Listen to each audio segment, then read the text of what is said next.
complete mess of that practice start. We have seen him already flop a practice start on Friday morning, another one to potentially occupy the mind of the 93 when he gets ready to leave the grid later from pole. That was not the direction he was hoping to go on that factory Ducati at that point of that warm-up session. He closes it in 5th place. Sideways and not forwards, that practice start from the reigning world champion. Liking the look of throwing out again this afternoon. I think he's got a great crack at being back on a Sunday podium for just the 2nd time in 2026. It was a brilliant form in that warm session, over 3 tenths clear of anybody else. Pedro Acosta back in P2 once again. Nicola Cuona's been a super sub, a super sub for Alex Marquez this weekend for BK8 Gresini Racing. He took the checker flag 18th yesterday in the sprint. He had Vinales, Morbidelli and Rins behind him. He just locked out that warm session yesterday, only the warm-up, but 9th quickest, I thought, Nicola Cuona. Top job. On board here with Marquez, just shaking that right arm out a little bit, because as we go through a weekend, naturally, as he said in Mugello a week ago, you're going to fatigue as you have to then back up everything you've done on Friday, back up qualifying and the sprint on the Saturday to then go again for a 10-minute warm-up, and then the main event of the weekend, the Grand Prix, on the Sunday. I'm sure we'll be getting all of the physio, potentially a bit of a massage before the Grand Prix later on, just to make sure he's as rested and ready to go as he can be for the Grand Prix to come. It's blisteringly fast on that factory in Aprilia this year, is Jorge Martin, but he has a tendency to fall off it quite a lot as well, of course. Don't forget recently in Catalonia, where across 4 days, 3 days of the Grand Prix, the Monday test, he had 6 falls in just 4 days, and thankfully that bike didn't sort of dig in and start barrel rolling through the gravel traffic. Hopefully just a bit of cosmetic damage as far as the Newali factory crew go, but yeah, Martin have to eradicate some of these mistakes if he's going to be giving headaches to Marco Bezzecchi deep into this World Championship as Fermi Naudiger comes back into the garage. And I think, yes, we know that he, P1 I think was the message, yes. Indicating it with his middle finger. Good job. You can just see there, can't you, as he walks back, sort of limps and hobbles to the back of the Gresini Racing garage, just how much he is still struggling with that recovering femur fracture he suffered right at the beginning of January. Looking though back to his brilliant best, Rookie of the Year last season, breakthrough victory over in Mandalika. He looks like he's well set to be in contention. He might be giving Marc Marquez a few things to worry about this afternoon. Pedro Acosta will surely feel that if he's going to beat Marc Marquez today, the start is going to be so important for him. He had similar pace to Marc Marquez for about 3 or 4 laps into the sprint, but far too late. The damage had already been done by that point. He was 2 seconds behind, and so much of the hard work around a circuit like this is going to be done off the line. So important. If Acosta has any hopes of denying the 93 a 100th Grand Prix victory this afternoon, he's got to try and get ahead of him on that 300-metre run down to turn 1. It was a Marquez Acosta 1-2 in last year's Grand Prix, and it wasn't even close on occasion as Marc Marquez won by 4.3 seconds. Loving watching this young man in 2026. What a star in the making Diogo Moreira is. He has just closed that warm session 4th quickest of Pro Honda LCR, a 138.265. It just seems like day by day. It's not just race by race, week by week, it's day by day. Session by session almost, you saw that Moreira's just gaining more confidence, gaining more experience. 7th over the line in that sprint yesterday. He was giving away Martin a few troubles over those 13 laps. Speaking of troubles, he's had a few himself this weekend, hasn't he, Pecco Bagnaiolos? He has maintained his record of being the only rider so far this season to score points in all 8 sprints. But 9th place and 8.2 seconds behind his teammate was not what Pecco Bagnaia was hoping for. Yeah, and flipped the script to Marco Bezzecchi, who was so strong out of turn 4 and turn 17, which made a big difference for him. Bagnaia saying that was where he was losing out yesterday, just didn't have the drive grip. We've already seen this weekend he's been losing the rear and coming out of some of the left-handers, and that's ultimately what's stopping him from attacking anybody up ahead of him. Left him stuck down in 9th place. As you say, he did keep up that 100% points to the record in sprints, but it was just the 1 point for Pecco yesterday. We've been hoping for a lot more at 2 p.m. local time this afternoon. In just over 4 hours when we go racing in MotoGP. Fermin Aldeguer though with a perfect pre-race boost. He leads the warm-up. And a real threat later on. Fermin Aldeguer leading the warm-up from Pedro Acosta and Marco Bezzecchi third. Diogo Moreira a standout fourth from Marc Marquez and Jorge Martin, who fell at turn 2. Fabio Di Gianantonio seventh from Ralph Fernandez, the impressive Iker Lecuona and Enea Bastianini 10th. Quattuaro next up from Bagnaia, Binder, Morbidelli and Marini. Maverick Vinales, whose ride-eye device was stuck on for 4 corners at the start yesterday, 16th. Then a top rack, Iagoro, Jack Miller, Alex Rins. Cal Crutchlow in 21st, and bringing up the rear was Joan Mir, who fell at the chicane of turn 12. Well, that's it for our Sunday morning coverage of MotoGP here in the Grand Prix. Fermin Aldeguer leads the way, but this afternoon in Ducati's centenary year, can Marc Marquez complete a century of Grand Prix victories? Can he make it 100 wins this afternoon? We will find out. Have a great race day, folks, here at BalatonPark.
Welcome to Grand Prix Sunday here in Hungary. As you can see, I'm not alone. I'm joined by some very, very excited local school kids, massive fans of MotoGP. Great to see the young fans turning out here. We're going to get the MotoGP riders coming in, asking some questions to them, of course, ahead of their race later on this afternoon. Baking conditions as well.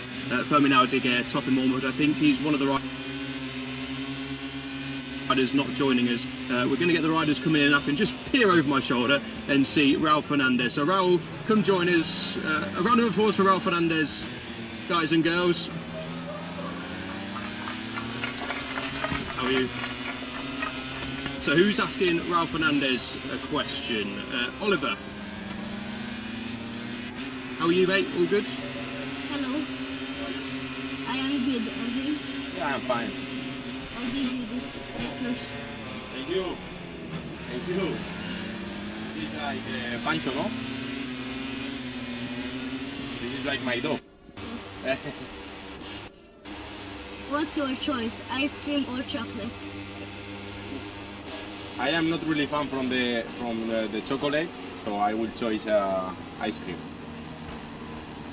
Good question. What's your favourite, ice cream or chocolate? I like both. Oh, no. So chocolate is ice cream. Would be the best choice, no? Oliver, we've got Ayagura here as well. I know you want to ask Ay a question. We'll bring Ay in. Oliver, what's your question to Ay? Do you have a nickname in your family? If we talk about me, my name is short enough, so there's no any nickname. Everybody call me I. Yeah. Do you have a nickname, Oliver, in your family? No, I don't. Fair enough. Well, good questions, Oliver. Anything else you want to ask the riders? No. Job done. Well done, Oliver. Great questions. Thank you to you guys as well. Just quickly, how was warm-up, guys? All okay? Yes. Yeah. Raul, how was warm-up? All good?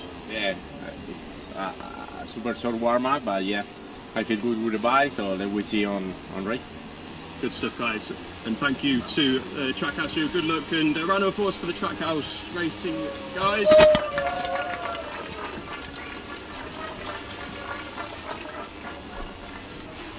Yeah, so that's the Trackhouse of Raul Fernandez and Ayagura, of course, both looking for a strong performance here this weekend. And thank you to Oliver for his questions as well. Everyone's very excited here. We're not going to get the riders in just yet, but we have got a bumper day coming up, of course. Moto3, Moto2 and MotoGP here at the Hungarian Grand Prix. Second time we're visiting BalatonPark, of course, and these are the hottest conditions of the weekend so far. So very excited to get Sunday here underway at BalatonPark. Let's go around and see if anyone wants to say hello. Anyone? Are we all excited for today? Yes? Everyone very excited, very nervous and very excited, of course, to see their favourite riders, the heroes, of course, and great to see a lot of fans turning out here in Hungary. Got a big audience behind the cameras as well, and hopefully we get a good crowd here for Sunday at BalatonPark. The next rider will be coming in a few moments' time. Let us know in the comments at home who you're backing for victory today, and fingers crossed it's going to be a good race. Of course, Marc Marquez yesterday was the dominant force. Great to see Marc back up at the front. It's what the championship wants. It's not what the rivals want, of course, when Marc is so dominant. He did say pre-weekend, didn't he, that he had no chance of winning. Well, he won the sprint yesterday, was on pole yesterday, and is the favourite, unfortunately for Marc, going into Sunday's Grand Prix here. Pedro Acosta, the most likely rider to stop him. Marc was P5 in warm-up, I believe, this morning. Pedro up inside that top 5 as well. It seems like it's between those two. Maybe Fermin Aldiger as well, who topped warm-up. He couldn't quite get past Marco Bezzecchi yesterday in the Grand Prix. But if Fermin can get a good start, it looks like Fermin has got great pace. Beginning to get back to full fitness, isn't he, Fermin Aldiger? He can potentially cause issues for Marc Marquez and Pedro Acosta. It really does feel like it all comes down to the opening couple of laps. If Marc can get a march like he did in the Tissot sprint yesterday, he is going to be a very, very difficult rider to stop here at BalatonPark. But who knows? Anything can happen in the Hungarian Grand Prix, and of course looking forward to Moto3 and Moto2 as well. I think everyone is very excited to meet the new riders. Everyone nervous, of course, in front of the cameras, and of course the stars, as you would expect, coming, and the kids here are all very excited, very nervous. See if anyone up for a little chat. No, everyone just excited. Not bothered about me, of course. They just want to see the riders, and we're going to get them in very quickly indeed. Who else is going to challenge for the podium and victory? Well, it looks like Marco Bezzecchi is well on course to challenge for a podium. A brilliant podium actually yesterday for Marco Bezzecchi. Arguably his best Saturday of the season. Wasn't quite in contention with Marc Marquez and Pedro Acosta yesterday, but it looks like Bez, if he can get a good start, and that Aprilia is lightning off the line, as we know. If Bez can get a good start, he should be in that podium mix along with Fermin Aldeguer, along with Marc and Pedro as well. Jorge Martin had a crash in warm-up. If you weren't tuning in, Jorge Martin did have a crash in warm-up, but he looks like all okay.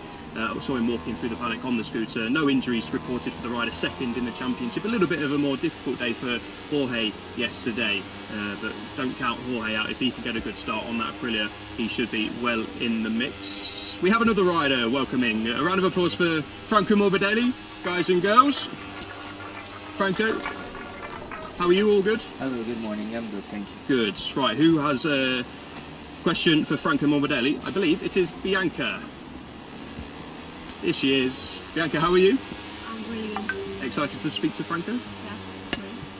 Fire away. When did you ride a motorcycle for the first time? Well, I was very young. I was 2.5 years old on the small pocket bikes. A bit younger than you, even though you're young. And you can ask the second question you've got for Fabio Di Gianantonio, because unfortunately Fabio can't join us. So if you want to ask the Digio one. Do you like music? Who's your favorite band? I love music, yes. Maybe my favorite band. It's the one that pops in my mind right now. It's Foo Fighters, probably. You know Foo Fighters? Mm-hmm. No, not really. It's rock and roll. What do you like?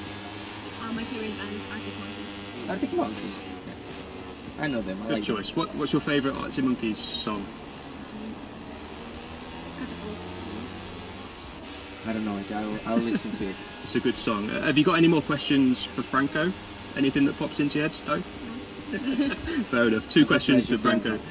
Absolutely. Thank you, Bianca, for your great questions. Franco, how are you feeling ahead of the Grand Prix later on? How was warm-up? It has been a good warm-up actually, but we were on used medium and we were decently quick. But so far the weekend has been very difficult, completely different to last year's. But anyway, it's beautiful to be here in Balaton. The atmosphere is quite nice, and the track itself, even though it's quite tricky, I like it. I was going to ask about the track, Franco. Obviously coming from Mugello, fast flowing, one of the best circuits on the calendar. Not saying Balaton isn't, but it's a completely different challenge. So how difficult is it as a rider to go from Mugello, completely different setup, to here at Balaton? What do you make of the circuit? I think it would have been much more difficult to make the other way around, Yeah. because you go from a very slow track to an unbelievably fast track as Mugello, while this way it's quite easy, I would say. You know, you go from, as I said, Mugello, unbelievably fast corners like Arrabbiata 1, Arrabbiata 2. You go here, which the fastest corner is turn 8, 7, 8, but yeah, it's okay. It's still not nearly as Mugello, so it's you just need to adapt the setup to the track, but yourself in terms of eye and speed and you know, rhythm, it's much easier to go from a very fast track to a slower one. What's possible for you today? What would you leave Sunday here with in Balaton as a happy rider? Obviously points, maybe a top 10, even further. Yeah, I hope to make a recovery in the race. We sorted out some stuff for this Sunday. We are starting the race with a new setup, a different setup, and hopefully it's gonna work also in the race, and hopefully my rhythm is gonna be good to recover some positions.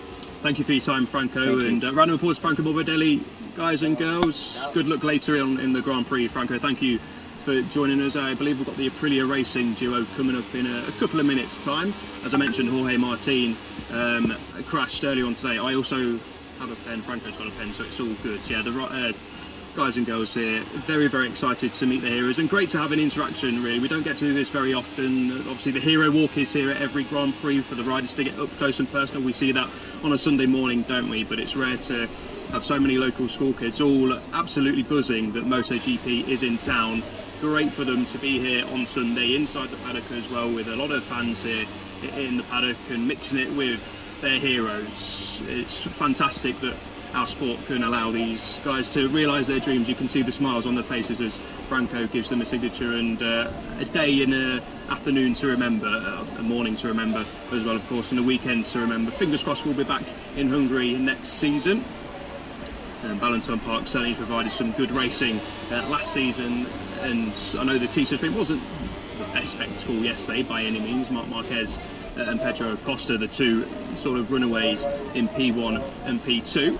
Speaking of, Jorge, how are you? Good to see you. Bez, how are you? Yeah, round of applause. Jorge, I know you had a crash in warm-up, but all okay? How are you? Yeah, I was trying to find a bit the limit with this new setup we put on warm-up.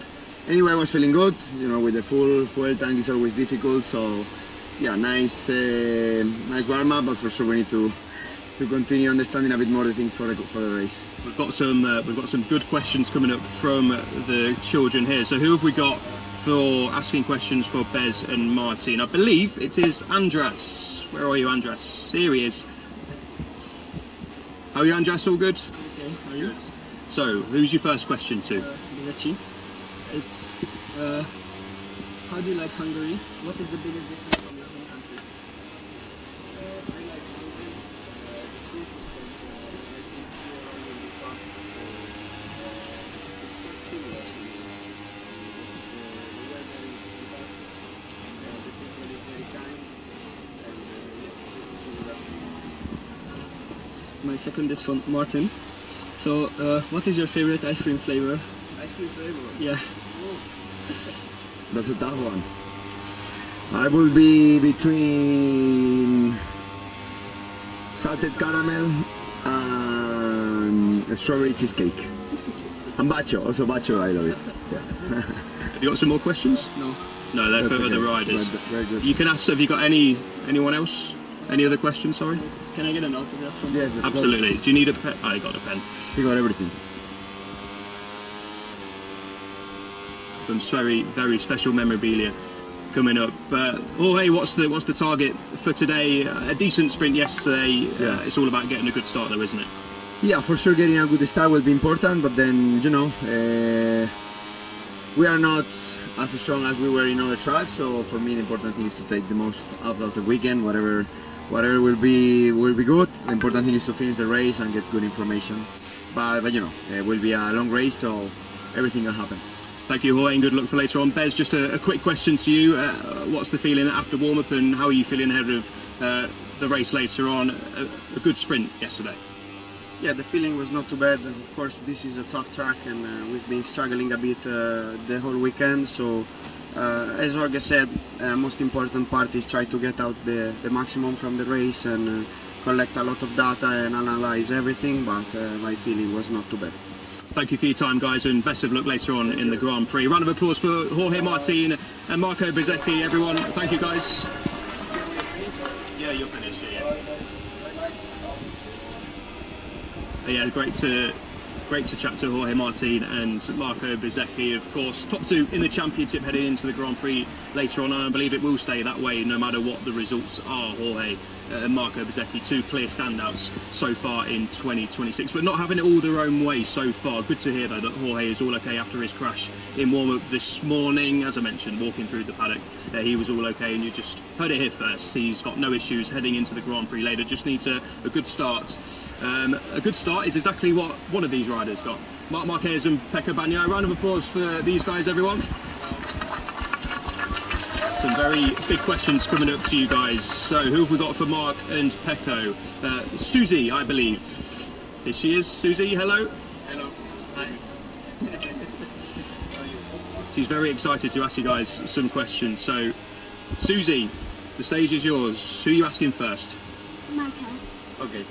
do you have any pets? Any pets? Yeah. Yes, I have one dog, and it's a border collie, only 10 months, so it's very, very young, like Oh, you. that's good. I have 4 cats and 1 dog. You have 4 cats and 1 dog, and you have Yeah. time for everybody? Yeah, Yeah, no? most of the time. What do you prefer, cat or dog? I Both, mostly prefer both. the dog. Dog? Dog. Okay. Me too. Yeah. Me too. I only love the dog because it's pretty much more fun to play with, and Of course, of it's course. not like the cat because my cats are always just hanging out, and we got a mama cat, Yeah. and it gave birth. The dog takes care more about you. Yeah, Perfect. most of the time. Nice. Which is the name? What? The dog's name? Dog's name is Cupcake. Cupcake. Yeah, my Nice. favorite food. Nice. Also, Peko have a dog. A dog? Yeah, Peko. His name? Turbo. Turbo, my name is Turco. Dog's name? Turbo and Tuco. My dog's name is Turbo. That's cool. That's cute. Actually, this is cute. His name is really cute. Yeah, thank you. What's your question for Pekka? You've got another one here, haven't you? Have you ever tried Hungarian food? Did you like it? No, I didn't try. I don't know. What's your the typical dish in Hungary? My typical dish is pasta. Okay, pasta. Most of the time. Pasta is Italian. Oh, we have it too. That's like one of my favorite dish. With which sauce? With most of the time I eat it with ketchup. Oh no. And meat. No, no.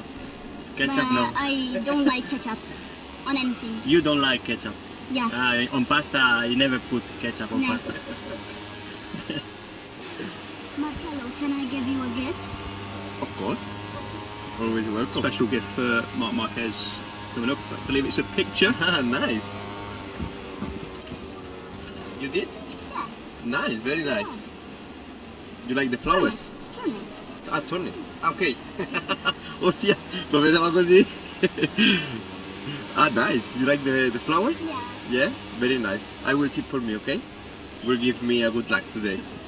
I'm sure. I'm really happy. Thank you. Great question, Susie, and great for the young fans to interact. We've got some. Have you got a pen, Mark? Great to have. Pecco, how are you feeling after warm up? All good and feeling a bit more of a step from yesterday? We were trying different setup, but luckily didn't work as we expect. So I think we moved back to yesterday's setup, and I just tried to improve myself on some exit from the corners. Good stuff, Pecco. Good luck to Mark and Pecco later on. They're going to have a busy session signing some T-shirts for these guys, of course, the reigning world champion in Marc Marquez and the double MotoGP world champion in Pecco Bagnaia. Thank you to all these guys for spending time. I can see the other riders coming in, but there's a swarm of around Marc Marquez and Pecco Bagnaia. But fantastic questions, and it's not easy to step up in front of your heroes, in front of the cameras, in front of the big audience as well, and ask your questions and sound confident in doing so. Trust me, it's a very difficult thing. So really well done to these guys to do that in front of their heroes and get some signatures as well. As I mentioned, they're going to remember this day for a long, long time. Fantastic to do something like this here in Hungary. I can see Mark signing, Pecco signing as well, and we've got Maverick Vinales and Enea Bastianini waiting in the background.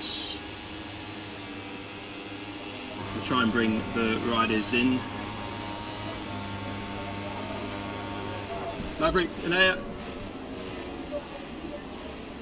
And sign me. How are you guys? All good? Enea, good to see you. Some busy signing session. I think you guys are going to be busy as well. How was warm-up, guys? All okay? A good sprint for you yesterday, Enea? Yeah, yesterday good sprint, and well, the warm-up is always good to try to do something on the bike and try something. But well, today the condition was a bit different compared to yesterday. Also today on the race will be much hot, and we need to see. Enough of my questions. We have a very special guest coming on to ask you guys a question. So, who is coming in? It's going to be Oliver. Oliver, here we go. Oliver, meet Enea and Maverick and a special gift. for Vinales, what is the maximum speed of your motorbike? 365. And who is your hero? My hero, my hero is Michael Jordan. I love, I love basketballs. You know Michael Jordan, Oliver? Yes, I do. Basketball. Yes. Also for the number, have the 23 like me.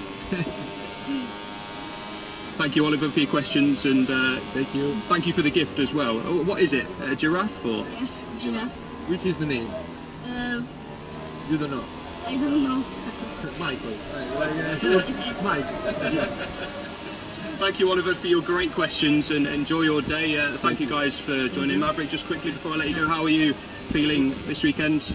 Are they all okay? Yeah, physically feeling much better. Just I'm struggling a lot with the bike. It doesn't understand how to ride, so I need to keep working. We try different solutions every practice, but seems that I have a lot of troubles on cornering. So yeah, we need time to really understand how to go fast with this bike. Thank you guys, and good luck for the race this afternoon. Obviously a very hot one coming up. Thank you guys. We're going to get the next riders in, of course. Good questions from Oliver, and a great gift as well to give to Anaya. Michael the Giraffe, hopefully we'll see him at a Grand Prix in the future as well. Ika Lekowona is about to join us as the riders swarm around. Ika, how are you? All good? All good, yes. All good. How are you going this weekend? You're going really well as the riders just signed some autographs. It'll be your turn in a second. But how's your return been, Ika? You've been very impressive, I've got to say, and looks like you're enjoying yourself. Yeah, honestly, I'm really happy. I go quite fast, comfortable with the bike. Honestly, many new things to learn.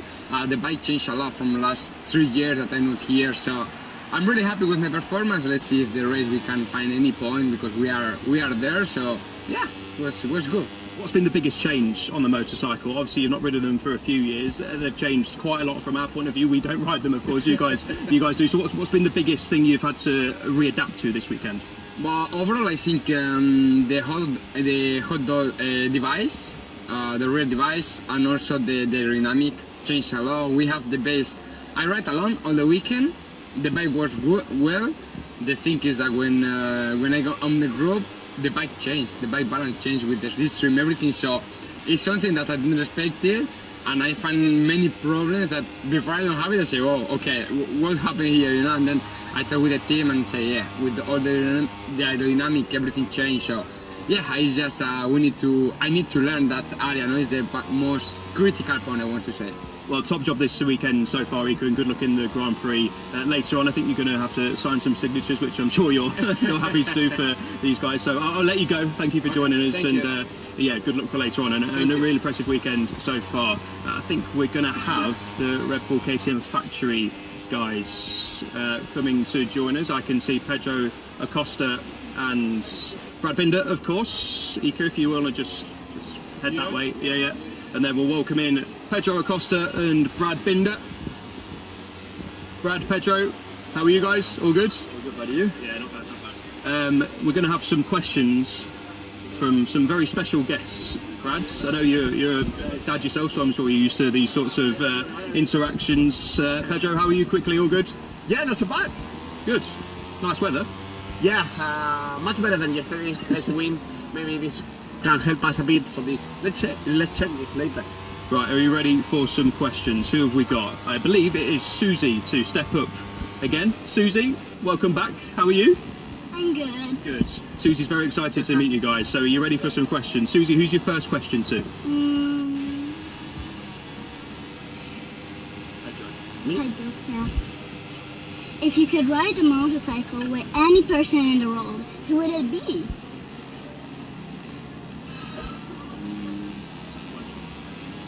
I would say riding a motorcycle with, right? What is the question? I will say Brad, because sometimes we have a lot of fun even when we are so slow. For this, I think I will say Brad. Yeah. Ryder, do you play any music instruments? Well, I had a hobby. I don't know if you can call it a hobby really, but at a stage I used to buy a whole lot of guitars. I can play like maybe like 3 chords, and I have like maybe 15 guitars, but I'm useless, so I'm wasting my time and I should sell them all, to be honest. I play a piano and my dad plays a guitar. Really? Well, keep practicing. Don't do a half job like me. Well, I mostly do nothing with the piano, so I don't know what to do. I only do piano practice sometimes on my phone, so not the real piano. Sounds good though. It's more than most people do for sure. Any more questions, Susie, or all good? All good. Good questions. Thank you guys for joining us, and best of luck in the Grand Prix later on this afternoon. Obviously, Pedro and everyone, if you want to sign some autographs, not to let them swarm on you guys, but you're used to it, so if you want some pictures and autographs from the KTM duo, then feel free to dive up now. Susie, great questions once again. And we have the LCR duo now joining us in the background, Diogo Moreira and Cal Crutchlow. Diogo, Cal, if you want to try and make your way through the crowd and join me at the front here. Great to have these guys taking photos, getting autographs as we welcome Diogo and Cal. Morning chaps, how are you? All good? Good, and you? Yeah, good, thank you. Cal, how are you? How are you? Cal, you're a father, of course. You're used to this sort of atmosphere and having kids ask you questions. So, how's fatherhood going? I know Willow's here this weekend and enjoying herself. Yeah, great. I don't know how old these kids are. Maybe a little bit older than Willow, but yeah, she's enjoying her time off school and being here. She was here last weekend in where did we race last weekend? Mugello, and then and then here in Hungary. So. Yeah, good little bit of time off school. She learns more here anyway, you know, like the paddock and live travelling. So it's good fun. Good. Right, we're going to have one of them ask you a question now. Boggy, if you want to come join us. Just, yeah, just come here if you want. Who's your first question to? Moreira. So, what is the coolest thing about being a MotoGP rider? Because at the end now we are in a top, high level. So at the end also it's difficult to understand the things, no? Because at the end we have more media, more TV, more interviews. So at the end last year I was like in the afternoon we have more free time to enjoy the weekend. But now we are full busy, no? So at the end it's difficult to complain this. But at the end. It's like I said before, we are in MotoGP, so at the end we are in a high level now. The question was, what was the coolest thing? Coolest. So answer again. Is that it? Coolest. Coolest. Yeah, it's like the funniest. We are in MotoGP. Cal, your question coming up. What did you do when you were scared as a child? And are you afraid of anything now? When I'm scared as a child, yeah. I'm still scared now. What am I scared of now? I suppose my priorities change over my life. I was not scared of too many things, honestly speaking, but now I'm scared more for Willow, for my daughter. I'm scared if she bumps her head, if she doesn't drink enough water, when she's playing soccer. But me being scared, I don't know. I'm scared of getting old. I'm already old, but scared of getting older. But yeah, not too much with the motorcycle. When I'm on the bike, I'm okay. So yeah, it's strange that you can be nervous and let's say anxious about riding the motorcycle, but when you're on the bike, you're not scared. Let's say. Can I get a picture? Of course, of course. Good questions, Boggy, and enjoy your picture with Cal. Diogo, Cal, good luck for later on this afternoon in the Grand Prix. Great to hear from Cal and Diogo. And now, yeah, I'll go on. Yeah, go on then. That's all right. I'll take the picture. Do you want this way as well? There we go. Thank you, guys. If everyone wants some autographs, feel free. And now welcome Luca Marini, ladies and gentlemen. Luca. Ciao a tutti. Hello, hi everybody. Hope you well, Luca. We've got a special question for you from, I believe it's Susie again. Susie, welcome to the stage once more. All good? Excited to chat to Luca? Hi, Susie. How are you? Susie, if you just come here. So, what's your question for Luca? What was your favorite subject at school? Math. And were you a good student or bad? Very good until 16 years old. Yeah, but when I was young, I was really good. I like it. It was a good time with friends at school, and at the beginning was easy. Then becomes everything too much complicated, and going in also racing is not easy to find time to stay. Me too. I was really good at math, but since I'm third grade and turning third grade, it's pretty hard because then they start to add the letters also in math, no? You don't expect. Yeah, I hate that when math gets literally mixed up with letters, and I really like math, but I was a math genius, but in half year it was not that good, but I'm really good. So this month we did a math test and I got a 4. No. Yeah. 4 out of 10? Yeah. It was practice not, a little bit more. yeah, I'm just so tired. But it's fun, eh? You need to keep practicing. Yeah, pretty much. If you want to ask the question you had for Joan Mir as well to Luca, because Joan's not here, if you've got one more for Joan Mir. Have you ever swam in Lake Balaton? Lake Balaton, no. Unfortunately, no. But many German people inside my team said that is a fantastic place for holidays.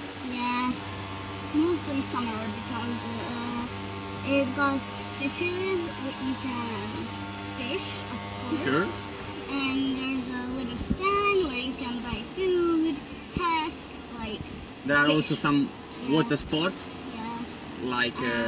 You can swim in the water, but there's a path where you cannot go in because that is really made with I don't know how to say it. I do not speak English that well. No, you're speaking so well. Much better than many MotoGP riders. Better than me as well, Susie, so don't worry. Aren't you from Hungary? I am, I'm from England. Luca, thank you, Susie. Thank Brilliant you. questions as Thank you always. so A much. new star of the show, haven't we? I think we're going to get a job here in MotoGP. Luca, I'll let you go. Change, I go? Yeah, you can go now. Hard-hitting questions. Thank you very much. Going to welcome in the 3 Yamaha guys, Fabio Quartararo, Alex Rins and Toprak Raz Gatlioglu. Now, who have we got asking these questions? We've got Andras asking Quartararo and Rins a question. So, Andras, if you want to come up again, we'll start with you. Andras, who's your first question for? It's Quartararo. So, which country would you like to visit that you have never been to? A country that I never been. Country. Turkey, yeah, Turkey. But I would like to go to. Well, I don't know, but maybe Uruguay. To party is also good. My next one is for Alex. What sports do you do besides riding motorcycles? Well, besides riding motorcycle, riding the MotoGP bike, I do a lot of bicycle, a lot of trial. I like to practice many sports. Some of them I cannot say because I'm not allowed by contract to do it. But no, just kidding. Yeah, a little bit everything. All the sports that you can feel the adrenaline, for me, are more than welcome. Good questions, and we've got one for Top Rack from Bianca. So if Bianca wants to come join us, Bianca. No, she left. Oh no, Bianca, there she is. Bianca, you've got a question for Top Rack. Yeah, did you sorry, swap around. So go on, fire away, Bianca. How did you choose your race number? Sorry? How did you choose your race number? The race number? Yes. Oh yeah, normally I used before 54 for many years, and I choose a 07 because this is my first number. When I'm a kid, I use the first number 07. I thinking, if possible 07, I'm just choose a 07 in the MotoGP. Yeah, I'm happy to use the 07 again because when I was a kid, you know, starting the motorcycle with 07, now I'm continuing. This is good. Thank you. Thank you guys for your questions. You go sit down now and get a photo, of course, with your heroes. Thank you guys, and good luck for later on this afternoon. I'll take the photo if you want. Do this very quickly. 2 jobs in 1. There we go. Thank you guys. That's all we've got time for. Thank you to all these young fans here at BalatonPark. And have a round of applause for everyone here. Thank you for your questions, brilliant questions, better than most of mine on a weekly basis. Have a great day, enjoy your Grand Prix Sunday wherever you're watching from, especially if you're tracksides here in Hungary. Hopefully it's going to be a good day of racing. Thank you for tuning in, hope you enjoyed it. It's something a little bit different here in Hungary. Have a good one and we'll see you next time. Thank you.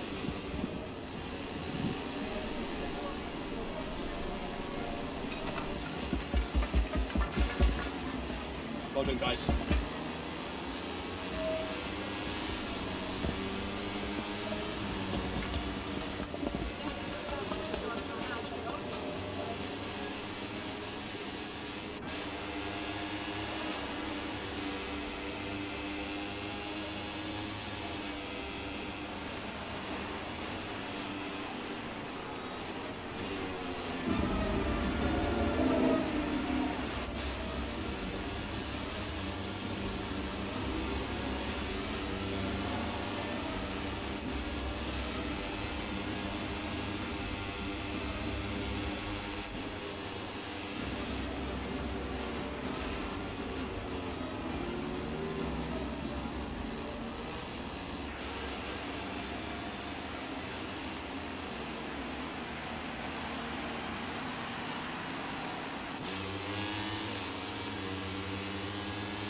The world elite riders are hunting more MotoGP success in Hungary as round 8 comes to the tight and twisty BalatonPark. The nearby beautiful Lake Balaton is known as the Hungarian Sea, and it was plain sailing for reigning world champion Marc Marquez on his way to an 18th sprint success.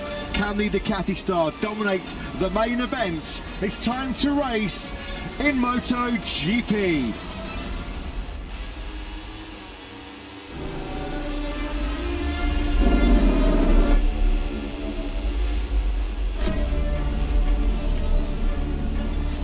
Good morning and welcome to our 8th race day of the 2026 MotoGP World Championship.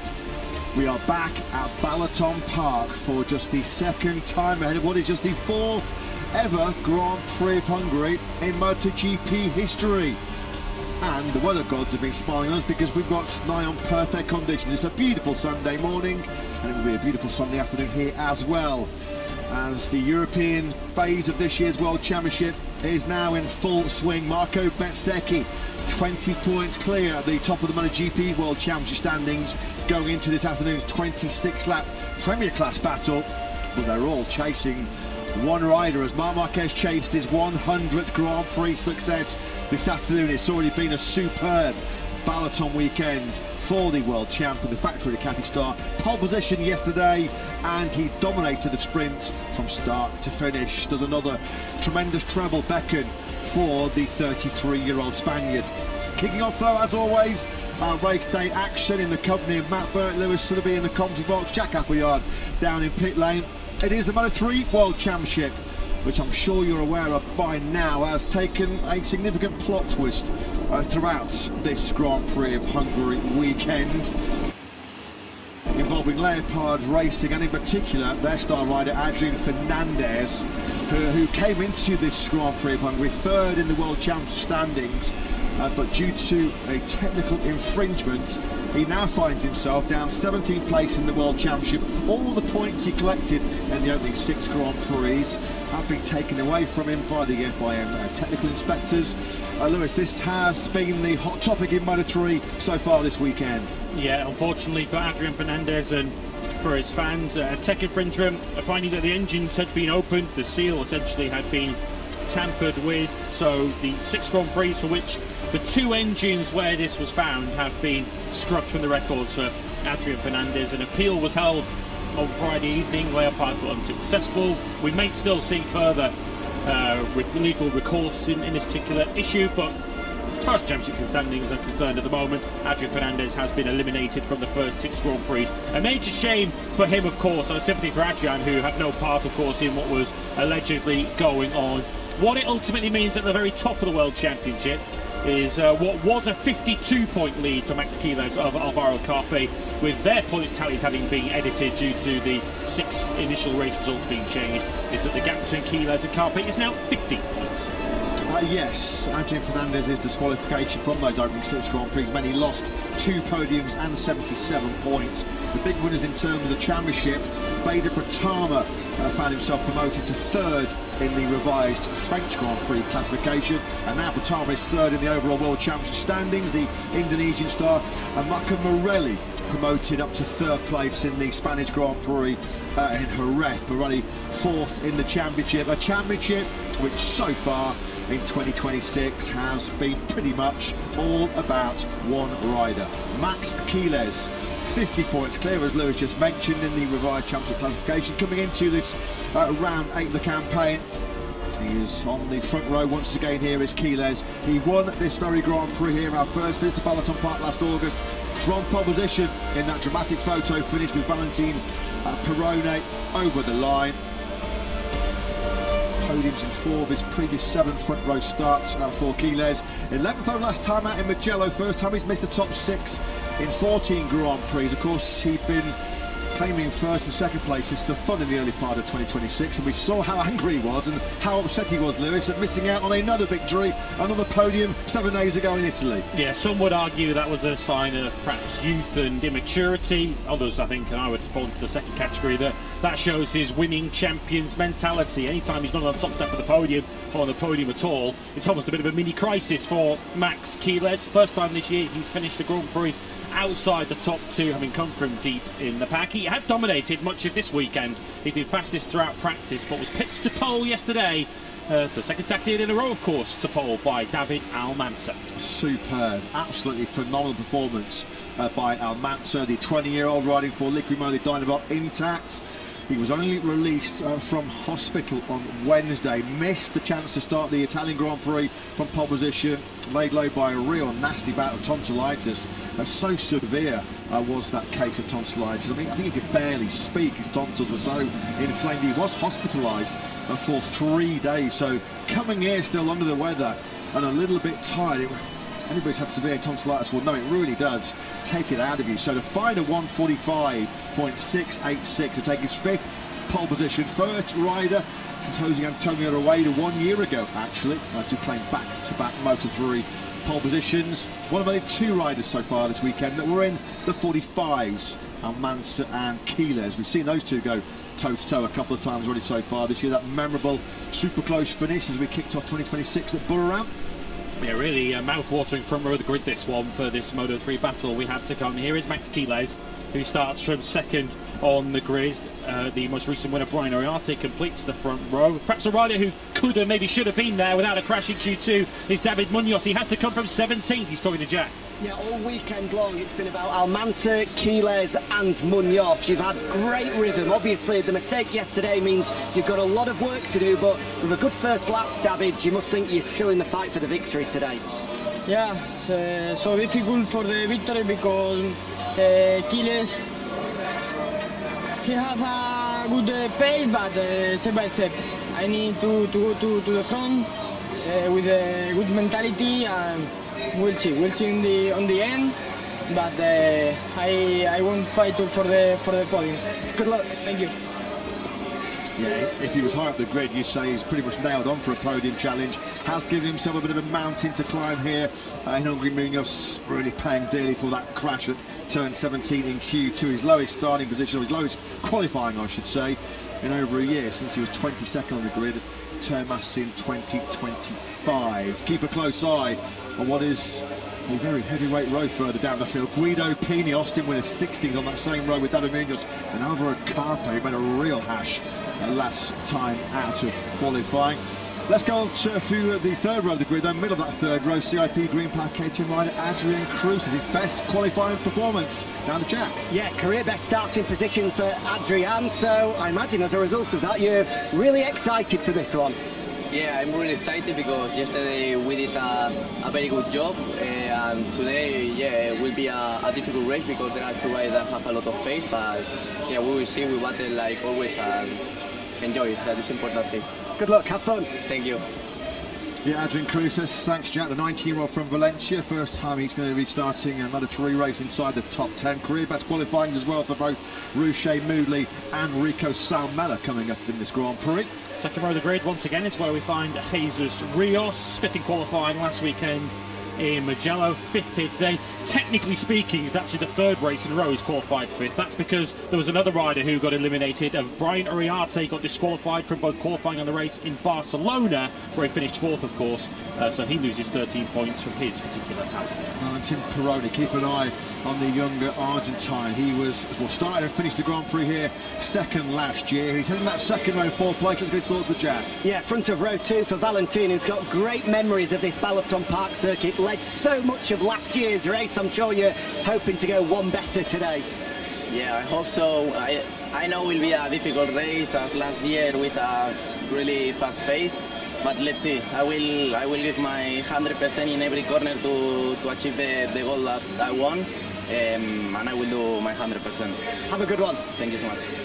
Thanks, Jack. Thanks to Valentin Peroni, the 18-year-old, for the 9th time in 29 Grand Prix. He's found himself starting inside the top 6. Overdue a big result, isn't he, Peroni? We haven't seen him on the podium. We haven't seen him in a post-race part for since round 1 in Thailand.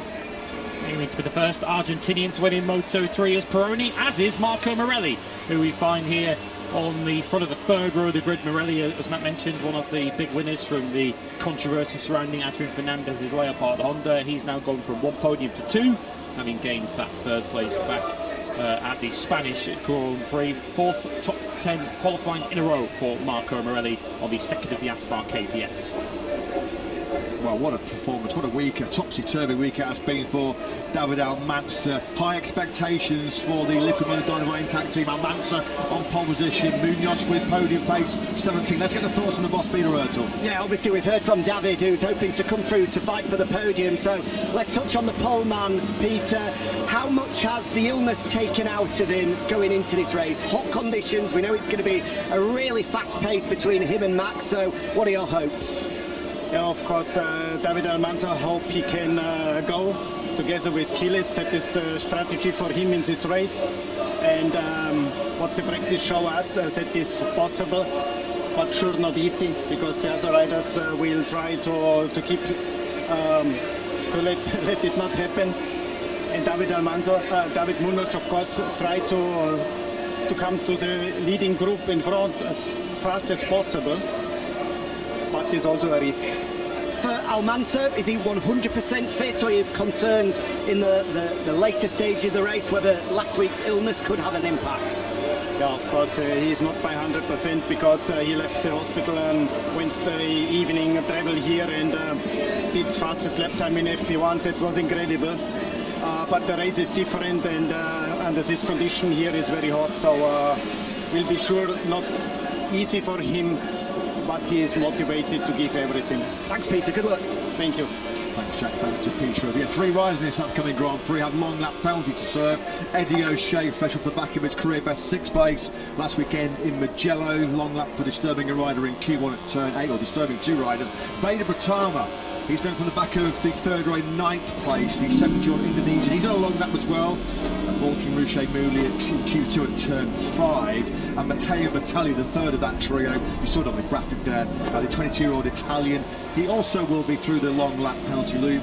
He also was disturbing Mouli at turn 5 in Q2, so worth keeping on Bratama. He's the highest starter of those 3 that do have to serve long laps in 9th. The long lap penalty loop here is on the outside of turn 11. Here is Eddie O'Shea, confirmation on your screens of his particular penalty for O'Shea, who's had a really good recent run of qualifying. First time he's missed Q2 since Jerez. Of course, that led a Grand Prix for the first time in Mugello. It's going to be much harder to get himself to the very front from P22 around a circuit such as this. And that was the offence for Eddie O'Shea, which has copped him a long lap penalty for this morning's Grand Prix.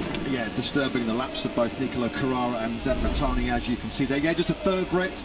Last time out in Mugello in Moto3 to lead a Grand Prix in this class. Danny Kent, 2015 Moto3 world champion, and John McPhee. Was the first time we've seen a Brit at the front of a Moto3 race since the Malaysian Grand Prix all the way back in 2022. Points in 6 of the opening 7 Grand Prix for Eddie O'Shea, who has taken a pretty significant step forward in his 2nd full season. The 19-year-old. We share the same hometown, and good old Aspinall Azouche in Leicestershire, back in the heart of England. So then here is your front row of the grid. Brian Uriarte, 60th different Moto3 winner last time out over in Mugello, 26th different winner from Spain in the Moto3 World Championship. On the front row of the grid in 2nd place, looking to restore normal order in 2026 is Max Quiles, your race winner here from pole position in Balaton last August. But what a week it's been for David Almanza. Can he climb off his hospital bed and climb onto the top step of the podium? Almanza on pole in Balaton.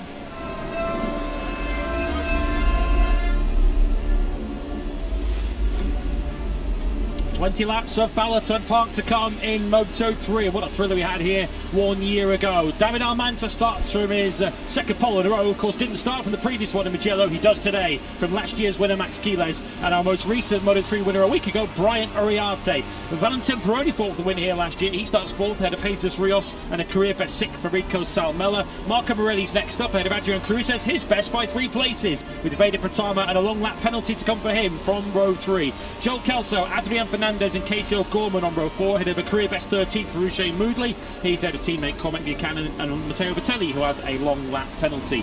Guido Pini 16th ahead of David Munoz, who crashed in Q2, and Alvaro Carpe, who exceeded track limits and set no time. Danish podium sitter a weekend ago is 19th ahead of Esteban and Ogden. Eddie O'Shea, the 3rd rider with a long lap from P22, ahead of Mitani, Yamanaka, Carraro and Ramastorfa.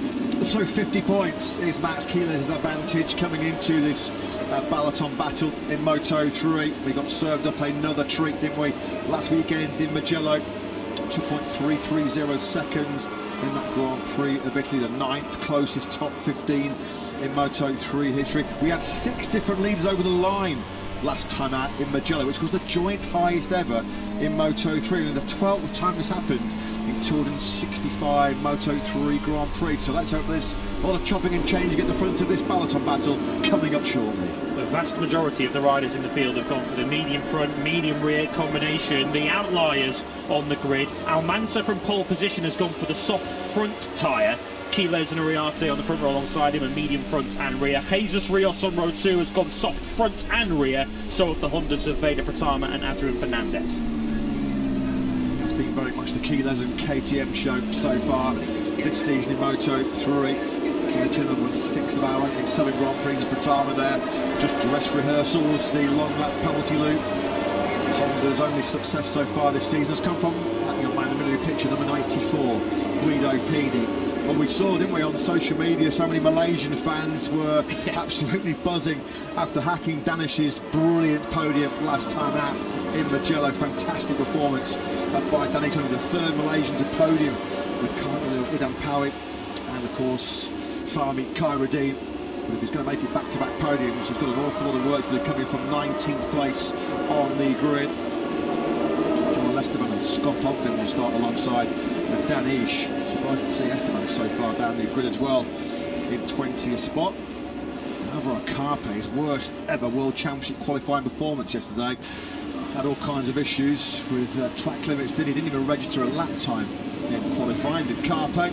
So the rider, who is 2nd in the World Championship, 50 points adrift of Max Quiles, well, he's down in 18th place. It's going to be interesting to see how Munoz and Carpe can come through this pack.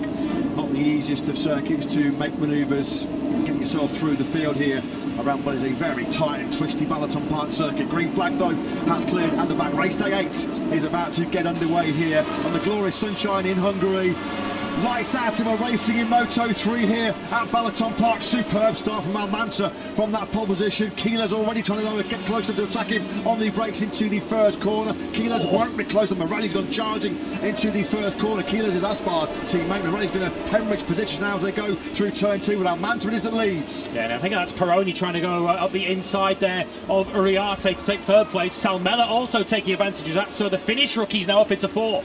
Almanza already got about half a dozen bike lengths as they pole. There's drama early on here, and it's Guido Pini, our only Honda winner so far in 2026, as he hobbles away from the scene. He was clearly a couple of riders involved in that particular incident. Hard on the brakes we go then into turn 5. It's Salmanza that lead. He's got a whole train of Red Bull KTMs behind him. Joel Esteban, who started the Grand Prix in 20th place. He was one of those involved in the incident with Pini. So looking at the riders who are out of position on the grid, Munoz is up to 13th. We've got Danish down there with Ruche Moodley from his career best qualifying. Unfortunately, hasn't been able to make the most of that.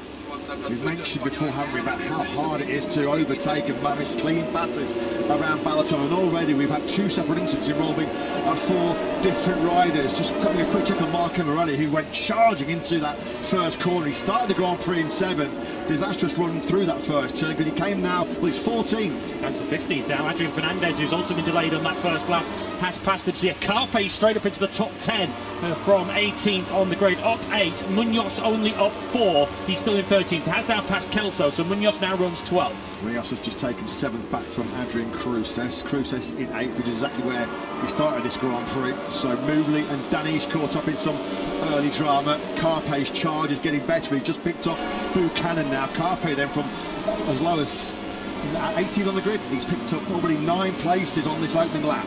Danish clearly rejoined. He's been told to pull off the racetrack. He's been given the black and orange flag with damage to his bike. Look at Pratama barreling up the inside there of Uriarte. So difficult though to get it stopped. He's trying to take the inside now for turn 2. Of course, hasn't been given the instruction yet to serve that long lap penalty. So he's trying to make hay while the sun shines. Yeah, at the moment, well, we know turn 1 and turn 6, they had to do a little bit of a patchwork operation after the recent World Superbike race here, and it's pretty slick, pretty greasy and bumpy in that braking zone for the first corner. That's what caught out Pratama there. He did pretty well to stay upright and on 2 wheels. Of course, just a reminder, he does have to have a sort of a long lap penalty further down then. And there was Munoz trying to get her way through on 658 squad recorder rider Casey O'Gorman.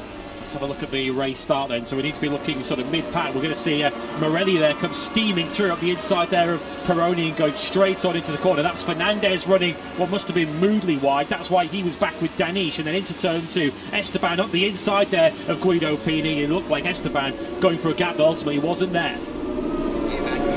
Picking up on the outside there was poor Matteo Vitelli, who had absolutely nowhere to go. Simon Craver having a very good close look at that one. Then was the second incident at turn 5, a nasty one there involving hacking Danish and Ruche Moodley. That's a real unfortunate one for Ruche Moodley. It was his best ever Moto3 qualifying yesterday, 13th. He started this Grand Prix already out of point scoring contention, back at the front. Looking super good, isn't he, at the moment? David Almanza from pole position. Still got Quiles as his closest competition. Peroni and Salmela. Salmela really is cashing in on that first top 6 grid position. He's there in 4th. Yeah, then there's a gap back to Uriarte and Pratama, and then Carpe's on the back of that too now, so we're going to have all 4 of the Red Bull painted KTMs up at the sharp end of the race shortly. So Pratama runs 6th. He has now, along with O'Shea and Bertelli, been given the instruction, so he now has 3 laps to serve that long lap penalty. Remember Morelli last time out in Mugello had a real messy, horrible scrappy final lap when it was a horrible scrappy first lap and first corner. It wasn't it for Morelli. So the empty helmets MSI squad trying to diagnose some of the issues which saw Hakim Danish get the meatball flag. Now try and fix up that motorcycle and getting back into the action as Sal Mellor's lining up a move here. Is he on Peroni? Long run down into the braking zone. Favourite overtaking hotspot this here in BalatonPark though, but Peroni just too good on the brakes into 5. Yeah, oh, that's Pratama going wide. That's not him serving the long lap penalty, by the way, because the long lap loop is further around the circuit. He took a long lap of his own there and dropped places. Crucial ground lost. Down to 10th spot. Just killed all of his momentum, didn't he, going through that sector. Munoz we saw sweep ahead of Pratama, so David Munoz are now up into 9th place. Quickest rider on circuit on that last lap was Quiles with a 146.156. That was a thousandth of a second quicker than David Almantra. Pratama then launches himself into the long lap penalty loop. He came into it in 10th place, just behind Munoz. Let's see where he slots. He slops in behind Ryusai Yamanaka. So Pratama's 17th on the road. Huge damage done. I'm not sure whether that would have been the strategy to come through on that lap, but once he got dropped into a pack, thought I might as well cut my losses, take the long lap now and go racing from there. Have to give a shout out too to Cormac Buchanan on the one remaining Code Motorsports KTM. He's up into the top 10. He's just passed O'Gorman and of course Pratama with his long lap. Danish with a patched up empty helmets on the side machine. He's heading back out circuit. This is getting Burram vibes here, isn't it? At the moment, Almanza and Quiles are streaking clear at the front of this Grand Prix. They once again exchange fastest laps of this race. It was a thousandth of a second splitting them on the last lap. It's just 8 thousandths of a second on that previous lap. And their pace is just too hot for the rest to handle. 46 flats from Almanza and Quiles. Peroni in 3rd, and Sal Mellor did 46 fours, but that gap as Sal Mellor, well, he can sense this, can't he? He tries to show his front wheel through Peroni and going through turn 4, but Sal Mellor clearly feels he's faster than Peroni, but he doesn't want to see Almanza and Quiles check out at the front. Yeah, of course, he's got to make sure it's a clean move anyway, but particularly when you're up against your teammate. The two Tech 3 KTMs side by side, here they come into the corner. This time it looks like Sal Mellor has gone through, looking to become the first Finn in Moto3 for what, the better part of 2 decades to finish on the podium. This is awesome, isn't it, by Rico Sal Mellor. His only point scoring finish in the last 3 Grand Prix came courtesy of a promotion because of Adrian Fernandez's disqualification in Catalonia. So now with a bit of clear time ahead of him, what can Sal Mellor do about hunting down the Almanza-Quiles battle directly ahead of him? This is on that long run down into turn 5. Textbook move this.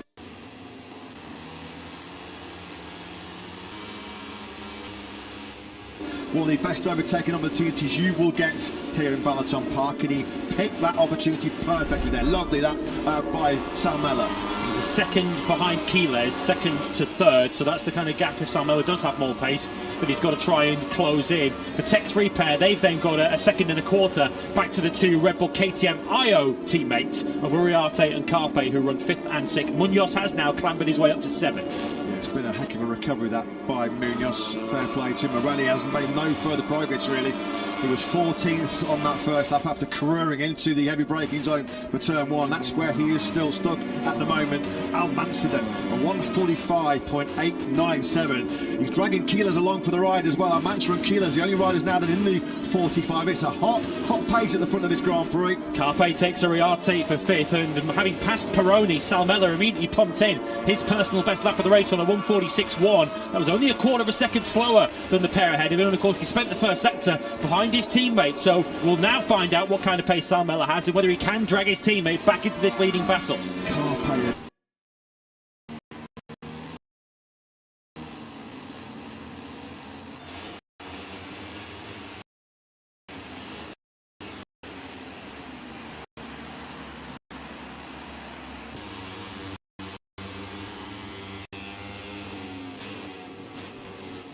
Munoz are going to be kicking themselves for their Q2 disasters. Quiles just showing his front wheel to Almanza on that sweep down to turn 5. Carpe and Munoz really are paying dearly for their pretty problematic Q2 yesterday. 17th and 18th on the grid. They are well and truly in the hunt now for the top 6. Carpe is 5th, Munoz a couple of places back in 7th. Carpe did a 46 flat in the last lap, which was the 3rd fastest lap on track behind the 2 that we're looking at, Almanza and Quiles. So he clearly does have podium pace. He's, as mentioned, about 1.2 adrift of the old Tech 3 battle for P3. Well, Max Quiles has led every single Grand Prix so far this year. He hasn't as yet been able to get on top of David Almanza at the front of this battle, but he does look pretty comfortable. Kelso's just taken Buchanan for 12th place. Australia versus New Zealand further down the field. Sam Miller is closing this down a little bit. He's now down to within 8/10 of Max Quiles, as Almanza's trying to put a bit of a spurt on here, trying to get a bit of a gap up over Quiles. That's much easier said than done, but I think this is going to be a pretty tasty lap, this from Rico Salmela, and of course Peroni still locked on to his rear tyre. That has definitely closed in. In fact, it was a slower lap for Almanza and Quiles. They did 46.8. They were nearly a second quicker than that a lap or 2 ago, and Salmela took 4/10 off them. Quickest rider on circuit right now is Munoz. 46.016 was his PB lap, and that was 8/10 faster than your top 2, Almanza and Quiles. So charging towards the top 6 right now as he's 64 bike on Munoz. Pirelli has finally got himself out of 14th place, having picked up Buchanan on that last lap. Vitelli recovering after his first a couple of corners drama and a long lap. He's up into 19th place now. Yeah, 2 things to bear in mind with Almanza leading this race if his pace does start to drop off. One, that he's on the softer front tyre, the only rider in this leading 4 on the soft front tyre, and also of course the physicality, given that he's only a few days fresh out of hospital. Munoz has just taken a Riarte, so the Munoz charge continues. There he is in the 64 bike. He's just passed Mugello winner Riarte on that run down a turn 5. A big glance over his left shoulder for Riarte. We won't see anybody. Adrian Cruz is over 2 seconds behind that battle, but this one's coming. Munoz, fastest rider on circuit by a distance. Best thing I think that could have happened to Valentin Peroni's race here is the move by Salmela to go through at him, because Salmela is dragging him up nicely up to the back of the leading pair once again as we now come into turn 12. This is lap 6 of 20. The group behind Munoz 8/10 quicker than the leaders last time round, so what's currently a leading group of 2/4 could be a group of 7 in a few laps time. This is going to be a battle of wills for Almanza, isn't it? We know he's going to be drained of energy towards the tail end of this Grand Prix. He was still in hospital recovering from that severe bout of tonsillitis on Wednesday. Flew late to Budapest for this BalatonPark Grand Prix. There are the hard chargers. Carpe up 13 places already. Munoz up 11 places. Fastest laps of their Grand Prix so far for both Salmela and Peroni. Having their Tech 3 tussle once again for 3rd and 4th. And now Salmela has got himself right onto the rear tyre of Quiles and Almanza as we go through turn 2. Yeah, that was Danish you saw sitting up on the outside. He's already 2 laps down, now 3 laps down, having rejoined, of course, after that collision with Moodley on the first lap of the race. It's wise riding, of course, knowing that the leading group are coming up behind him, making sure he doesn't impact the battle at the front. Patama, after his long lap, still outside of the point scoring places in 60 spots. Might be making a move very, very quickly on Ryusai Yamanaka to pick up what would be a single point, as now Munoz has jumped all over the rear tyre of Carpe. How much of these 2 taken out of their Pirelli rubber to get themselves from deep on the grid here in Hungary? They're dropping Iriarte here, aren't they, on the 51 bike? Yeah, both are on the same combination as Quiles makes his move then on lap 7 of 20. Looked like he's been waiting for his moment, doesn't it? Because that was a beautiful move and easily done into turns 9 and 10. So the World Championship leader now seizes control. And he keeps up this amazing record and now leading every single Grand Prix so far in 2026. Threatening another big payday in terms of the World Championship. He could be gaining 14 points here on Carpe in 2nd place. Still, what, 2/3 of this Grand Prix remaining here. Some fight this, Carpe, Munoz and Iriarte. It is at the moment in the hands of Carpe, but it's going to be tough to hold off the hard-charging Munoz for the remainder of this Grand Prix. And now at the top 4, well, they're all together, aren't they? Almanza, another race leader, Quiles, Almanza, Salmela and Peroni. You can pretty much throw a towel over those 4 now. It's closed right up at the front. Quiles back into the 45s then on that lap, a 1:45.947 to take the lead from Almanza. They're still doing low 46s behind him. Iriarte has responded to keep himself on the back of the Carpe Munoz battle. Behind that group, it's then Cruces Rios and Adrian Fernandez that complete your top 10. Really on the last lap, moved up into 12th ahead of Kelso. Really angry with himself for that big mistake he made, trying to be too greedy, too aggressive on the brakes into the first corner. So 12th at the moment, for Morelli, the rider who came into this Grand Prix 4th in the World Championship. So what have Almanza, Salmello and Perrone got in terms of this particular onslaught, as Almanza went in a little bit hot there on the brakes into turn 5. That was pretty close. Medium front for Quiles, the soft front for Almanza. Now 3/4 of a second back to the Tech 3 pair. Of course, a major opportunity here for Rico Salmello to stand on a Grand Prix podium for the first time. He had a couple of eye-catching results right at the start of his rookie season, did the young Finn. Finished 6th in both Brazil and in Austin. Has found the going a little bit tougher since then, so a welcome return to form for the young Finn. Likewise for Perrone as well. Points in all 7 Grand Prix so far this year for the 18-year-old. He's missed the top 10 in the last 3. Not guilty as far as Pini and Esteban go then in that second quarter incident on the very first lap. No further action taken between those two. As Uriarte desperately trying to go with Carpe and Munoz ahead of him here. Quiles' advantage is over 0.3 of a second.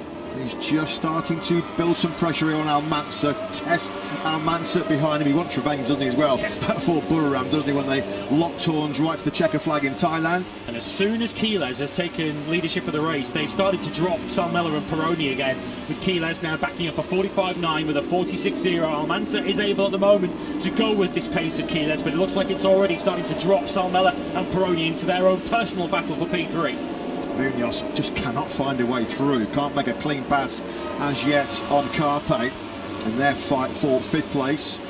Those two have sort of dragged each other through from deep on the grid, haven't they, into this podium battle. There is Quiles, and normally when he gets to the front of Grand Prix, he is more than capable of getting the job done. Now then, Munoz got brilliant drive coming out of turn 4. Is he close enough to level Carpe on the brakes into 5? He is. It's going to be a block pass. He leans on Carpe. Carpe tries to lean back on his fellow Spaniard, but that was a beaut from Munoz. He set it all up with great corner speed going through turn 4, got the slingshot out of 4 and made the pass on the brakes into 5. Is Carpe going to try and come back at him? He's on the outside line, though, unfortunately, from his point of view, into 9 and 10, so Munoz was always going to defend that one with ease. Uriarte, of course, looking to try and pick up any crumbs up ahead. It looks like Perrone's also now right on top of his teammate Salmello again in that battle for 3rd. The only really way you can make passes here is a block pass, because it's just so hard to overtake cleanly.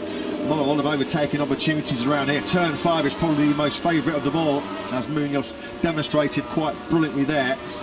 Uriarte then now just regaining his big interest in that fight for 5th place directly ahead of him. Quiles, almost half a second he is now through sector 3 on this lap 9 of 20. Update on Pratama, he's now getting to the point he has made that move on Yusei Yamanaka up to 15th place. He's in a group all the way up to Morelli in 10th place, as Quiles now sets the fastest lap of the Grand Prix on 1:45.872. He's now starting to ask big questions of Almanza. Yeah, you sense that was coming. You could just visibly see through the 3rd sector that Quiles had dropped the hammer on that lap 9, a 45.872.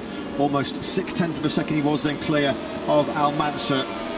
You have to factor in the sort of fatigue issue, the tiredness, which is surely going to impact on Almanza's speed in the second half of this Grand Prix. 5 days ago, the poor guy was still in hospital. At 45.8 from Quiles would have put him 3rd on the grid. That's how quick he's currently going in this race. And 8th for Almanza.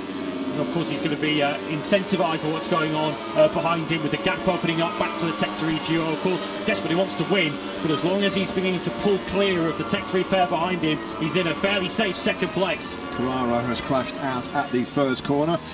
His motorcycle gets cleared away from the scene of the crime. I have to say, Salmello is riding out of his skin at the moment. Perrone's been on his rear tyre now for a good 5 or 6 laps, but just cannot find a way through. Defending with all his might here, isn't he, the flying Finn? Looks once again like Munoz and Carpe are just threatening to drop Uriarte. Uriarte at the moment in 7th place. He's still doing low 146s Uriarte, but just not able to hang on to the back of Munoz and Carpe. Salmello is all action on board that KTM, but it's quite a view that Perrone's got as we now look overhead on the 2 Tech 3 teammates. They are starting to be steadily caught by Munoz now that he's cleared Carpe. Munoz did a 46.1. The only rider faster than him on the last lap was Quiles, the race leader. So this might catch the attention of Tech 3 if the 64 starts to zero in on them. Fair play to Almanza. Almanza, talk about digging deep. How big's his shovel? A 145.961. He is responding. This is awesome, you have to say, from Almanza. Straight away back into the 45s himself to try and keep this pressure on Max Keylers at the front. Keeping the pressure on Sam Mellor is certainly Perrone, who did so much of the front running in this Grand Prix last year, only to lose the win very late on. Just about keeping himself on the right side of the red and white curves there was Keylers. Didn't want to run on the outside there. The green track limits, as you can see on the outside of 4. Perrone was having a look there at Rico, Sam Mellor, the Tech 3 duo wisely sort of calling a bit of a truce at the moment. I think their big battle here isn't so much what's ahead. Their big battle is with the fast chasing Munoz, who once again took a quarter of a second out of them on the last lap. So Munoz is now 1 second off the back of Perrone in third. How much did Morelli damage his front running prospects with that charge into the first corner? Well, it has taken him 10 laps to get himself back inside the top 10. That's how much damage he did suffer early on. Just behind him is Adrian Fernandez. Points at the moment for O'Gorman, Ogden and Kelso. Scott Ogden came from 21st on the grid. He finished 21st in every single session so far this weekend, Ogden. So potentially 3 points beckoning for the Brits. That gap has really now come down. It's plummeted on this lap between Perrone and Munoz. Was Perrone still bottled up behind his teammate? If anything, it looks like he's now got the superior pace behind Sam Mellor, and they've now got Munoz and Carpe crucially, who's now up behind 64 and 83. It's a four-way battle for third now. Yeah, and you feared that Uriarte was struggling to go with Munoz and Carpe, and that fear has panned out. Uriarte's now over a second.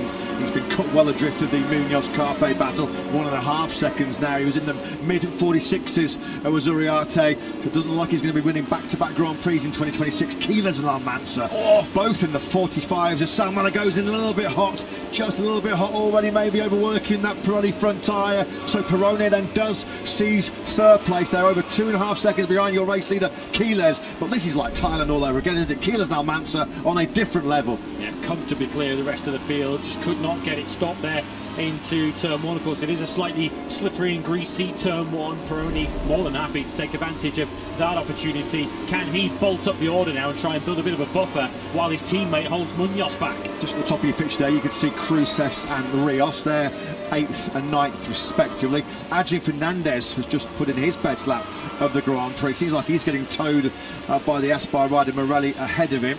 Sam Mellor's definitely not thinking about defence, he's thinking about attack. So too is Carpe up the inside of Munoz. So we've now got Tech 3 and IO KTM's now running 3rd, 4th and 5th. Munoz isn't going to take that one lying down, is he? He was always going to fight back. Of course he wasn't. Of course he was not. He's all action. Has a good long look over his left shoulder there.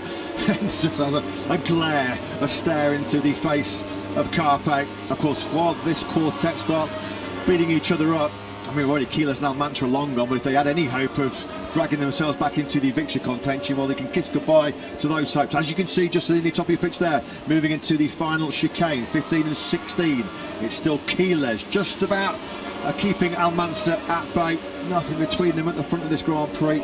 Left 11 of 20 in the 45s. That's stunning pace. And Almanza, they are once again in the 45s. And Almanza, well, he's pushing his brain, his body and his bike at the moment to play something even he thought he was capable of doing. A 45.836 from Almanza on lap 12, keeping himself firmly in the hunt here for the win in Hungary. They're nearly a second a lap quicker than the group behind them. Yes, of course, Sam Mellor made that mistake into turn 1, which led them to drop their pace off a little bit, but they are in a completely different league from the rest of the field. And of course, while this quartet battle with each other, Uriarte just gently bringing some time back on the last lap. A 46.5 for Uriarte. He's still 1.3 back, so he needs plenty more action up ahead if he's going to get in the battle for third. This was coming, let's be honest. Almanza and Keylers were over half a second quicker than anybody else in qualifying yesterday. They absolutely destroyed the field in that 15-minute Q2 session. So this is not a shock from the top pair at the front, but their pace is super impressive. You can keep an eye on the lead group in the top left-hand corner of your screens, because we're engaged, we're all eyes on this strong battle for the final place on the box. Perrone, Sam Mellor, Munoz, Carpe. Looks like maybe Uriarte even fancies getting himself back into this battle. Uriarte, a 46.5 on his last lap, was a couple of tenths faster than Munoz and Carpe directly ahead of him. Perrone, of course, was on the podium here last year when he was that very close second to Max Quiles. It's third that he's fighting for here. Third, fourth, fifth, sixth and seventh, pretty much in one camera shot. Once again, a big look behind for David Munoz, and Alvaro Carpe is not going to sit down in sixth place very long. If you're going to look behind, I'm going to put you behind me.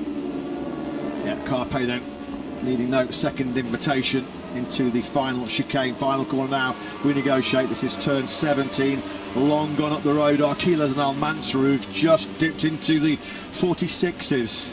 Quiles by just 0.02 of a second, at 146.002. 0.4 of a second as he slang the lead over Almanza. Uriarte is coming back into this battle, isn't he? Uriarte, to his credit, has just found another mid 146. And that was, well, he was 0.7 faster than Munoz for the 47.1. Munoz was littered, of course, by Carpe on that last lap, but don't discount Uriarte. Oh, Carpe having a little look on the inside of 4 there. He was able to hold a much tighter line through those left-handers of 2, 3 and 4. And already Peroni is thinking about defence, hugging the right-hand side of the racetrack. Salmela pulls out on the 27. Carpe on the 83. Might take one Tech3 bike. He's up into 4th place. That's 1 down, 1 to go.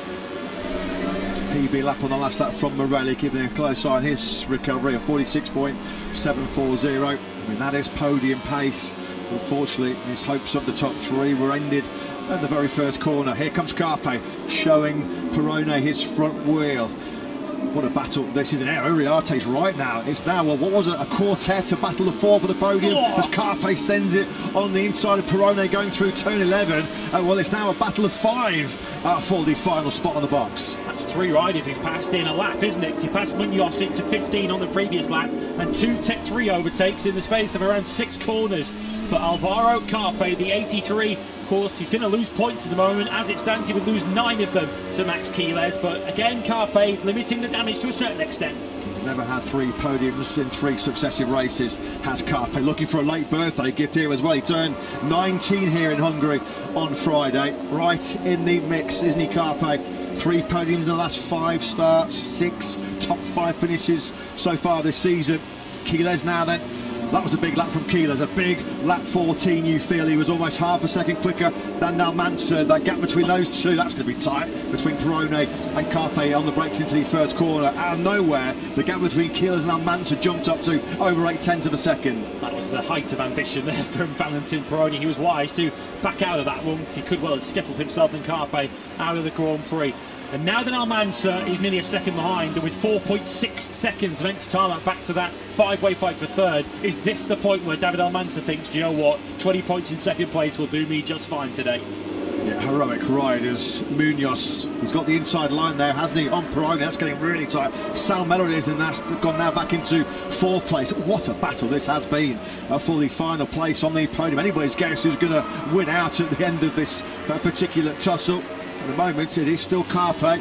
Carpe with a bit of breathing space. That's about the biggest lead he's had in that 3rd spot. Salmela charges in hot into that chicane. That's going to have cost him time through 9 and 10. Yeah, and that almost forced his teammate wide. And look, Munoz rides through the gap. There's about half a KTM wide. Munoz forced his way through it, and in between the Tech3 teammates now. They don't learn this, like, do they? If you give David Munoz an inch, he's going to take a mile in Moto3. As you can see now, just on his own in the picture-on-picture in the top left-hand corner of your screens, Quiles has well and truly dropped David Almanza. It's now 1.4 seconds is that gap. It looks like David Almanza, he fought a phenomenal fight. It looks like he's going to hold on to a safe second place, and a richly deserved second place as well. But Quiles, just as he has been so often in 2026, on the day is just too strong and too fast. 46.9 on that last lap for David Almanza. Lost 4/10 to this group that we're looking at, but with only 5 laps to go, if he loses at that sort of rate, that's not going to concern him too much. As Salmela, Speedway style, they do like their Speedway in Finland, don't they? But he lost in the end that 4th place to Munoz. Don't discount Uriarte, as we have mentioned. He's just sort of keeping a watching brief, waiting to potentially pick up some pieces of the battles directly ahead of him. Cruces has broken Rios in their battle for 8th. Cruces now 1.8 seconds clear of Rios. In fact, Rios might shortly be getting picked off by Morelli. That gap between those two has come down to under 0.2 of a second. Points still on the board for Fernandez, Ogden, O'Gorman, Kelso and Buchanan. Feels like the battle now then for 3rd place is Carpe and Munoz. They've been able to pick their way through this group, which is led by Salmela led by Perrone, and now Tech 3 are potentially staring at a 5th and a 6th. Uriarte, can he get himself into the action too and join his teammate up at the front of this group? Carpe has worked hard. He and Munoz have had to be patient. They've had to work hard as Perrone's now dished out some punishment, some serious punishment to his teammate there. And again, Uriarte this time is going to pick up the chromes. Not exactly the best team strategy at Tech 3 there, was it? Perrone just took the front there, mid-corner through 11. Is that what forced him to pick up? And then Salmela was caught right on the wrong side of all that. Rico Salmela through no fault of his own. Let's just try and find out what happened here. This is ultra aggressive from Perrone on the inside. Well, it was just, I think, his front tyre hitting Salmela's knee, wasn't it, that forced him to quickly pick up. Fans of Drive to Survive will know that Gunter Steiner doesn't often take kindly to his teammates not working together back in Formula 1, so he might be having his words with his 2 young chargers in Tech 3. KTM after that one. Quiles leads Almanza now by 1.9, and Almanza is still very much pegging the gap. He's matching the pace of the group behind him. His second looks plenty safe enough. Quiles still doing 46 flats, which is sensational pace. So too is Munoz, a 46.1 from the rider. In 4th place, Merli, as we suspected he would do, did pick off Rios to move up into 9th. Salmela was the big loser on that lap 16, wasn't he? Dropped down to 7th, and with that aggressive move put in by his teammate Perrone, he was in the 47s on that last circuit. It was the Vin. Really points today for Veda Pratama. He's had a poor lap in the 48s last time around. He's now down to 19th place. As Munoz shows a front tyre to Alvaro Carpe, who will be well aware who's right behind him. That now is the battle for 3rd and 4th. They've dropped the Tech 3 duo, and of course it is now Uriarte who leads that particular trio in 5th. Yeah, and these two have sort of stared each other down at points in this Grand Prix, as Munoz then does find a way through into 9 and 10. That's lovely by Munoz. Some battle this for 3rd. He's going to shut the door on Carpe going now through turn 11. Left-hander, that's all about building up your speed.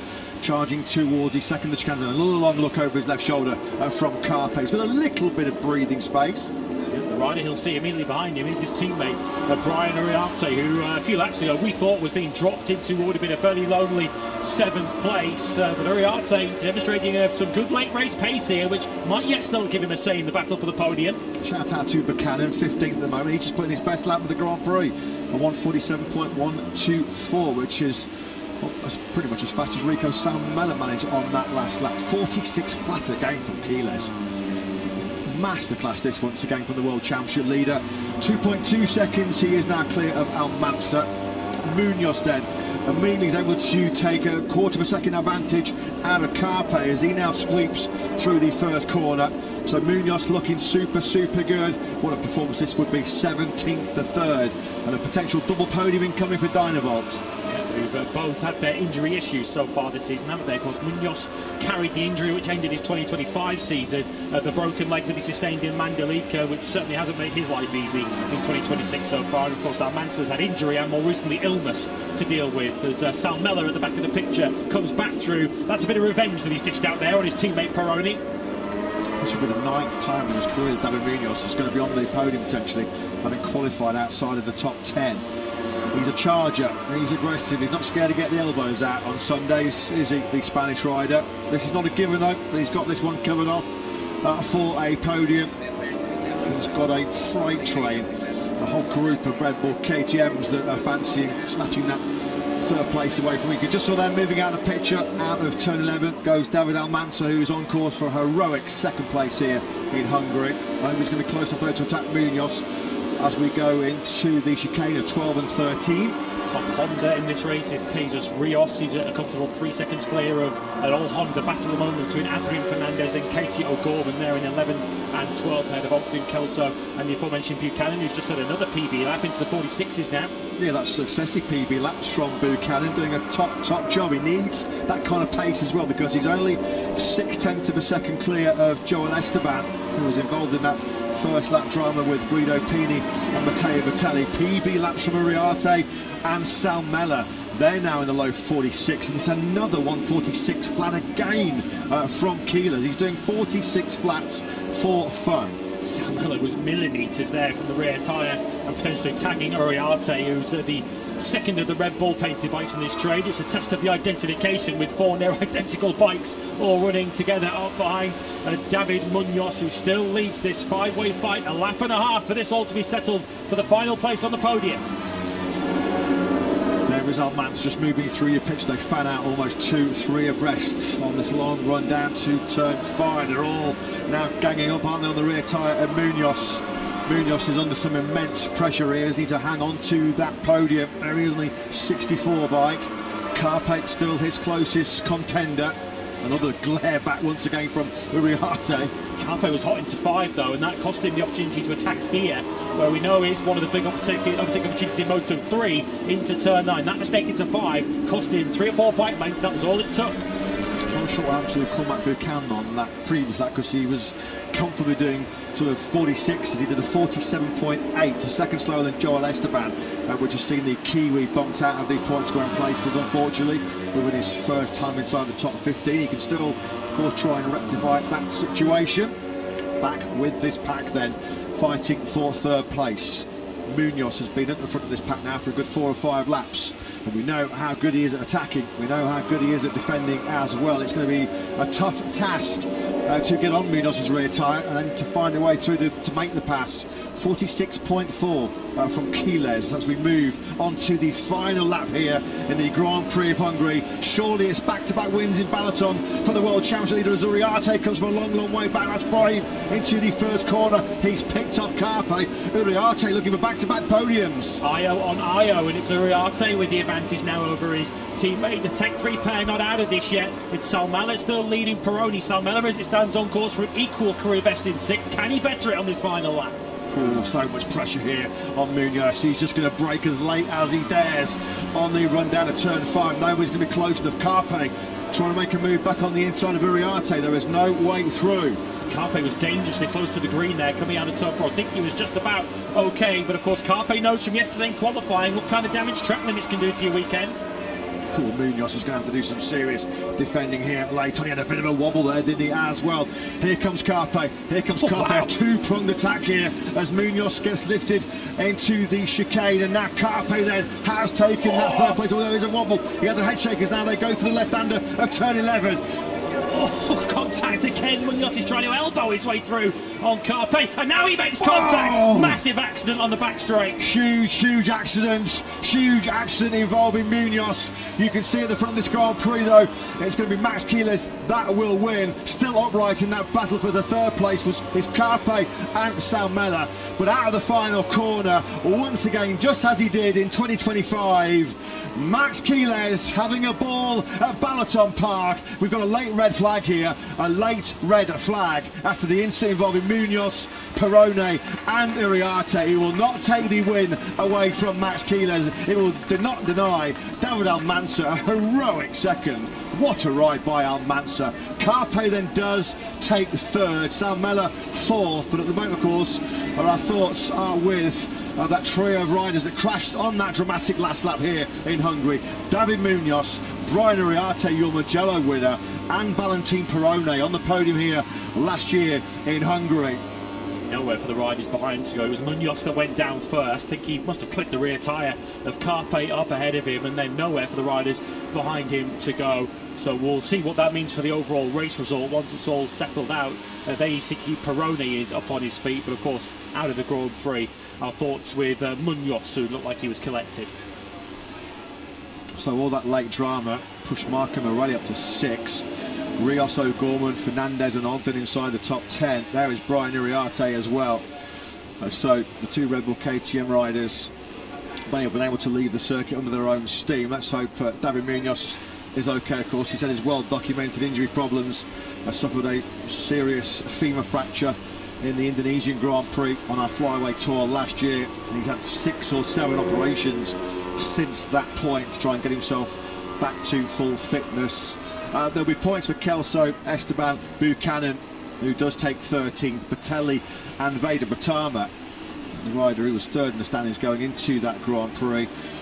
But once again, as he has proven on so many occasions throughout 2025, his incredible rookie season, and certainly in the opening part of 2026, Max Quiles, a completely dominant force in this year's World Championship.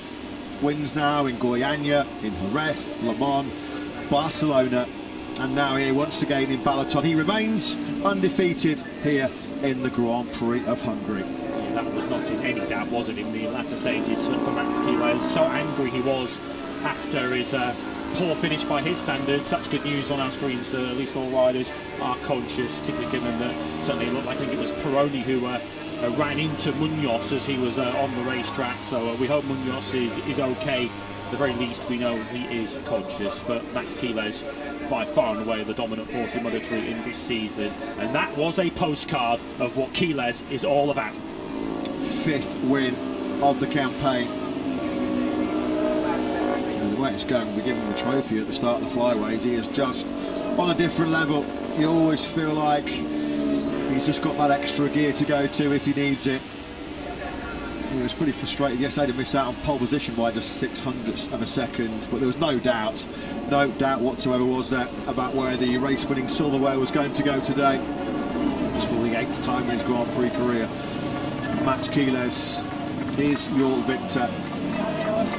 He was livid at this point last week when a late mistake cost him the chance for the podium in Mugello. That is some ride, a heck of a ride by the utterly heroic David Almanza. He collapses onto the tank of his KTM machine. He put up such a great fight, didn't he, for the first 2/3 of that race. He's going to be absolutely destroyed, absolutely shattered. The hardest podium finish of David Almanza's career, that's for sure. Great to see him back on the form that we saw from him at the start of the season before that injury in Brazil. There's a jig of delight from Max Quiles. He is going to be breaking some serious records, isn't he, in this Moto3 season? The kind of form he's going, only 8 races in, with Carpe credited in 3rd place. He will extend his World Championship lead now up to 59 points. He takes the congratulations of the Aspar team. It was a tougher fight for the win here last August when he was pushed all the way to the checkered flag on the last lap by Peroni. This time around, though, it was a bit of a breeze in Balaton, wasn't it? Huge respect, a huge effort just to even be here this weekend in Hungary for David Almanza. Let's not forget he was still in a hospital bed on Wednesday, and he's come back with a pole position and a really hard-earned 2nd place. Yeah, take a big gulp of that liquid, David, because you've earned it. He's certainly going to be earning a taste of some Prosecco post-Grand Prix here. This is coming on to the final lap then, out of turn 11, and Munoz does indeed make contact with the rear tyre. You can see there, nasty impact there for Peroni, should I say, who ran over David Munoz. As you mentioned, Munoz has had his injury problems already recently, and that's not a crash that you like to see too many times. Yeah, and unfortunately, as you can see from those images on Carpe's KTM, twice on David Munoz's legs were run over. So, yeah, all we can say is we hope that there is no serious injury. There's no aggravation to the femur fracture that he suffered in Mandalika last year. Jorge Martinez Aspar congratulates Max Quiles. Jürgen Ling there coming across to give a very deserved pat on the back to his rider. The race red flagged. Final results based on standings as of lap 19 with 2/3 race distance completed. Yeah, so there's just been a little bit of a rejigging in the result here on our screen. So Uriarte has now been reinstated in 4th on our timing screens. Salmela 5th, which will be a career best for him. Cruces 6th, Morelli, Rios, O'Gorman and Fernandez completing the top 10 ahead of Ogden, Kelso, Esteban Buchanan and Batelli. So Veda Pratama is now dropped out of the World Championship points to 16th. Good job by Cormac Buchanan with a couple of crashes here this weekend, but he keeps coming back for more. He keeps picking himself up off the floor, doesn't he? His first point scoring finish since the Australian Grand Prix in Phillip Island. He's eventually credited with 14th place. But taking it to the max once again is Max Quiles. Just the one Grand Prix, that was 7 days ago in Mugello when he was 11th. Has he finished lower than 2nd? Quite an astonishing streak he's on at the start of the 2026 campaign. 5 wins in 8, 7 podiums in 8. Amazing record that Quiles has as well. 26 Grand Prix starts, he's finished a lot. He hasn't even had a single DNF. When he has to turn up on a Sunday, when it's the most important day of the weekend, well, he very, very rarely lets you down, does he, Max Quiles? Eventually, his winning margin, the history books, will be shown as a 3.1 second win over David Almanza. Spanish block out of the podium. It is 3 podiums in a row for the first time in Alvaro Carpe's Grand Prix career, and it is a belated 19th birthday present. Happy 19th birthday on Friday to Alvaro. That will be a very nice little present for him to take into a short break before we embark on another double-header. The Grand Prix of Czechia and the Dutch TT coming up later on in what's a busy June, as we can see the top 3 getting ready to come and have a little chat with Jack down in Park Fermo. There is Pit Byler, KTM Motorsport Director, once again coming to congratulate the dominant Max Quiles. Here he is then, podiums in 3 in a row for the first time in his Grand Prix career, a couple of days after his 19th birthday as well. Let's get some thoughts from Alvaro Carpe with Jack. Alvaro, what a great job. 3 straight podium finishes now, but today was a tough one, coming through from row 6 of the grid. A messy final lap in the end. Just talk us through the work you had to do in that race. Yeah, as you said, it was a very difficult race because we started from the 18th positions, and overtaking this track maybe looks easy, but it's not too much overtaking points, so we always had to create the opportunity to overtake. And yeah, very happy because we finally, as you said, we have 3 podiums in a row. That's the thing we want, the constancy in the championship.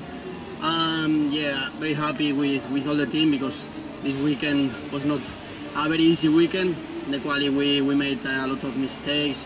Team was unhappy a little bit, but yeah, I think we deserve this because in the fight I feel like very good. I'm very clever, and yeah, this race was. If I started maybe in the 2 front rows, maybe I could follow even the second place. Maybe not the first place, but we could fight the second place. But yeah, we have to see the reality. We are on 3rd position, not bad. Constancy is the key. So yeah, thank you for all my team, all my family is at home, all my friends, and see you in the next race. Great ride, well done. Thank you. Yeah, another great ride. Thanks, Jack. Thanks to Alvaro Carpe. It is now his 4th podium in the last 6. 3 on the spin, 3rd in Austin, 2nd in Catalonia, 2nd in Mugello, 3rd today here at BalatonPark. And as he said, he has found that consistency. Well, he really has found. He hasn't finished lower than 5th so far this season. The only blemish on his copybook was a DNF French Grand Prix in Le Mans, and he did it the hard way, no question. As he said, he really fluffed. They made a real hash of Q2 yesterday. Doesn't sound like Red Bull at KTM IO were too impressed with him, weren't they, after he didn't register a lap time in that qualifying session yesterday. But he turned up when it really mattered on Sunday. He's a heroic, a truly stunning second place here in Hungary. For David Almanza, who's with Jack. David, you've had to dig so deep for that podium. Still in hospital on Wednesday. You've travelled straight here and you finished the weekend in 2nd place. Just how proud are you of your efforts over the last couple of days? What's the day? No, the next day. Well, this result is very important to me, also to the team, because we come back to the podium, we come back to do the result we merecemos. And well, the race today was very hard to me because I don't stay 100% from myself, because too many days in the hospital. We amazing. I can do more. And today with the front soft tires in the middle of the race was very difficult. But well, we complete the race. This in 2nd position. It's very important to me also. Well, we need to continue like this. An incredible effort today. Congratulations. Thank you. Yeah, a Herculean effort from David Almanza. You tried to have had that conversation or tried to speak with him this time last weekend. Well, he couldn't talk. So severe was the bout of tonsillitis he had throughout the Grand Prix of Italy. As he said, he put up a real great fight there. Maybe just didn't quite have the front grip underneath him with that Pirelli soft front tyre. Well, that was a class class performance. From his hospital bed to a World Championship podium in less than a week for the 20-year-old Spaniard. But Max Quiles, well, he is just completely unstoppable right now. 5 wins in a back-to-back in Balaton. Let's get the thoughts of the Spaniard with Jack. Max, another absolute masterclass here today. Last weekend in Mugello, we saw the anger, we saw the frustration, we saw how much it means to win. So to have bounced back like that, how much does this mean? Yeah, after Mugello I was really focused. I had these angers. I think it's something normal when you are young. And I said, okay, I'm gonna push all the anger. Now in Hungary, it was great. So happy to win here. Wow, it's amazing. The 5th one, let's see if we can keep making more victories and yeah, keep working with the team that they are making a great job. And I hope David is good. It's never nice to win a race when somebody is injured, so I hope he's good. They told me it was okay, so this is the important thing. Congratulations. Thank you. I've said it before, there's just so much to admire, isn't there? About 18-year-old Max Quiles, victorious here in Balaton. But one of his first thoughts, as we all share, on David Munoz after his horrible last lap crash. This was the key move, it was coming. Quiles then firing on the inside of David Almanza. Some effort there, braking on the curve going through turns 9 and 10. Well, that's the confidence he has in himself. He always backs himself, doesn't he, Max Quiles? Backing himself, he goes back to back at BalatonPark. He knew that was a great ride, that's great respect. Max Quiles knows just how tough this week has been for David Almanza. Almanza got the better of him in Q2 yesterday, but there was nothing that was going to stop Max Quiles on Grand Prix day here in Hungary. And as he said himself, channeling the anger from the visible anger we saw last weekend in Mugello when he finished down in what has ultimately become 10th place with what's happened to Adrian Fernandez. Rather than getting angry, he got even here this weekend. He got better than even. He dominated this Hungarian Grand Prix to strengthen his position at the top of the World Championship. There is Valentin Peroni, one of the 3 riders involved in that incident on the final lap. Of course, because Oriate did get back on his bike and ultimately come back to the pits, that's why he has been credited with 4th place. Salmela also kept running. So Peroni and Munoz was the 2 who didn't get back up and rejoin. That's why they are non-finishers. Scary that one for Peroni. Glad to see he's already back in the Red Bull KTM Tech 3 garage, just explaining how close he was to the podium. Of course, in about 7 or 8 minutes time we'll begin our coverage of the 300th Moto2 Grand Prix here in BalatonPark. What a milestone that is. But first, Moto3 celebrations underway. Quiles, Almanza and Carpe are all Spanish top 3 here in Balaton. Yeah, Max Quiles, getting rather accustomed to this, isn't he? The only blot on his podium copybook being that Italian Grand Prix in Mugello. So 8 Grand Prix, now he's 7 podiums, 16 in total in his Moto3 career now. It was only Max Quiles' 26th Moto3 start. There's the now quite familiar celebration from Alvaro Carpe when he gets up onto a podium. No one will have worked as hard for a 2nd place as David Almanza has today. But victory, of course, it was Max Quiles who took victory at Balaton today. An all-Spanish podium, which is also becoming quite a frequent occurrence in Moto3. Winning Constructor Prize, of course, is handed over to Aspar. Henrik Hermann, the president of the Hungarian Motorsport Federation, doing the honours.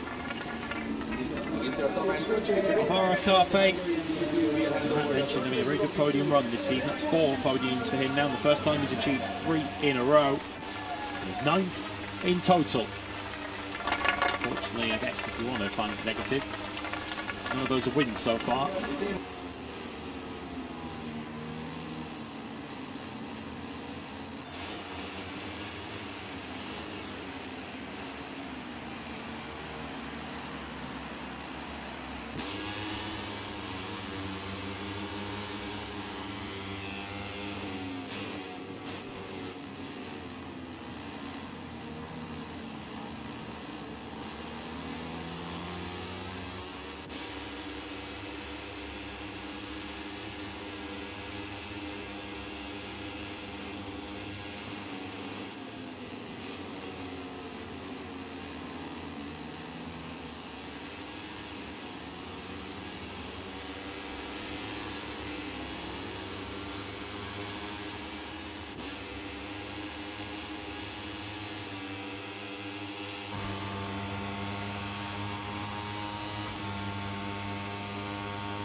fourth time in 77 years.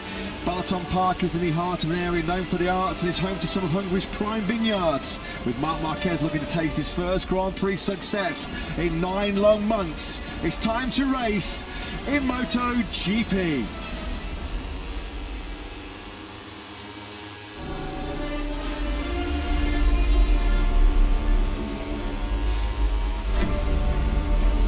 Well, it's just gone midday local time here in Western Hungary, which means we can say good afternoon and a warm welcome to BalatonPark. A warm welcome to our 8th race day of the 2026 MotoGP World Championship, which coming to Hungary sees Marco Bezzecchi fresh off the back of his fairy tale dream home success in front of his home crowd in Mugello, 7 days ago. Bez brings a 20-point lead in the World Championship to BalatonPark. The MotoGP field as Marc Marquez hones in on the double victory once again here in Hungary. They'll be lights out and racing in about 2 hours' time. Marc Marquez, of course, on pole position and the winner of yesterday's sprint in dominant fashion. Next on the agenda here at BalatonPark, though, is a moment of history, a milestone Grand Prix coming up over what is scheduled to be 22 laps, because a journey which began under the Lusail International Circuit floodlights at Qatar back in 2010, a race win for the late great Shoya Tomazawa, today marks the 300th Moto2 World Championship Grand Prix, and leading the field away on this momentous day for Moto2 will be Blue Crew Pramac Yamaha star Ethan Guevara, who led what was a super close Q2 in Moto2 yesterday here in the Hungarian sunshine. Guevara on pole position with a 1:40.280. The top 4 riders on the grid, though, split by just over 0.06 of a second. Philip Salac, the Czech star's purple patch in qualifying, rolls on. Salac going from a 3rd front row in the last 4 rounds. Senna Aegis finds himself qualifying inside the top 3 once again for the first time since his opening round pole in Buriram. And keep a close eye because he's been super fast, super strong all weekend. It is the World Championship leader Manu Gonzalez heading row 2 in 4th place. Gonzalez, winner of our last 2 Grand Prix, Catalunya and Mugello. 34.5 points Gonzalez is leading the championship coming into this round 8. Matt Bertlew is still to be in the commentary box talking you through all the action. Jack Appleyard down in pit lane. We have had some memorable battles in Moto2 in our previous 299 starts, 62 winners, 90 riders on podiums. I wonder who's going to take the glory in our 3rd centenary battle here today. Looking forward to this one, Lewis, because Q2 was incredibly close. Some real heavyweights on the first of 3 rows, including BalatonPark winner David Alonso here last August. To mark 300 Moto2's Grand Prix, this one promises to be a cracker. Yeah, really exciting one, this, given that qualifying yesterday saw, I have to say, something of an upset for Ethan Guevara, which sounds odd given that he's 2nd in the World Championship, but he's had a bit of a mixed weekend. Crashed on his very first outlap here on Friday morning. He's had some front brake issues with his Boscoscuro, which certainly held him back on Sunday in Mugello last weekend, but recovered brilliantly to take his 2nd pole of the year, the first repeat pole sitter of 2026, and an upset too because Manu Gonzalez had dominated the World Championship leader the entire weekend, fastest in all 3 practice sessions leading up to qualifying, so I think many were expecting him to take a comfortable pole. He's not even on the front row. Only a 19th pole position for Boscoscuro in the hands of Ethan Guevara. 3 in the last 4, which is already 1 more than Boscoscuro managed throughout the whole of 2025. Jake Dixon was their only pole sitter last year in Austin and in the Saxon Ring. So Ethan Guevara then brings himself to pole position. He's been in fantastic form. Performances so far this season, podiums in Thailand and in Austin, a win in Le Mans and a most recent podium in Catalunya has meant it's all pointing towards Ethan Guevara being part of the MotoGP grid next year with the new 850cc era, the new Pirelli tyre era. 7th he was last time at Mugello, which was his equal and lowest finish of the campaign. 95 points collected so far by the Spanish rider. a bit of a pretty miserable BalatonPark experience here last year when he jumped the start, got a double long lap and then eventually retired out of the action. Ethan Guevara wants to try and close down that 34.5 point advantage to Manu Gonzalez. I have the Valencia win of Guevara in my mind, thinking about this potential Grand Prix ahead of us. Remember when he was under intense pressure from Danny Holgado for the entire race, but he was able to hold him back. Is that the kind of race we're going to see here for Guevara, because he is so difficult to pass, perhaps the hardest rider to overtake in Moto2? Philip Salac is waving to his left there because there's a massive Philip Salac banner on the main grandstand, and the Czech fans have made themselves heard here because Philip giving them a nice wave. Philip Salac, 3 front row starts and 81 appearances in Moto2, and now 3 in the last 4. Last year's Balaton winner, though, David Alonso, he's going to be in the game for the win here today, surely. Back of the 3rd row goes the Colombian, he's with Jack. Yes, he just gets a final tap on the back and a word of advice from team boss Jorge Martinez Aspar. Well, David, you did it last year. I guess everybody wants to know, can you do it again this year?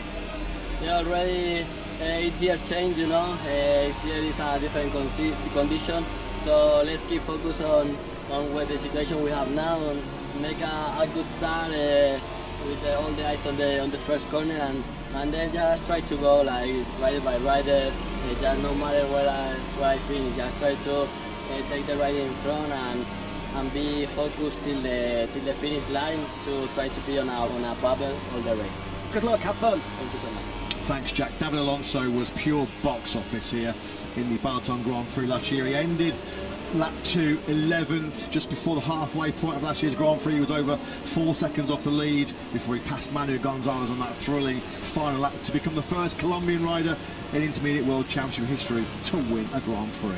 And he was second to Manu Gonzalez in all 3 practice sessions, so another rider who's probably qualified lower down the field than they really should be in terms of their race pace. It's been a familiar concern for Alonso in his Moto2 career so far. A year and a half in, he's maximising a soft Pirelli tyre in qualifying trim and in the early laps. So it's so important for Alonso not to lose ground on the first lap if he is to challenge for a second consecutive win here. World champion Manu Gonzalez and heads an all-Spanish second row, also featuring Alex Escrig and Danny Holgado, who we just saw there on screens. Qualified top 6 in 5 of 8 so far this year as Holgado. And many people's dark horses for the podium here this afternoon is Dutch rider Colin Weiss, qualified top 10 in the last 10. He goes from 7th and he's with Jack. Yeah, looks like a really competitive race, this one, Colin. A lot of riders with similar pace. What's going to be crucial?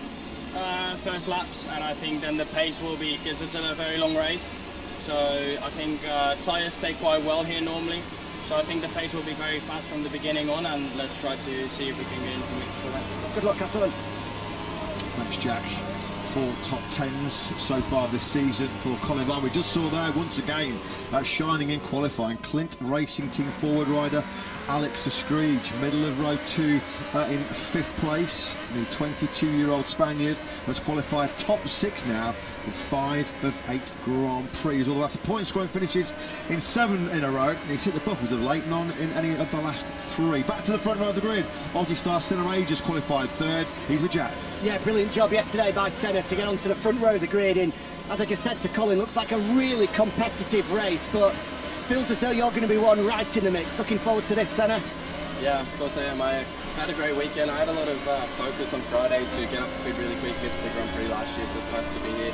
The tracks are completely different to we have normally on the calendar. The layout is super unique, so it requires a lot of focus and consistency. And yeah, let's see. I think we should have a bit of a group out the front, so we need to get a good start, be aggressive, and settle in as quickly as we can, and then have a good race from there. So yeah, that's all I can do now. Have a good one. Thank you. Big day tomorrow for Senna. Just turns 21. He'll be hoping it's a big day today for the Sydney sider. Back on the front row, they've been looking very, very strong. That front row was so tight. Just over 300 of a second splitting Guevara, Salac and Aegis. It's 3rd time this season now that Senna Aegis has out-qualified his teammate Manu Gonzalez, who starts at the front of that second row. Can Ethan Guevara then convert pole into victory in Hungary? Here's boss Alex De Angelis is now with Jack. Yeah, that's the big question, Lewis. Alex had some problems during the weekend. It's not been an easy one, but starting from pole position, what are Ethan's chances? We believe that everything is okay. At the end, yesterday he was really fast, and he believed in his bike and everything. Unfortunately, we didn't have so many laps continuity, so we don't know about really the tire, but everybody use the same tire, everybody are in the same feeling. I believe we don't miss anything to have a good race. Let's hope so. Good luck. Thank you. Thanks, Jack. Thanks to Alex De Angelis. Good point he makes there. With the problems that Guevara's had through the weekend, particularly on Friday morning, hasn't been able to do that long run preparation for the Grand Prix. So potentially in the dark a little bit ahead of what's to come, but certainly starting in the right position. And here is David Alonso, who we've heard from on the grid with Jack. He was 11th at the end of the first lap here last year, and he came through to win. So surely anything is possible from 9th. It's pretty quick myself. Center Ages will turn 21 on Tuesday. Nevertheless, a big day coming for him on Tuesday. Can he be celebrating in some style from the front row of the grid? There is Celestino Vietti. Boy, did he put on some show in front of his own crowd in Mugello last weekend. 16th to 3rd in the Tuscany Mountains. Only 19 podiums in Moto2 history have come from lower on the grid. The most recent was Aaron Canet from 21st to 3rd in Mandalika. Speaking of Canet, Mark Vidas Racing Team rider once again suffering on the Boscoscura chassis. He's only qualified once inside the top 10 Canet so far this season. He finds himself in 16th place on the grid ahead of Alberto Ferrandez and Ivan Ortola, who had a pretty eventful Q2 yesterday. So he did, as did Vietti, but a deja vu for Vietti after crashing in qualifying last weekend. Did it again yesterday in qualifying 1, did though make Q2, and it was at the start of that Q2 session where Ortola had a crash into turn 1. He is generally a very fast starter, quite dynamic on the opening lap.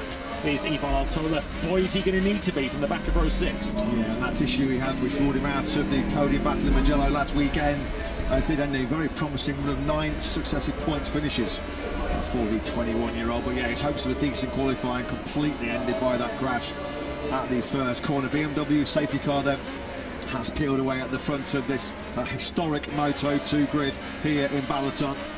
As far as the Pirellis are concerned underneath, every single rider on the grid has gone for the SC1 Soft and the SCX Super Soft rear. It is a straight shootout. Belgian Barry Baltus starts 11th, which is 1 place ahead of where he finished this Balaton Grand Prix here last year. He did have to serve a long lap penalty for exceeding track limits in last year's battle.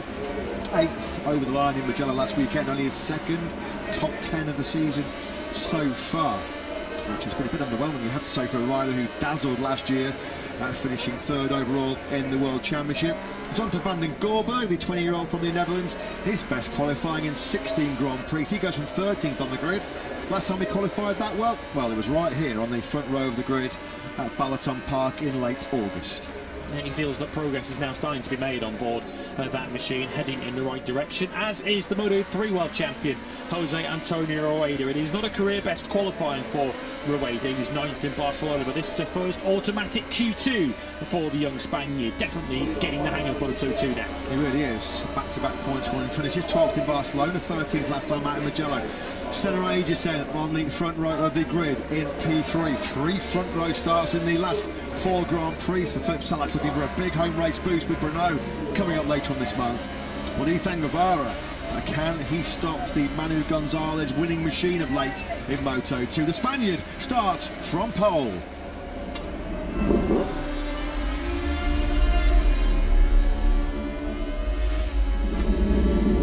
History made as we get set for the 300th Moto2 Grand Prix.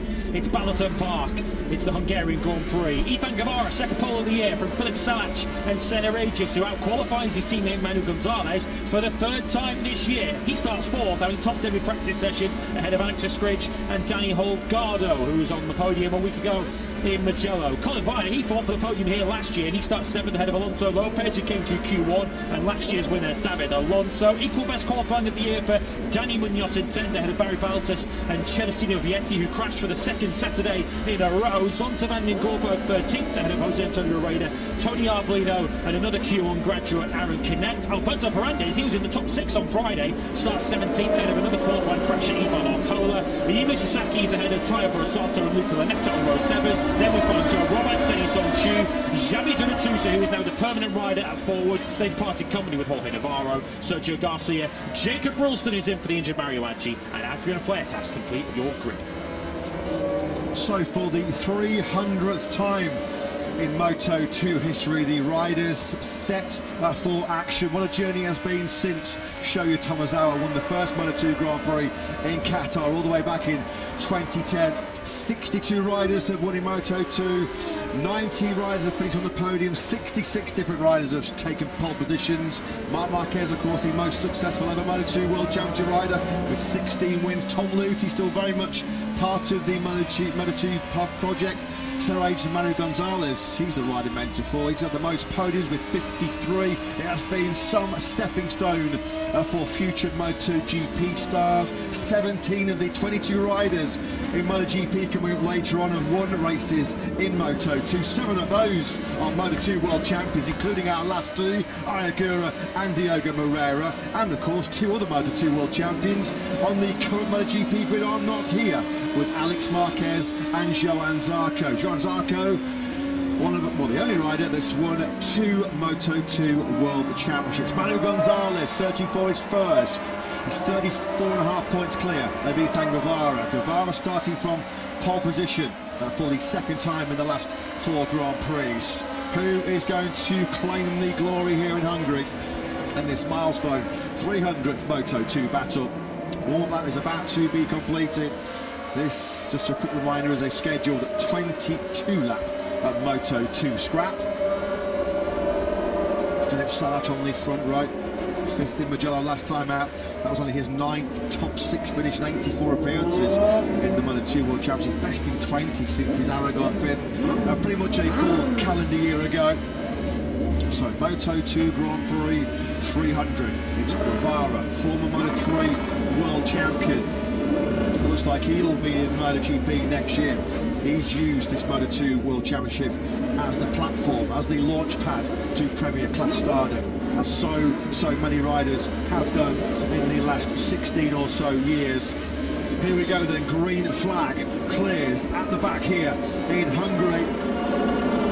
Lights out, and we're racing in the 300th Moto2 battle here in Balaton. Philip Salas trying to get aggressive on the inside of Guevara down into the run for the first corner. Coming from a long way back.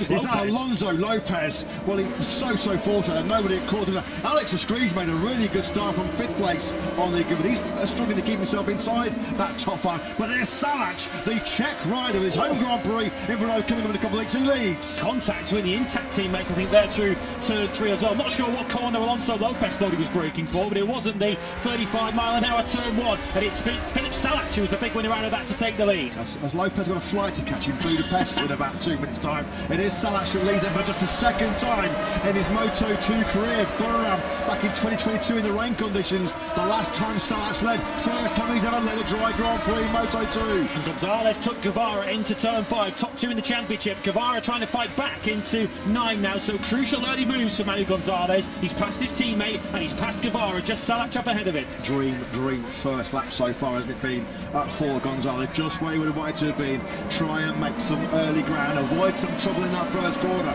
Was the first mission. A bit of a wheelie there for Aegis as he got on the gas coming out of turn 11. So Salac with, of course, his home Grand Prix to come in a couple of weeks' time in the Czech Grand Prix. Body's like there's someone down, I think it's a Mark VDS Boscoscuro down at the back of the picture, and whoever that rider was looked distinctly unhappy with whoever was involved. It's Aaron Canet who's down on the first lap at turn 12. He was out on the first lap in Mugello 7 days ago. What a thoroughly wretched week it has been for Canet and the Elfmark VDS racing team. He was out on the first lap with Zuratouza in Mugello.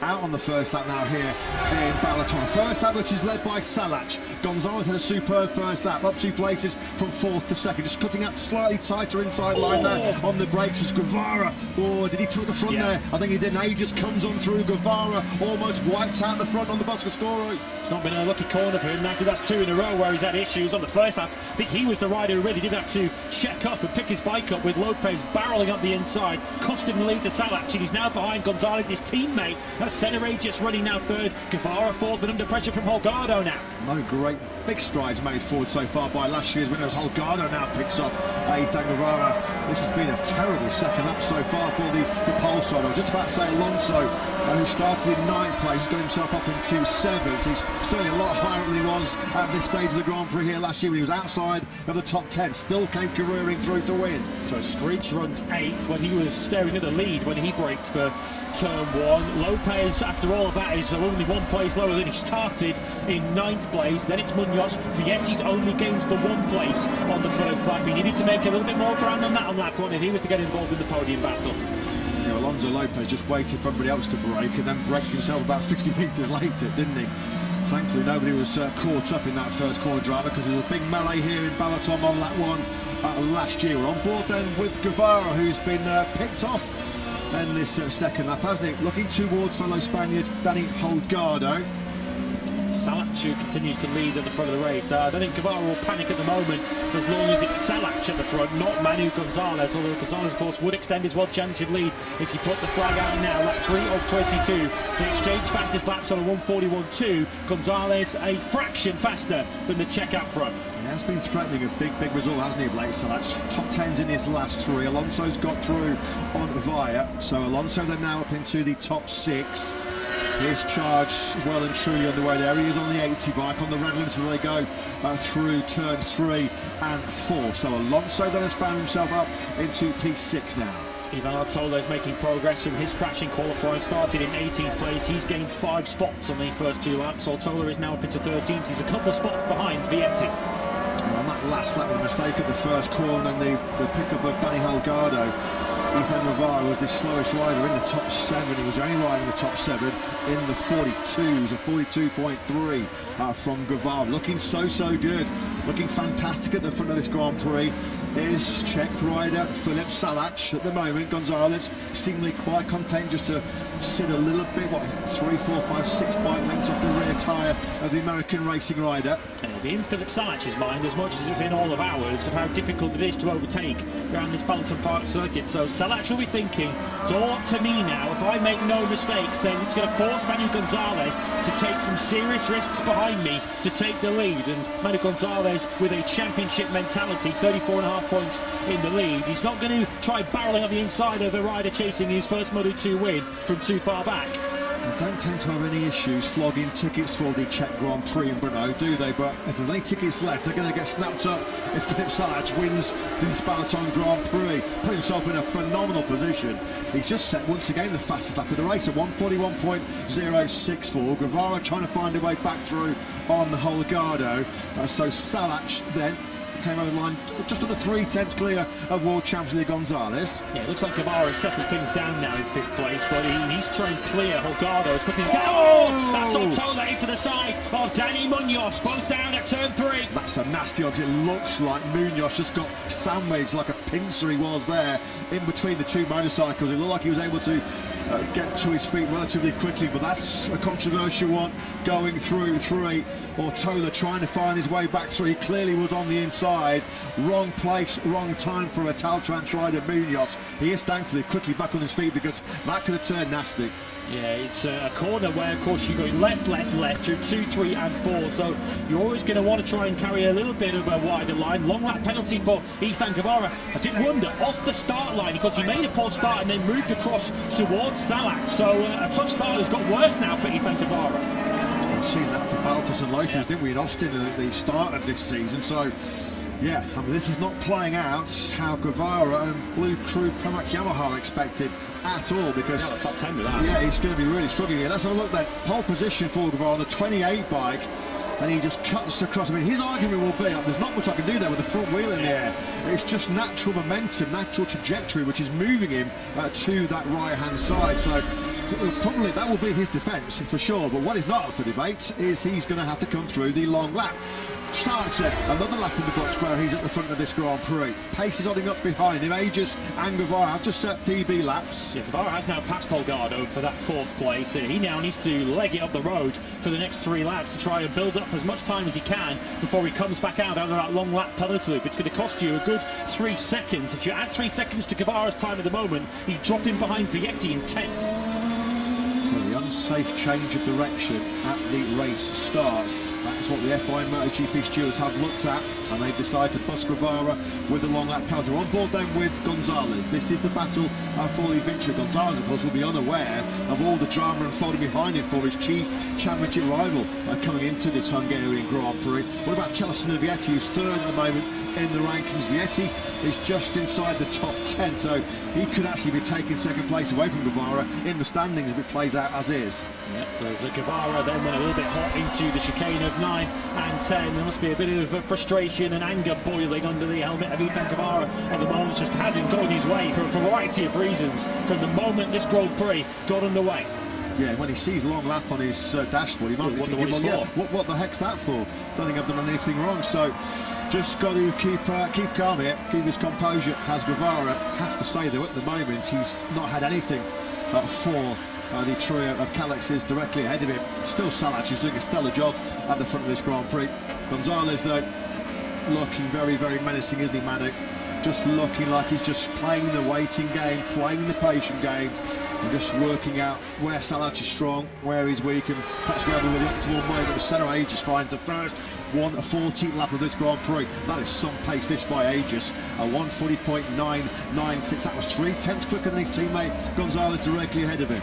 If I was Ethan Guevara, I'd leave it until the latest possible moment to serve that long lap penalty, because they're quicker, quite comfortably quicker than the group behind. He would now probably drop out around about where Escridge and V Lopez are in 8th and 9th. So if he can put in another fast couple of laps here before he comes up a long lap penalty, he can limit the damage to maybe 3 or 4 places rather than the 6 that he'd lose if he drops through now. Further down the order, nothing going again for Baltas. He's in 15th place. That's 1 place ahead of Taya Furusato, the Japanese rookie, trying to find his way into point scoring positions for the first time with Moto2. Just behind Vietti in 10th is Vanden Gorberg, Alberto Ferrandez, Jose Antonio Rueda. That's just taken Ferrandez for 12th place, so a potential third successive point scoring finish coming up for the Moto3 world champion. Just getting the sense here that Gonzalez is just biding his time, isn't he? Just biding his time. Fair play to Salac. Unlike the last lap, Salac did himself get down to a 1:41.055, so his pace is not slacking off at all. Salac will make Manu Gonzalez work for this, make no question about that. His 85th Moto2 start. If you go back further to Moto3, it's his 135th Grand Prix start today in all classes. None of those have seen Filip Salac take the top step of the podium as a Grand Prix winner, so you're going to have to prize him out of the front of this race by his fingernails. He's not going to check with us. It's Carol Abraham, who's here as part of the Czech TV coverage. There's a couple of commentary boxes further down. That is Carol. I'm sure he's having kittens right now in their commentary box, because he was the last Czech rider to win a Grand Prix at Valencia in 2010, which is a long, long time ago. The first season, of course, the final round of the first season of the Moto2 World Championship. That would be some story, wouldn't it, if in our 300th Grand Prix it is a Czech rider that finds himself back on the top step of the podium. We'll get a guard of honour into Brno, won't he? Filip Salac, if he can hold on to this one. We're only at around 1/3 distance though, still an awful long way to go. But what is clear is that Filip Salac has found a happy home at the American racing team, because it has been a tough couple of years. Filip Salac, of course, was on the Boscoscuro in recent times with Elfmark, but yes, clearly so happy at American racing, and boy is he showing it. Yeah, they need him at the moment, because at the moment Joe Roberts is misfiring somewhat on the other side of that American racing garage. Yellow flags out in turns 5 and 6. So Colin Vailler's gone down. And Colin Vailler's having a bit of a tough time of late. That's now his 3rd DNF, or potentially he's going to try and restart this Grand Prix. If he's not able to do so, though, it would be a 3rd DNF in the last 4. He didn't finish in Le Mans. He didn't finish up the front right Catalunya. Guevara then does sweep in for his long lap penalty. Of course, 1 place less to lose because Vailler's out of the way. And those laps he put in, those hot laps, have actually only dropped Guevara at 2 places. He's only dropped behind the asphalt pair of Holgado and Alonso. So credit to Guevara there for the hot laps he put in. He did a 41.2 on the last lap, faster than the leader, so not done as much damage to his race as we might have thought at the time. Vailler's got pace, Vailler's got speed, but he's not seeing enough checker flags, is he, at the moment? The promising Netherlands teenager. This is where he's going to bail out, tucking the front end of turn 5. That's such an easy mistake to make when you're trying to gain time, when you're trying to get close to riders ahead of you to make moves. So easily done, just to get sucked into the hard braking zones. Once again, Gonzalez just eats up a bit of time in the braking for that tight first corner. Salac once again, it's another 141 flat from the Czech rider. As Alex mentioned a couple of laps ago that his pace is just not slacking off at all. If Manu Gonzalez is going to win a third successive Moto2 race in 2026, he's going to be pushed all the way to the flag, it looks like, by Salac. Yeah, and Gonzalez probably won't know at this stage where Guevara is, and the fact that he's had a long lap penalty. But with Guevara 6th, Gonzalez 2nd, he would extend his championship lead by a further 10 points. He would be 44.5 points. It's very early in the season to be thinking, I'll settle for 2nd place, but Gonzalez will know full well that the rider ahead of him is not a title threat. Back-to-back DNFs for Ortola. You can see, look at Vietti on the big power slide, and then on the inside he will say, well, where else can I go? Yeah, I was leaning over to the left. I didn't really see Munoz fully in my peripheral vision. Because if he checks up and backs out of it, then someone's going to run into the back of him, isn't he? So Ortola, I think, was kind of in an invidious position there. Could he go forwards? Could he go backwards? In the end, he ran into the side of Munoz. The Marshall did a fantastic job there, because we had a bit of a Balaton barbecue for Ortola's motorcycle. They have quickly been able to extinguish that at the front. Filip Salac, still your race leader, capitalising on that third front row start in the last 4 to get the whole shot, and he has not looked back so far, because if he does so, he'll get a face full of the world championship leader Manu Gonzalez. Let's just check once again. 44.1 from Salac, 44.1 from Gonzalez, 44.1 from Aegis. Quickest rider of the top 4 on that previous circuit. His PB lap came in from Holgado, who was about 9/10 clear of his Aspar teammate Alonso. Top 4 all in the low 41s. Alonso at the moment doesn't have the pace to go with the top 4 up ahead of him. Alonso will be hoping that his famed late race pace will still bring him into contention here. But a lot of work to do from 5th place, and Guevara, having rejoined from his long laps, doing 41.4, so he's just under a second behind Alonso, but comfortably clear of the Lopez-Vietti Screech battle behind it. A bit of a helping hand from Colin Via, reluctantly so. Tyre Sato is on course for his first Moto2 World Championship point scoring finish, and a cracking ride down in 14th place. He's the former Honda team agent Moto3 start. He's ahead of Tony Arbolino, who's having a real tough time at the moment. He's in for Fantic racing. Jose Antonio Rueda shining once again, the Moto3 World Champion, just outside of the top 10 in 11th place. Behind Guevara at the moment, as we ride on board with him, is Alonso Lopez, who I guess can technically say he led the Hungarian Grand Prix for all of about 20 metres before he sailed wide at the first corner. He came through qualifying one yesterday, did Lopez, so he has recovered his weekend, to be fair, from what was a fairly poor Friday. Vietti not really able to do anything about him at the moment in that 8th place, and of course, much like Guevara, it's Vietti too who's also losing a chunk of points at the moment to Manu Gonzalez. With the pace wedged in those low 141, it just means the centre Aegis can make no significant inroads back towards Salac and Gonzalez. It's pretty much as you were. But Filip Salac, well, this is superb by the Czech star. He now has got himself into the 140. Second rider in the Grand Prix to dip into the 140s. Aegis did it a few laps ago, didn't he? But Filip Salac sets the fastest lap of the Grand Prix, a 140.911. You have to say, though, Manu Gonzalez just looks like the epitome of cool, calm, collected. He's got ice running through his veins, as did Manu Gonzalez. Just looks like it'll be a matter of time before he will feel like, well, now's the time to stop. We're not even a half race distance yet. He's asking Filip Salac to do something that he's never done in his Grand Prix career, not just to win a Grand Prix, but to lead it from the front, lap after lap, to put in that relentless consistency of high 140s, low 141s. We've seen all weekend through practice that Manu Gonzalez is plenty capable of lapping at that pace over and over again. He's asking the question of Filip Salac, can you go another 12 laps on this pace without a single mistake? If you can't, I'm ready to pounce. Let's hope it is not 3 DNFs in full for Colin Via. He has rejoined this Grand Prix, as we saw him attempting to do so. So he is at least back on the road. Looking back to the 96 bike of Holgado. He's got it all on to get back on the podium here in Balaton. He's 1.5 seconds adrift of Aegis. David Alonso, his teammate, still in 5th. Now, we saw last year here in Balaton a stunning second half charge from David Alonso. He needs another one because he's the thick end of 4 seconds behind your race leader Salac. Yeah, and he's 2.5 off the podium positions at the moment. Vietti has now made his way through on Alonso Lopez, past him, I would assume, into the turn 9 and 10 chicane. Huge group behind him, which is now being led by the second of the blue group, Oscar Scoros, with Alberto Ferrandez. Here he is, only 54. He's up into 9th place, but this battle is the rest of the point scorers. On to Van den Goldberg. He's scored points in 2 of the last 3. So this is ties up. We've seen the Netherlands rider for a fair time. Alex Screws there right in this mix as well. Back at the front, 41.3 on that last lap from Salac, which was probably, aside from his standing start on lap 1, the slowest lap of the Grand Prix so far from the American racing start. Lovely move that from Rueda up the inside of Van den Gorberg, the Moto3 champion, now up into 11th place. That's Baltus and Forasato also at the back of the picture. Forasato on the 72 by Rueda, now through on a screed too. Looked like he was struggling to stop that forward. So Rueda's taken 2 riders in 3 corners and he's now into the top 10. He's getting a bit buffed up at the moment, isn't he, at the Screech?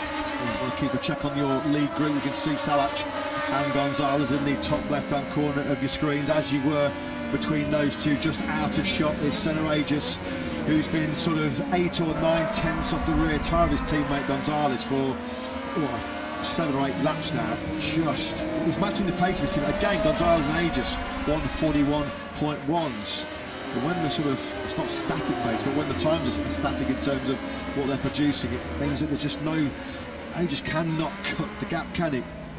Even in Moto2, it is still an issue with the temperature and pressure of your front tyre going through the roof. So might be a decent strategy for Gonzalez here, just to sit 3-4 tenths off the race leader and just wait for your moment later on in the race. This is now around about half distance. We've completed 11 of 22 laps here as we ride on board with Manu Gonzalez. He's so close you can read the name of the rider he's chasing, Salac, on the back of the leathers. On the check up front, Gonzalez, how much longer does he wait? How patient is he prepared to be in second place here?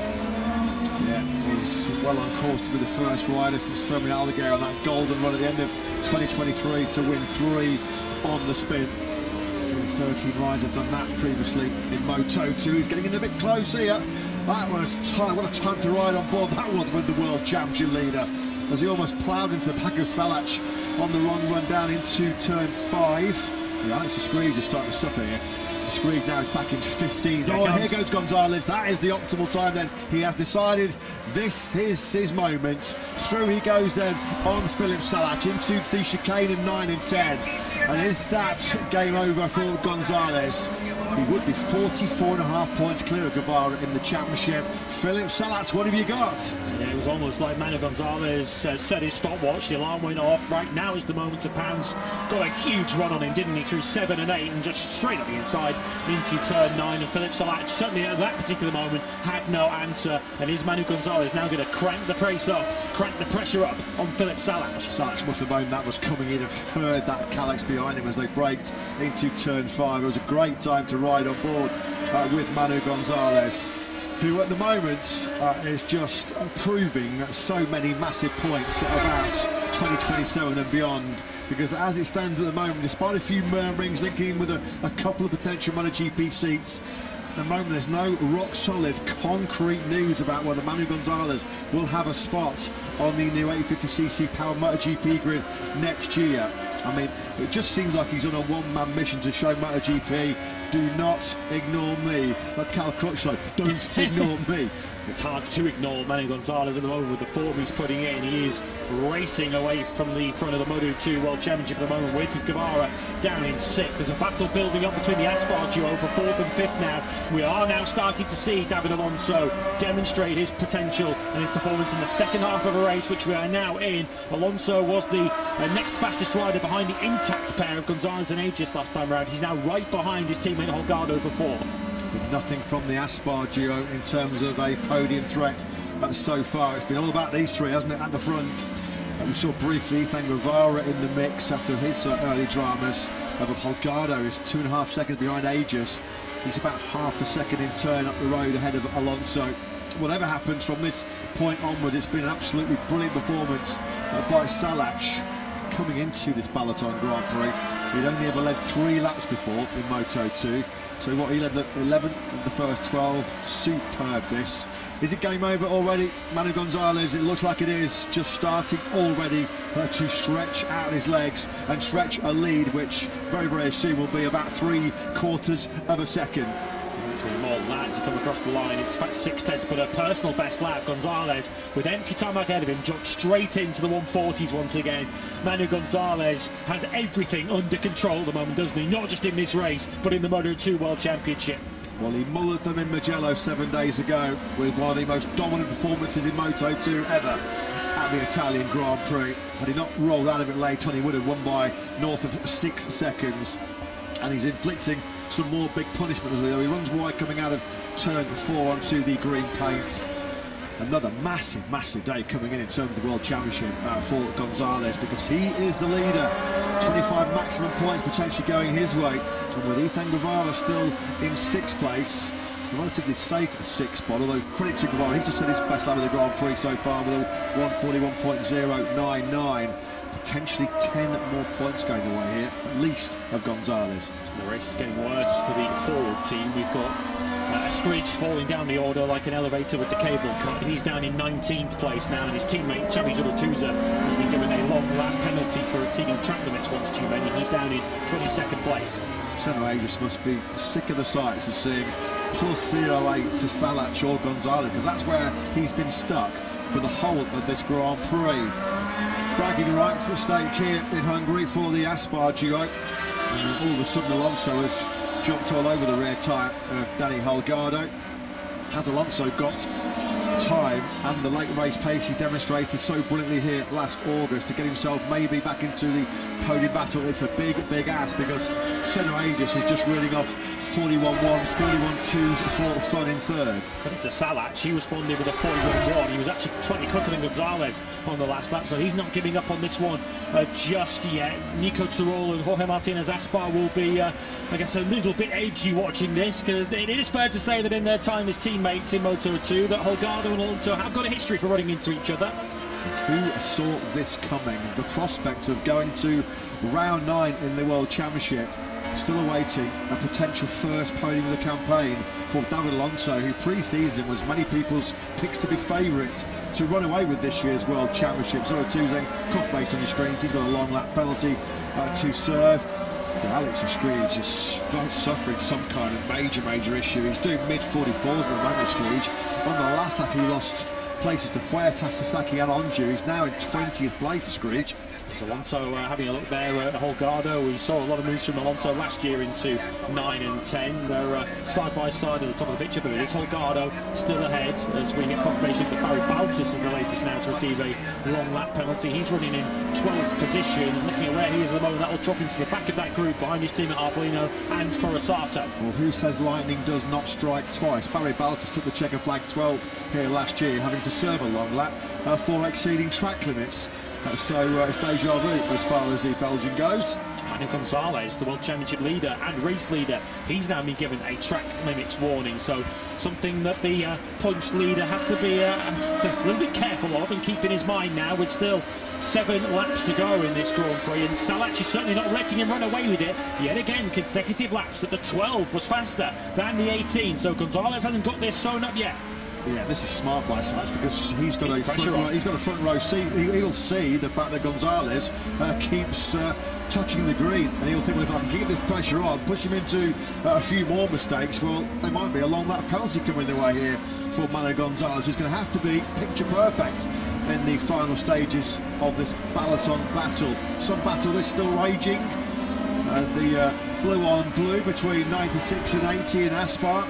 Still Holgado is resisting Alonso. You can just see they're moving out the pitch on this run down to turn 5. It's Guevara. Hasn't been his day at all from pole position. A long lap penalty to serve after the unsafe change of direction as he launched from that pole. That was deemed by the FIM MotoGP stewards. Well, all things considered, as Alonso tries to go side by side with Holgado into the chicane, that's not going to work out. And it's Guevara for a long lap penalty. All the problems he's had so far this weekend, technical wise, still going to be pretty satisfied with 6.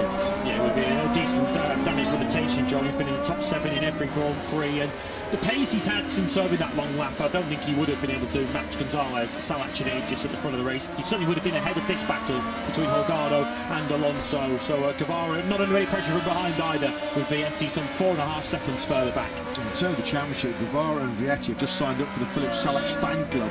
They're going to be desperate to see if Salac can somehow find his way back through on Gonzalez, snatch 5 extra points away from the Spanish rider. And again, Salac, for 3 or 4 laps now, he's been in those high 140s. Now, Manu Gonzalez has been severely tested here. This is a big examination of the World Champion leader. He cannot break Salac at all. There's a mistake as Holgado has been broken by David Alonso. Alonso didn't in the end have to outbrake Danny Holgado, so Holgado outbraked himself into turn one. How much extra pace has Alonso now got? Not sure he's got the time though to chase down Senna Ages with 3 seconds to make up and only 6 laps to do it in.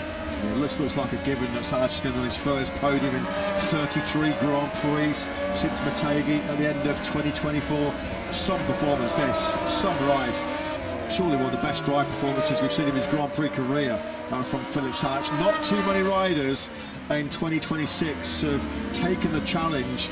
They've gone toe-to-toe with Manu Gonzalez. Salac has on this occasion, although for the first time he's just slipped over half a second behind Manu Gas, halfway round this lap 17 of 22. Gonzalez has to be fast but also precise. He also cannot afford to drift onto the green and exceed track limits a couple more times, because a long lap penalty would quite obviously deny him a third consecutive victory. Gonzalez, though, he's so good in these Moto2 battles, leading from the front and just riding to a pace he knows he can do, riding within his limit rather than riding over his limit. That is the challenge in front of the points leader right now. Massive day to have the championship coming away as well for Gonzalez.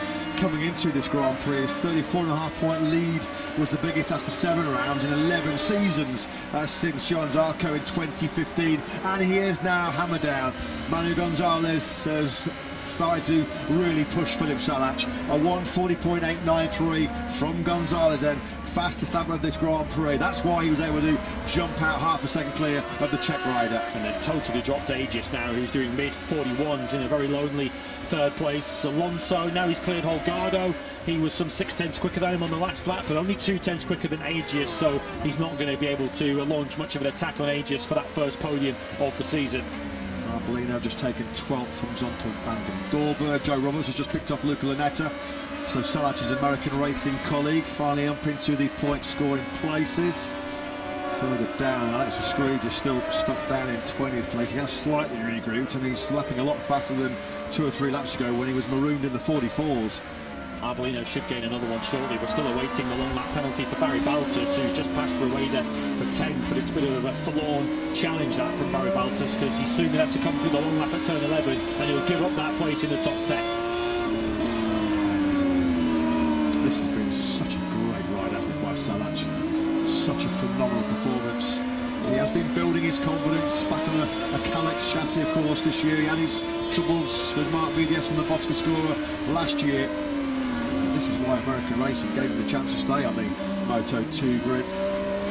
Rueda's back inside that top 10. He's having a cracking ride. There's Antonio Rueda. I think it's that Barry Baltus has taken his long lap penalty, I presume. That's why Rueda's shuffled up inside the top 10. Baltus has rejoined from that in 13th place. A 40.9 for Salac on that last lap. So Gonzalez squeezed in, tried to put that extra injection of pace in to drop Salac. He was again unsuccessful. So one mistake could still cost everything here for Manu Gonzalez. Feels like Salac has done the most 40s in this Grand Prix, doesn't it?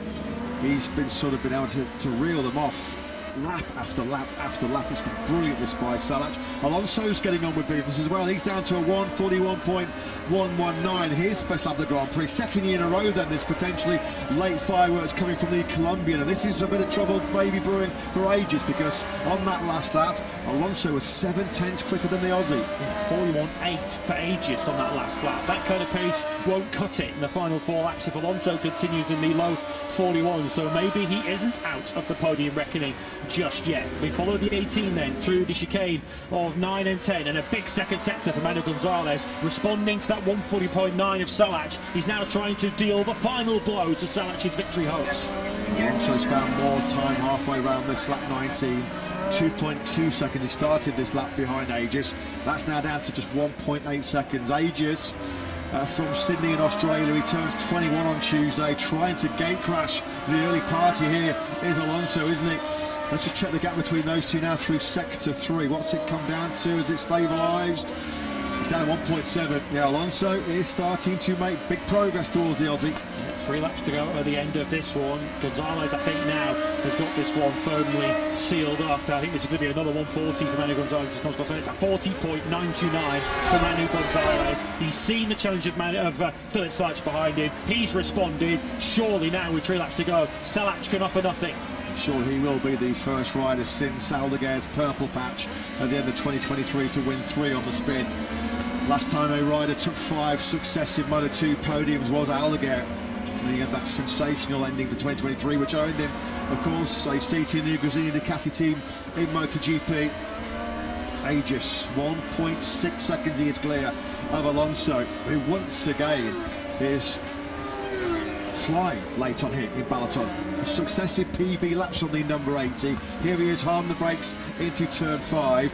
Successive laps, he's taken 7/10 out of Aegis ahead of him. It's a bit of a double-edged sword, isn't it, for David Alonso, because he's so good at the end of the races, but in turn he's so poor, relatively speaking, in the early part of races and in qualifying. He really should have been higher up the grid than 6th, and he shouldn't have been in that position to have to try and chase down Aegis late on.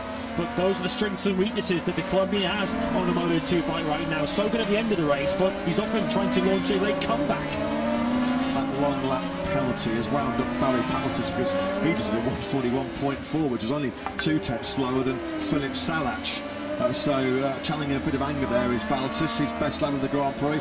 He's down in 13th spot. In fact, he's up into 12th now.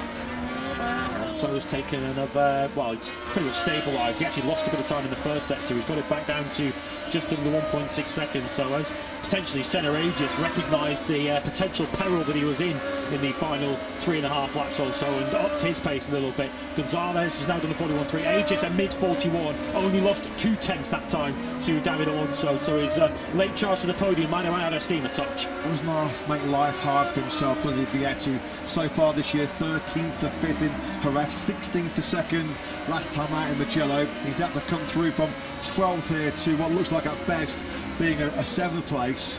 Vietti's got to get his qualifying head on as well, hasn't he? He was going to be giving Manu Gonzalez any troublesome headaches throughout the remainder of this year's World Championship, because there is your race leader, comfortably clear now with a lap and a half remaining here in the Grand Prix of Hungary.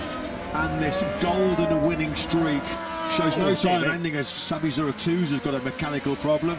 He quite wisely gets off the line as quickly as possible. And then pulls back Yeah, onto it. stay off the line. Stay off there, Sabi Zuratuzza, who's now had the black and orange flag. He's already a lap down at the back of the field, and Zuratuzza does now pull off with a lap and a half remaining. Good job as well. He was getting the meatball flag, as they say. Here is Manu Gonzalez there, winner of our opening Grand Prix in Thailand, winner of our last 2 Grand Prix in Catalonia and in Mugello. It's going to be 3 on the spin, isn't it, for the untouchable number 18 at the moment. What a burst of form he has found. I think it was Davide Briglia, wasn't it? He was talking to Jack Appleyard earlier on this weekend, Trackhouse MotoGP boss, saying just how impressive it has been, how Gonzalez has bounced back from all the disappointment of losing the Moto2 crown 1 year ago. Last lap underway, a last lap which Manu Gonzalez will enjoy, because he is 1.6 seconds clear of Philip Salach. Alonso's not given up on this podium yet. He took 6/10 out of Senna Aegis on the last lap. He is 7/10 behind as we start the final lap. So potentially in that final sector of this final lap, could Aegis yet come under threat? Through turn 4 we go then for the final time. No pressure at all on the shoulders of Manu Gonzalez, who lifted a massive weight off his shoulders after the bitter disappointment at the ending of 2025. He's now started to win for fun, hasn't he? This is this battle for 3rd place then. Can Aegis hang on? Into the braking zone of turn 5 we go. We'll flick it left through 6. We're following Alonso, looking to make it back-to-back podiums here in Balaton. The gap now under 7/10. We know Alonso loves some last lap heroics at BalatonPark. He passed Manu Gonzalez on the final lap here last year to take the top step of the podium. Can he claim a first podium of 2026? Aegis will know that he's coming. He needs to be millimetre perfect now in this final half a lap. This is on Alonso. The problem is, it's getting on Aegis' rear tyres one thing. It's so difficult, isn't it, to make a pass here around this super tight and twisty Balaton circuit. He's going all in. Fair play to Alonso. He is just rolling the dice here and going all for the podium. 6th in the World Championship. Would be his first podium. Didn't think we'd be waiting until round 8, did we? For the 80 to shine. At the front though, cruising to victory will be Manu Gonzalez. It's going to be a stunning ride. Out of the final corner we go, and your winner in the 300th Moto2 race in history, it is Manu Gonzalez, your runaway World Championship leader. He does take his 3rd win in a row in this dominant 2026 campaign. Philip Salac on the podium for the first time since the Japanese Grand Prix, and Motegi in 2024, his first top 3 in 33 starts. Senna Aegis does hold on to 3rd place, a double podium then for Liqui Moly Carnival intact. David Alonso ran out of time, needed 2 more laps to do the Colombian to make it back-to-back podiums here in Balaton. Top 6 of the Holgado and Guevara from pole after his long lap drama. Vietti, Lopez, Ferrandis, Arbolino, your top 10. Points for away to Baltus, Van den Gorberg, Forsato in the point scoring places for the first time in 14th. Joe Roberts completes your top 15, but that was another big win, another big performance, and another big statement from Manu Gonzalez. MotoGP team managers, are you watching? How can you ignore this from Manu Gonzalez, who is clearly a much more rounded and complete rider than he was at this point last year when he won so many races in the first part of the season and then dropped out of contention in the second half of the year. He does not look like the kind of rider that's going to give this kind of points advantage up without an almighty fight. His lead now is 49.5 points over Ethan Guevara. Manu Gonzalez demonstrating his Moto2 title credentials and demonstrating why he certainly has earned an opportunity at the very highest level in MotoGP. 300 Moto2 battles now, and Manu Gonzalez has won 9 of them, 3 in a row. Let's get some thoughts from, I'm sure, an ecstatic after a double podium once again for Dynamo Intact. The boss, Jürgen Lingwich. Jürgen, what an afternoon. Both riders onto the podium. Senna, a fantastic ride, but Manu in particular, now a hat-trick of Moto2 wins. I'm sure you'd love to have him on your bike again next year, but surely he has to get the promotion up to MotoGP. In my point of view, yes, but it's not my decision. I just can speak for the team, and I'm super happy. Both did a perfect job. Manu was again impressive, and I was also surprised about Salak that he had the pace, because we thought we expect something else, but not with Salak. But anyway, it was really good race of both. Senna to the end, I think suffered with the tire a bit, but at the end he managed to the podium. So what can I say? Congrats to the team. Good job of all, and another impressive race. Congratulations. Thank you. Yeah, thanks Jack, thanks to Dynamo boss Jürgen. I think most of us were quite surprised at just how long Philip Salac was able to hang in there. Credit to the Czech rider. What a pre-home race boost that is, with the Grand Prix of Czechia in Brno coming up in 2 weeks' time. But a class apart once again was the Manu Gonzalez. 5 podiums in a row now. He's only been off the box once so far this season, which was a 5th place at Austin in Texas, and he is nigh on now 2 wins clear of Guevara in the championship. Superb performance once again. Some great rides in that Grand Prix. Gonzalez your winner, Salac 2nd, Alonso coming through from 9th to 4th. Career best for Alberto Ferrandis, credit to him in 9th place. Great rider, personal best in Moto2. Jose Antonio Rueda, first Moto2 points as well for Tayo Furusato. So plenty of riders have enjoyed their Sunday afternoon here in Balaton. Chelsea Vietti doesn't look as if he's enjoyed his.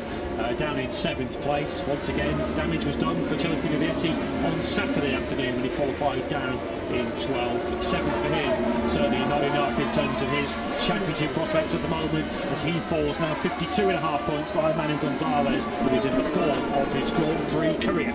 No doubt, Manu is the man in Moto2 right now, isn't he?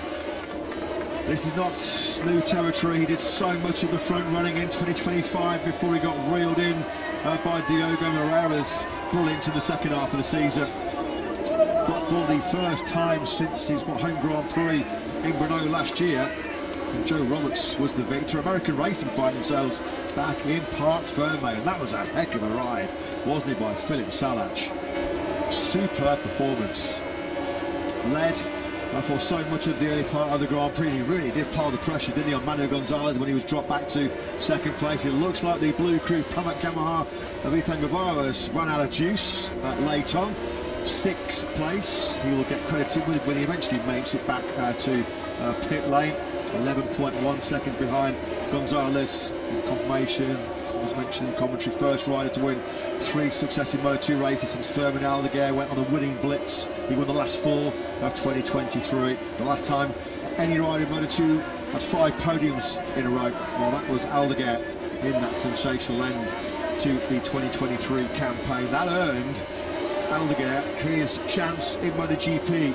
Is this winning streak, is this great patch going to earn Manu Gonzalez his spurs in MotoGP? And the way his championship challenge sort of ran out of steam late in 2025, many riders would have struggled to come back from that, to bounce back from losing what was now on a 60-point lead at one point over Diogo Moreira, but it seems to have lit a fire under Manu Gonzalez. Add to that the rejection of a place in MotoGP that it would appear Manu Gonzalez has been faced with it in recent weeks and months, and for many riders that would impact them in a negative sense, but it would appear to be Manu Gonzalez channeling it in the right way, channeling it to make himself push harder, to go faster, to be a better all-round rider, and there's very few weaknesses to spot in the Manu Gonzalez armoury at the moment. And you'll feel that this is a bit of payback here in Balaton.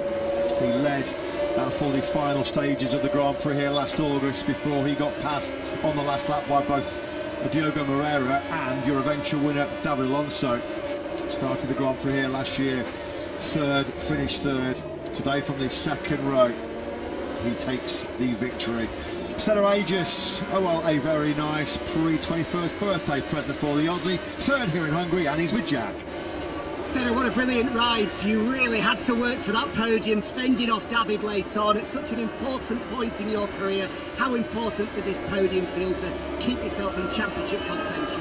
Yeah, podium today was important. I would like to have done a little bit more. I was there or thereabouts, and I was staying, but I wasn't catching, and slowly, lap by lap, I was on the limit, and I had a couple of really big moments, and I just tried to hold my pace to the end, and I could see Alonso come in, but it was pretty stressful mentally out there. But yeah, I was nervous going into this weekend. This track doesn't particularly suit me, all the stop-start trainer direction, so I kept calm, did my work, did my homework. I'd never been here prior to this weekend, so third place today, feeling like I had nothing left at the end. I'll take it. Now it's time to enjoy, switch off a little bit, but then, yeah, analyse Bruno, because now I feel like I'm finding my feet. I'm being more constant, and I'm really happy with everything at the moment. So now it's time to enjoy the moment and keep going like this. Great job today, well done. Thank you very much. Yeah, great job. As he reminded us there, Senna Aegis was not here last August, was he? For our inaugural BalatonPark Grand Prix, missing the race after an incident on the first lap of the Red Bull Ring in Austria. First time this season he's going to be on the podium celebrations and not standing on the top step. Of course, the winner in Austin, the winner in Jerez, but he won't care. Back on the podium, third place for Aegis, keeping himself firmly in the hunt for third overall in the championship. He moves on to 94 points, that's 8 now behind Celestino Vietti, and just 11 behind Ethan Guevara in second. He might not be too long into this World Championship campaign, but we might be having a Dynamo Intact 1-2. Well, with his home race beckoning at Brno in 2 weeks' time, Filip Salac on the podium here in Balaton. What a ride by the Czech star. He's with Jack. Philip, what a ride, pushing Manu all the way to the end. The first podium in nearly 2 years, and the perfect way to get everybody excited about trip to Brno in 2 weeks' time. Man, I have no words, to be honest, you know. Like last year, in the end of the year, I didn't know if I'm gonna keep racing because I had no team, and American Racing gave me a chance. Ethan, you know, Avner, they gave me a chance because they saw some potential in me, and we have a good class for races, not so lucky in the beginning of the year, but now we can see that when I have a good bike, good team behind me, it's the best team I've ever been in, I can be in the front. So it was amazing first half, and I think I deserved this because it was really tough time, believe me. Like, I didn't trust myself, you know, I had other problems out of racing, and it was really hard to don't give up, and I didn't. So I want to dedicate this to everyone who is not in a good mood. Keep pushing, and you will arrive. It took me 2 years, it will be not tomorrow, but you're gonna be there. See you in Brno, všichni přijďte do Brna, těším se na vás, děkuju. Great job. Keep fighting, keep pushing, keep believing. That's the most important message from Filip Salac.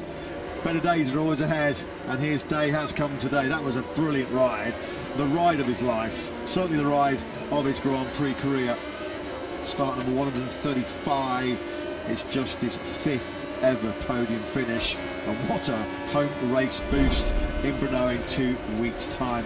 He pushed Manu Gonzalez so hard in that Grand Prix of Hungary, but once again the runaway world championship leader, an unstoppable force in Moto2, he wins the 300th Moto2 battle. Manu Gonzalez with Jack.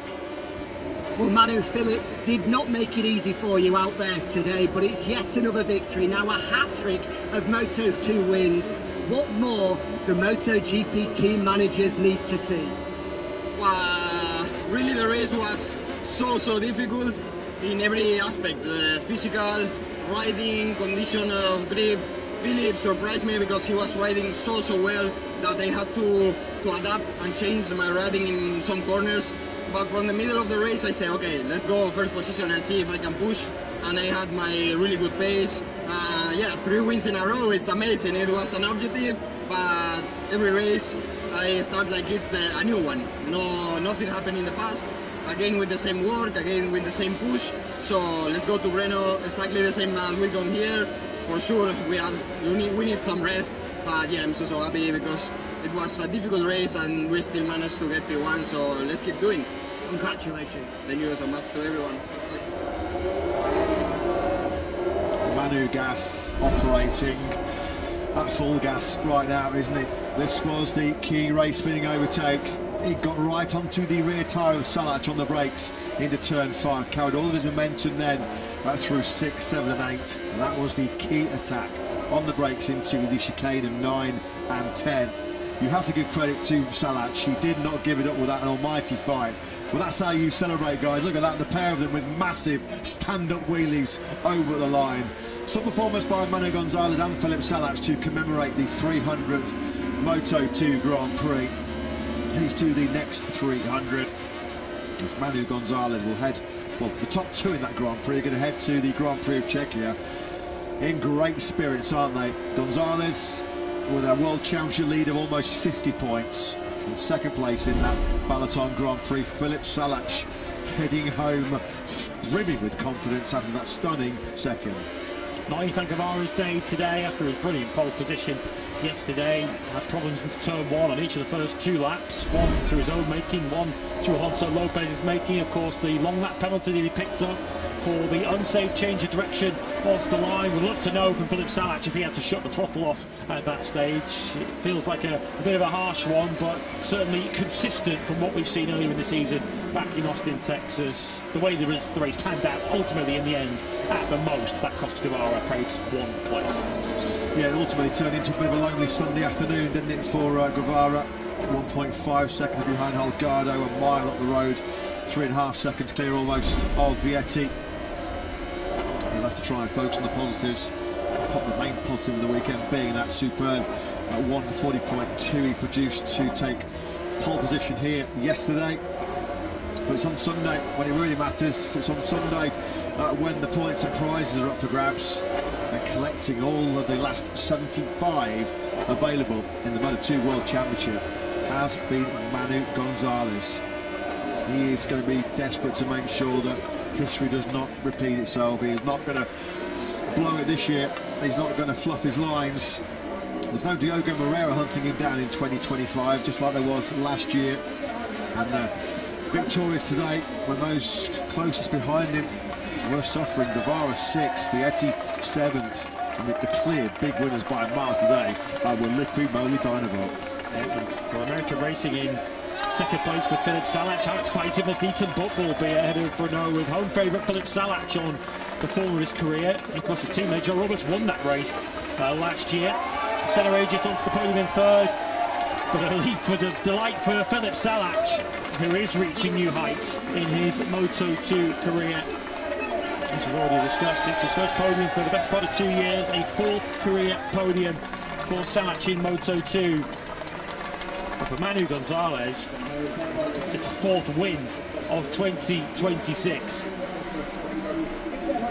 You feel like he is world champion in waiting on current form. It is going to take something quite special to reel him in from here with a 950-point lead, but this is just round 8 of 22, and for sure the likes of Guevara, Vietti and co will fight back in the future.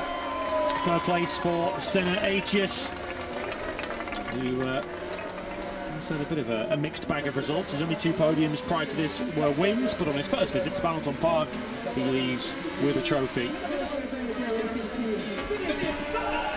Philip Salac getting a massive cheer from the American racing team, and Manny Gonzalez recognising in Parc Fermé just how hard he was pushed today. Bring on Bruno will be the message for Philip Salac today. Good to see his teammate there. Joe Roberts also waiting to congratulate his teammate. Joe Roberts did take a point today in 15th place. But Manu Gonzalez, as he has been on now 4 occasions this year, far too good. And far too good to be ignored, you feel, from a MotoGP point of view, as Manu Gas reigns supreme once again.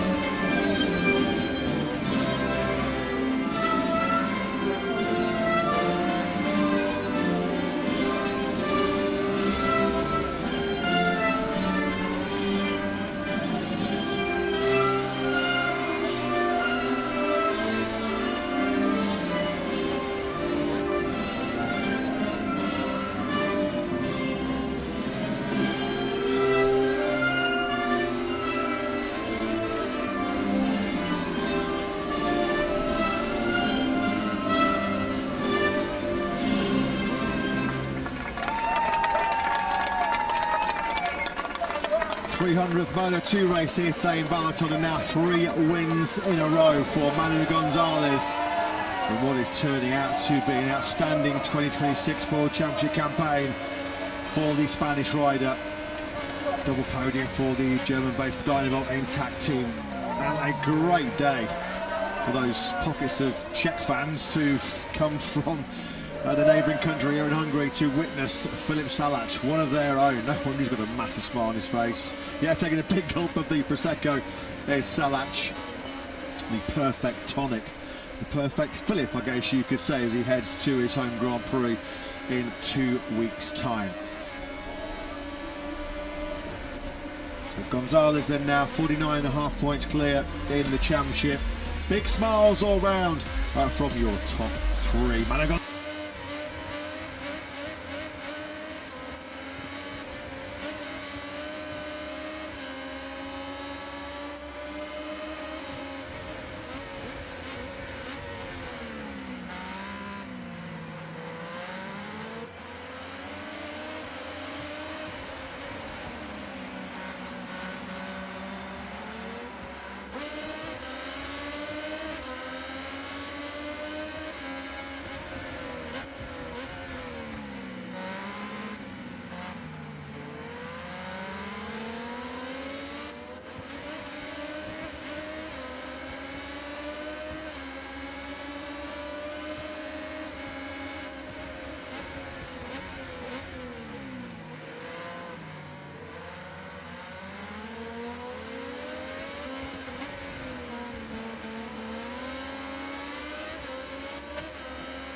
truly hope to get to a weekend for a pretty. What a weekend they had in Mugello, setting a new all-time top speed record, an all-time lap record. The first ever Grand Prix victory in Mugello, first ever front row lockout. Marco Bezzecchi in particular, I'm not going to forget. Sprint result yesterday, 13th for Top Up Basket. It was his best sprint finish. It was the top Yamaha over the line in 13th place. Just over 14 seconds back on Mark getting the checker flag. So once again, the Yamaha's giving him about a second a lap compared to the front running pace. Ralph Fernandez, but he was close but no cigar in that 13-lap sprint yesterday. Did all he could to try and pressure Marco Bezzecchi into the stage, but just coming up short of the 4 places. That young Ralph Fernandez fan was going to meet and greet yesterday with his hero, with a special set of gloves. I think the gloves that Ralph Fernandez is wearing in the opening Grand Prix this season will have a cherished memento for that young fan. She knows the straight is enough for him, but either way, he got the experience of a lifetime yesterday to meet Ralph Fernandez. Ralph Fernandez enjoyed that support to key phase of Ralph Fernandez's season, but we're waiting the grid for next season. Taking advantage yesterday of that battle ahead of him between Bezzecchi and Chloe Nali there, after losing the front momentarily through the chicane of 9 and 10, to Ralph Fernandez secure that 4th place. Fabio Quartararo is having an individual time right now, isn't he? On the factory Yamaha, up to 3:26 and then soon enough for the 27-year-old Frenchman, struggling down to 17th place yesterday in that sprint. 18th he was over the line in the Italian Grand Prix last weekend. His equal worst finish in the MotoGP World Championship. Third time this year, Quartararo has finished outside of the points for those places. His young rival's finished all 8 sprints from 7 Grand Prix so far this season, but in a front-running force, we don't really see too much of the 2021 World Champion. You see a great deal of Pecco Bagnaia yesterday, it's fair to say. So you can take a look at some of the updates, some of the aerodynamic tweaks that they've made on his particular Ducati so far through this season, as they constantly strive to move the game on from a technological interview. Pretty certainly pushed them in that respect so far this season. Bagnaia qualified well, 5th on the grid, but he found himself on the wrong side of the racetrack, on the outside of a offensive Fermi Albier, who fought hard to keep Bagnaia behind him, and he was pushing both of them wide, so Bagnaia was rolling down into one of the top 10 by the end of the first lap of this one yesterday. Of course, nothing such as this, Soto needs to recover from a 4th lap Bagnaia. Just the 1 point yesterday, which did at least keep him and scored the record on the Saturday. And he goes for 3 podiums in a row for the first time in over a year since Austin, Qatar and Bahrain. The start of 2025. We said that about the 29-year-old talent. He used to reel off top 3 finishes. Like he was showing things, didn't he? Pecco Bagnaia, 29-year-old Italian. That's probably the first time in 9 years was actually on the sanctuary last year. Friday was all that sorts, struggling with slide and movement, lack of stability off throttle with the rim of that factory Ducati. Looking at some of the high acceleration going down at turn 4 and the final corner, turn 17, keep a close eye on Bagnaia. 90 wasn't going through that, having to serve a long lap penalty for a shortcut. Enjoyed the weekend so far for Maverick Vinales, who was 19th in the sprint yesterday. And a slightly concerning messages coming from Maverick yesterday, that we need to understand how to ride this bike, which is just not something you expect someone to be saying a year and a half into their stints with KTM. Of course, Maverick has had a physical issues so far in this season, which do put his results into a little bit of context. Well, it's 10 years and a full decade, as you saw on screens there, since the factory Ducati team went winless in the opening 7 Grand Prix of the campaign. The last time the Red Crew were celebrating in part of Birmingham on Sunday was Sunday that will stick in the memories for a long time. Borgo Panigale, as Marc Marquez in Japan was crowned world champion MotoGP for the 7th time. But Pecco Bagnaia's victory, his double victory in that Moto3 Grand Prix, was the last time the factory Ducati team were victorious. 12 races ago, it was 2016. 2016, the last time the factory Ducati team had been not win one of our opening 7 Grand Prix. The win today, though, for Marc Marquez or Pecco Bagnaia would be the 100th for the factory the Pecco squad, which would be quite a nice marriage of numbers. And Marc Marquez chases his personal 100th Grand Prix success. Winning over the last decade, potentially could end today. Igor's 79 bike, the Aprilia, of course, now total sponsor livery set to go for this Hungarian Grand Prix. Igor once again going from outside the front of the grid. He starts 10th, and hoping to have a little bit better fortune on the first lap than he did yesterday. He got down to any hopes he had of World Championship points. He stood alone once again, though, for Igor. Once again, he was lining on circuit, second fastest rider at the end of that sprint in terms of fastest lap times.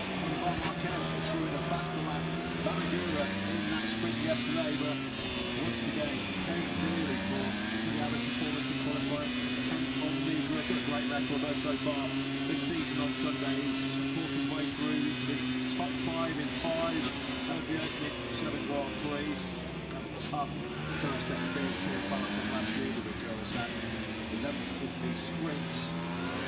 Yesterday, it was 15th in the Grand Prix, 1 point across the whole of the weekend. There's the helicopter shot there. Some contrast, isn't it, as mentioned, from the high speed, fast and flowing Moto circuit in Barcelona, and in particular the fastest track in Grand Prix history at Mugello last weekend. The top speed were almost 370 kilometres an hour. Something of a stark contrast here this weekend in Balaton, where the fastest motorcycles in Grand Prix history are barely nudging over 300 kilometres an hour. It's a contrast that it's unfair to argue that the Aprilias haven't necessarily enjoyed so far this year. They came so close, but probably knocked out in everything in Mugello. Igor chasing down on the last lap, trying to join Benteke Martin on the podium. The Aprilia have recognised this one isn't necessarily their weekend, even if they expect to be stronger on the immediate rear tyre, which is likely to be the preferred thing in the Grand Prix this afternoon, and everyone sprinted on the soft yesterday. Of course, another crucial first corner coming up for Benteke as he tries to lift himself up the order. 4 wins so far this year for the World Champion leader, 6 wins in the last 9 Grand Prix.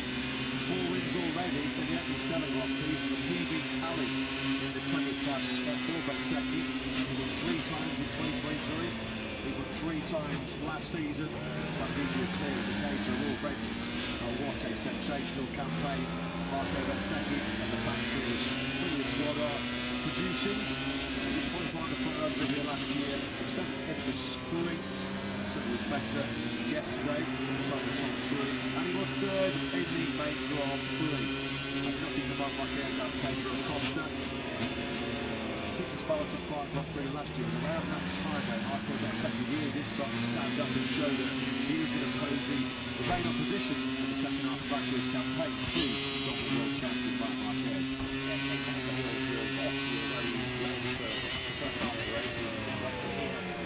To Barcelona and Misano, but with the technical sprint, pushed Marc Marquez all the way in the Grand Prix itself. 12 minutes it has been for Marco Benteke and the factory up to 20 points technically in the championship, so it's unlikely that he will lose the World Championship run today.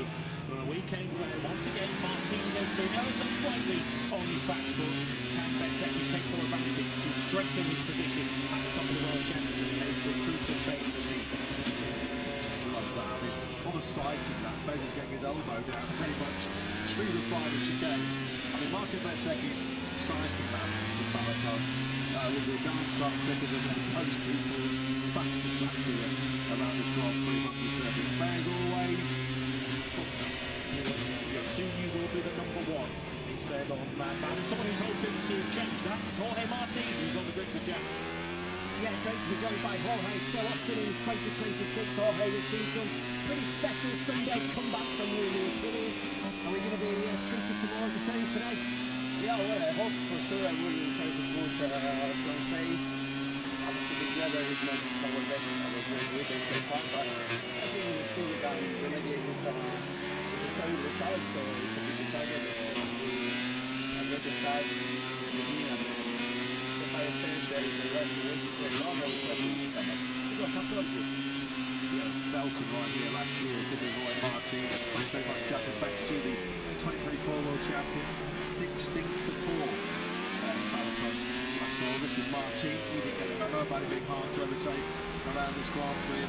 Hungary venue, second in Goiânia, second in Texas, the win, a fantastic win in Le Mans, and then second most recently last time out with Mugello.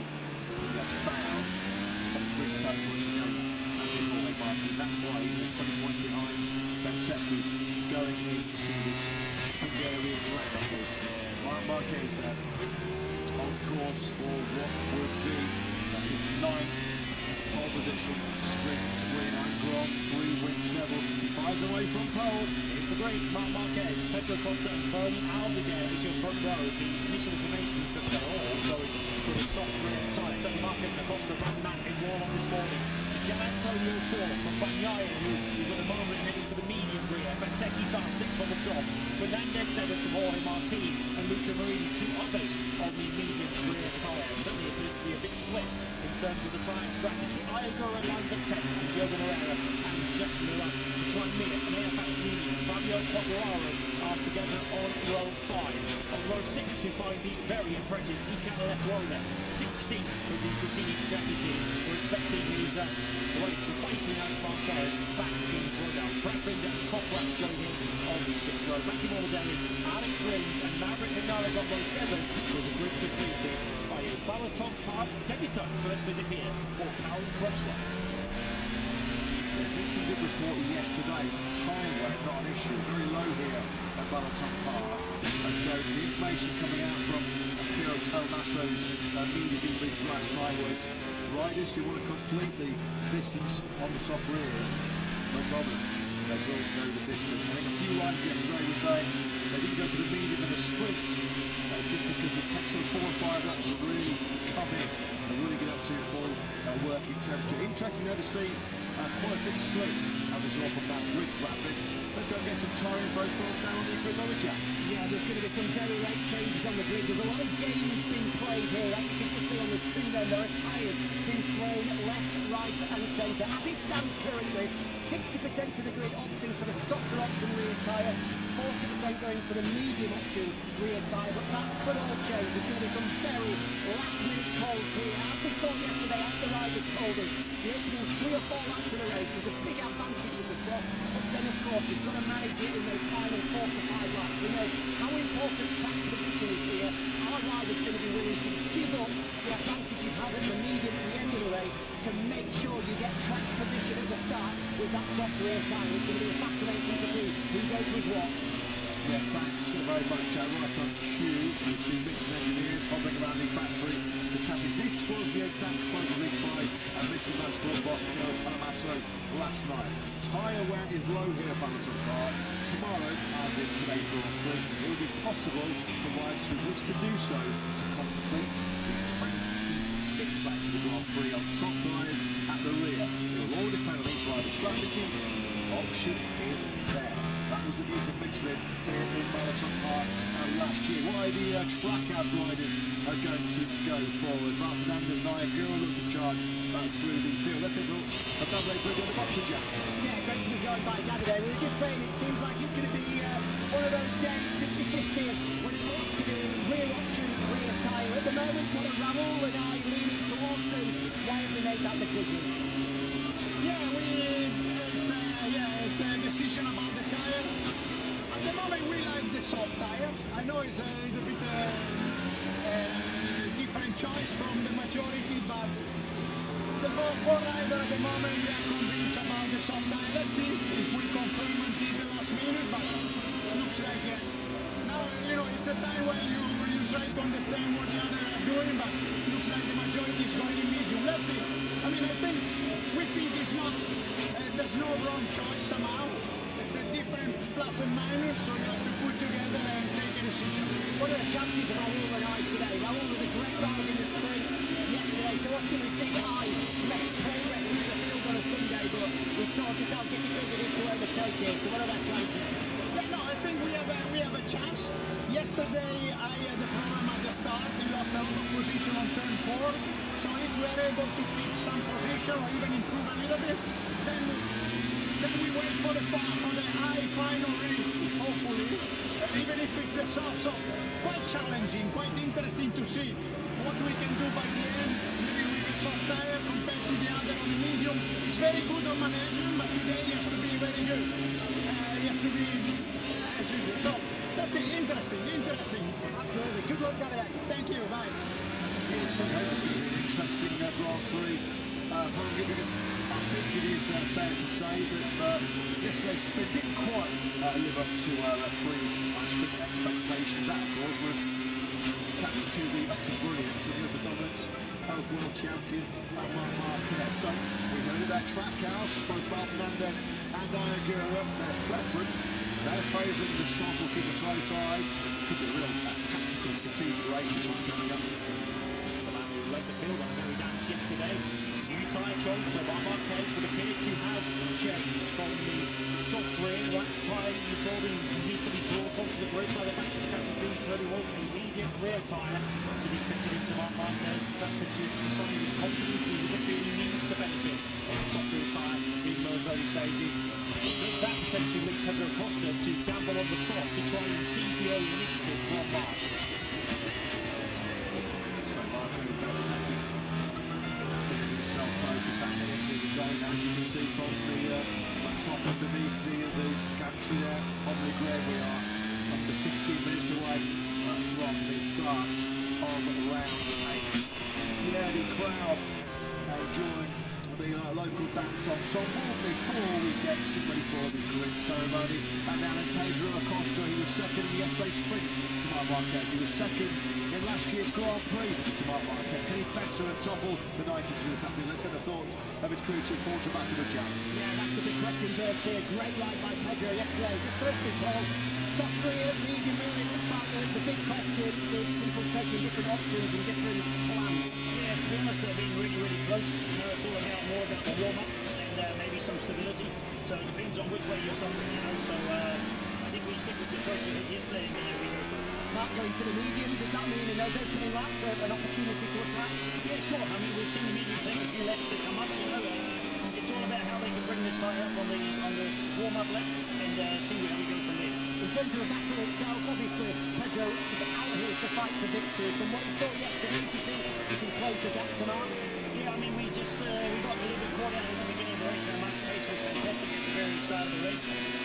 With the wind changes and some stuff, he struggled a little bit to make his markers, and then once he settled down, he was fine. So it's all about being there clearly now at the beginning of the race and being able to push from the beginning. Good luck, Paul. Have a good one. Cheers, mate. Thanks. Pedro Acosta and the factory KTM team then sticking with their guns. They're going medium front soft rear, just as was their pick in yesterday's sprint. Thanks to Rollo Jack. Thanks to Acosta's crew chief, Paul Trabac. There's lots of rubber wrapped in tyre warmers, team swaps throughout this MotoGP grid. There's some late discussions here going on between Marco Bezzecchi and his crew chief Francesco Venturato. Are they potentially honouring a late switch of Costa though? Go for break. He's going to stick to with the soft rear tyre. See if he can make it work earlier on, and keep all comers at bay. Yeah, the teams know now watching what each other are doing. So once they've seen the information that Marc Marquez has switched over to the medium, I'm sure that makes Pedro Acosta's mind up that he's got to go the other way and try and attack Marc Marquez at a point where he could potentially be vulnerable in terms of the grip on his rear tyre, with Marc Marquez also potentially likely to tyre late on. Maybe it's important to get ahead of him and force Marc Marquez to go on the attack. From a Prenier's point of view, well, GP Grand Prix this season, the softest rear tyre available, they've not necessarily had the ultimate performance. We've seen their sprints largely won by Ducatis. Well, can Aprilia strike back? Can Bezzecchi match or better his podium from yesterday? Paolo Fenora with Jack. Yeah, so often, as I said to Jorge just a few moments ago, we've seen Sunday comebacks from Aprilia. No matter where they are in the grid, we always seem to find pace, Paolo, but this place in particular hasn't been easy for you. Talk us through the rear tyre choice. It's going to be an interesting one, and the chances of both guys. Absolutely, Jeff. The key point here is to understand which will be the correct tyre for sure. Both the soft and the medium could achieve the maximum lap of the long distance race. For sure, it is not a matter of wear, it is a matter of feeling the last part of the race. It is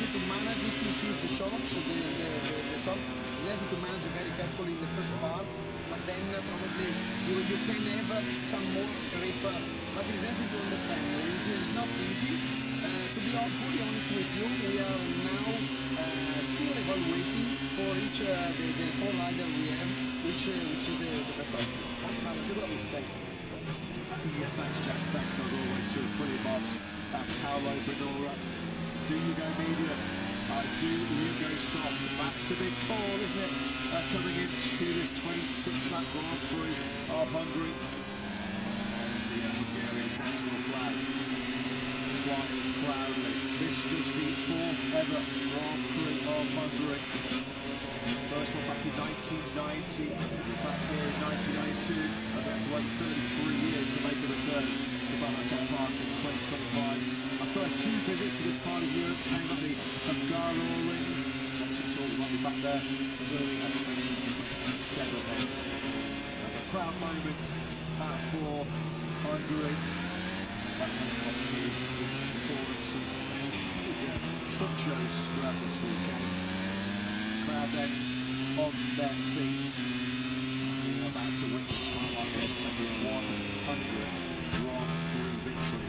It'll be the Patrick team's 100th Grand Prix victory. Can Pedro Acosta finally break his lead up in the MotoGP World Championship? That's all coming up in about 10 minutes time, as we will take a short pause here in the commentary box for the captain and the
beautifully performed next a race with 26 laps ahead of us, and it's technical BalatonPark circuit. A test of your skill, a test of your concentration, with some games coming at you quickly.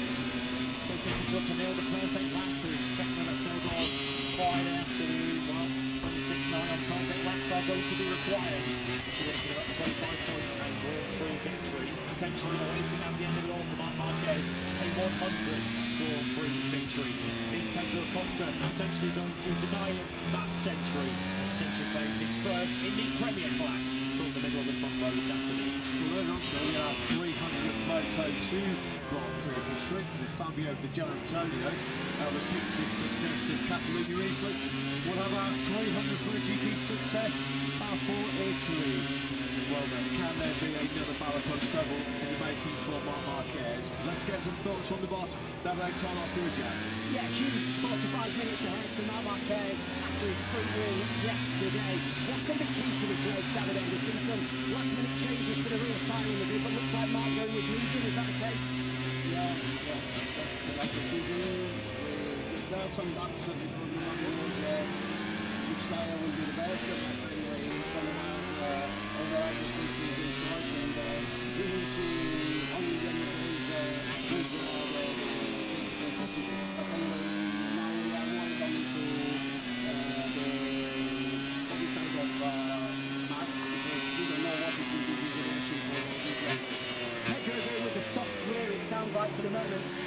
concern is that he's clearly going to try and attack in those first 3 laps.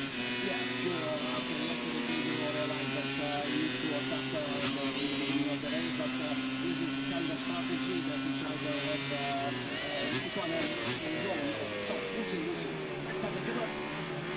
Thanks very much, Jack. Thanks to the Ducati Double Toronto. There's some big calls being made right down there on that BalatonPark grid, particularly involving our top 2 in the World Championship. Marco Bezzecchi has opted to switch. He's gone from the soft rear tyre up to the harder option in medium compound. Vice versa, the opposite. MerliMollyMeki is close to championship rival. 20 points splitting the pair of them from the manufacturing going into this Chapter 8 of 2026. Martin has copied the Costa. He has gone down from the medium to the soft rear tyre. These are big calls. Yes, we also saw Ferdinand Aldeguer and Fabio Di Antonio have gone from soft to medium, so they're going the same route as Marc Marquez. So we'll get full confirmation around about the time the warm-up line gets underway, but that will be Pedro Acosta as the sole rider, I make it, on the front 2 rows of the grid, who will be on the soft rear tyre unless he changes. And surely, with the incentive of the early lead and chasing the first MotoGP victory, surely the big incentive for Acosta is to go bold and go for the soft. We said, we've heard from Michelin, they say that there is no durability issues, no endurance issues or concerns with that soft rear tyre, which has been an issue for KTM over the last 18 months or so. We've just run out of grip in the crucial late stage, and there's been a real bugbear of Acosta and the Austrian factory recently. We've been improving in that area. Acosta on his soft. Marc Marquez, 104th time in his Grand Prix career. Starts from pole position, 76 times in MotoGP, 99 Grand Prix wins, stuck on that 99 since Mazzano last year. Of course, it was pretty much to the day, 1 year, or 16 years ago now, since the winning journey started in the MotoGP World Championship, when he was victorious in the Magellan 1.5cc race back in 2010.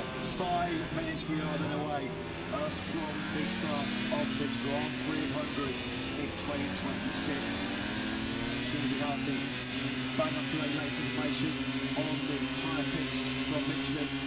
We will bring it to you live here in the Culture Box. It certainly looks like as it goes through his regular fist-bumping routine, Acosta on that front row on the soft rear.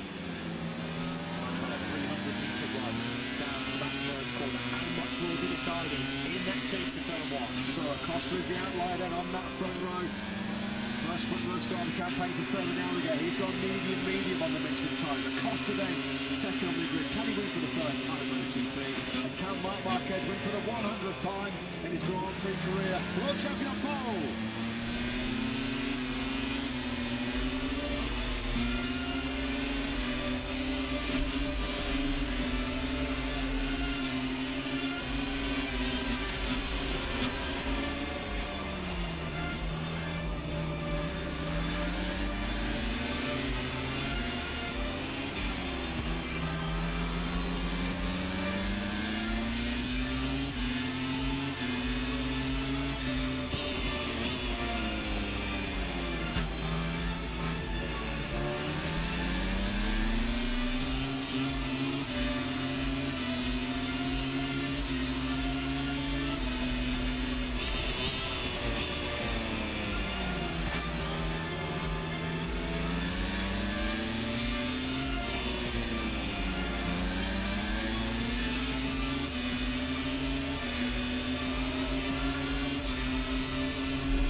The reigning world champion factory Ducati star Marc Marquez enjoyed a sensational sprint Saturday here at the BalatonPark circuit.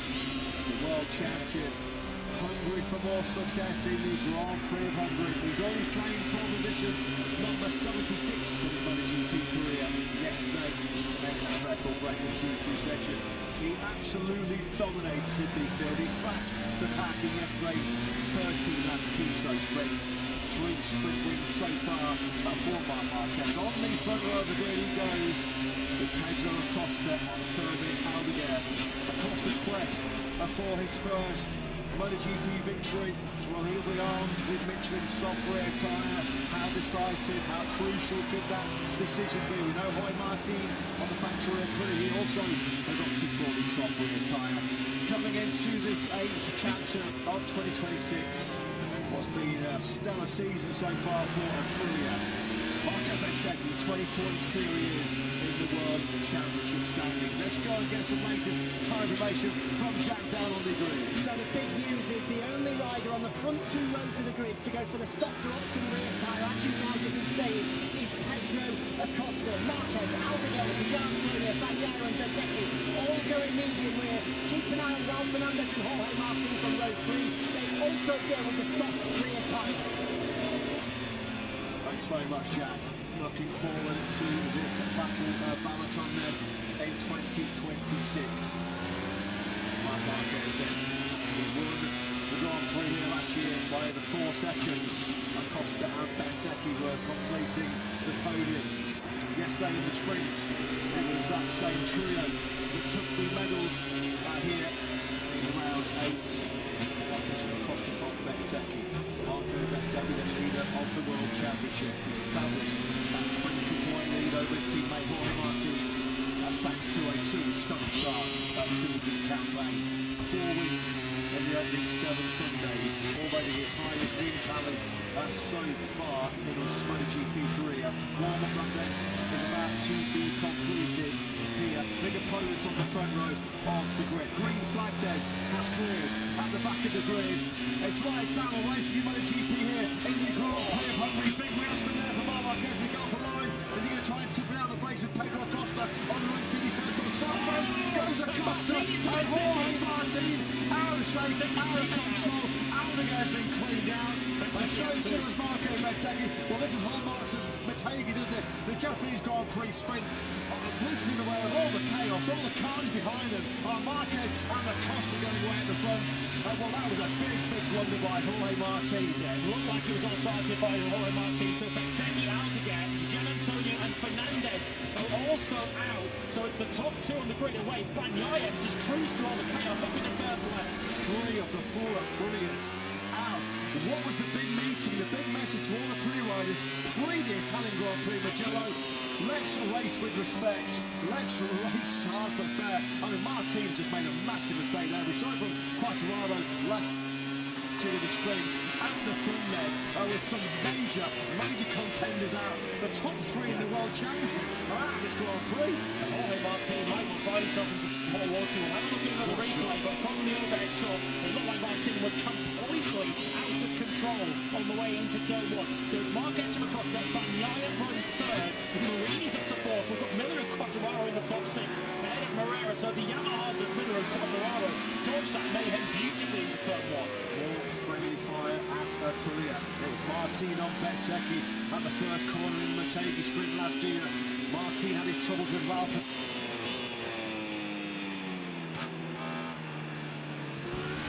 Recently in Barcelona, keep tripping each other up the Aprilians in 2026. Otherwise, at the end of a dramatic and rather controversial first up here in the Grand Prix of Hungary. It's Marc Marquez as a 1/4 lead over Pedro Acosta. Oh, it's a slip turn 1, isn't it? It's definitely against the racetrack as Marini sails wide. So he's given a 4th now to Jack Miller, who's got things on. Let's have another look. So watch from the 3rd row of the grid.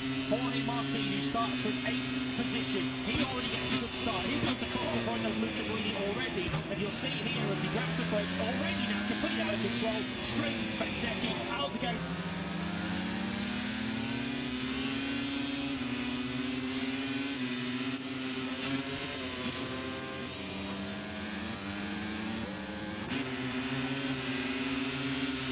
Completely out of control, straight into Bezzecchi, Aldeguer.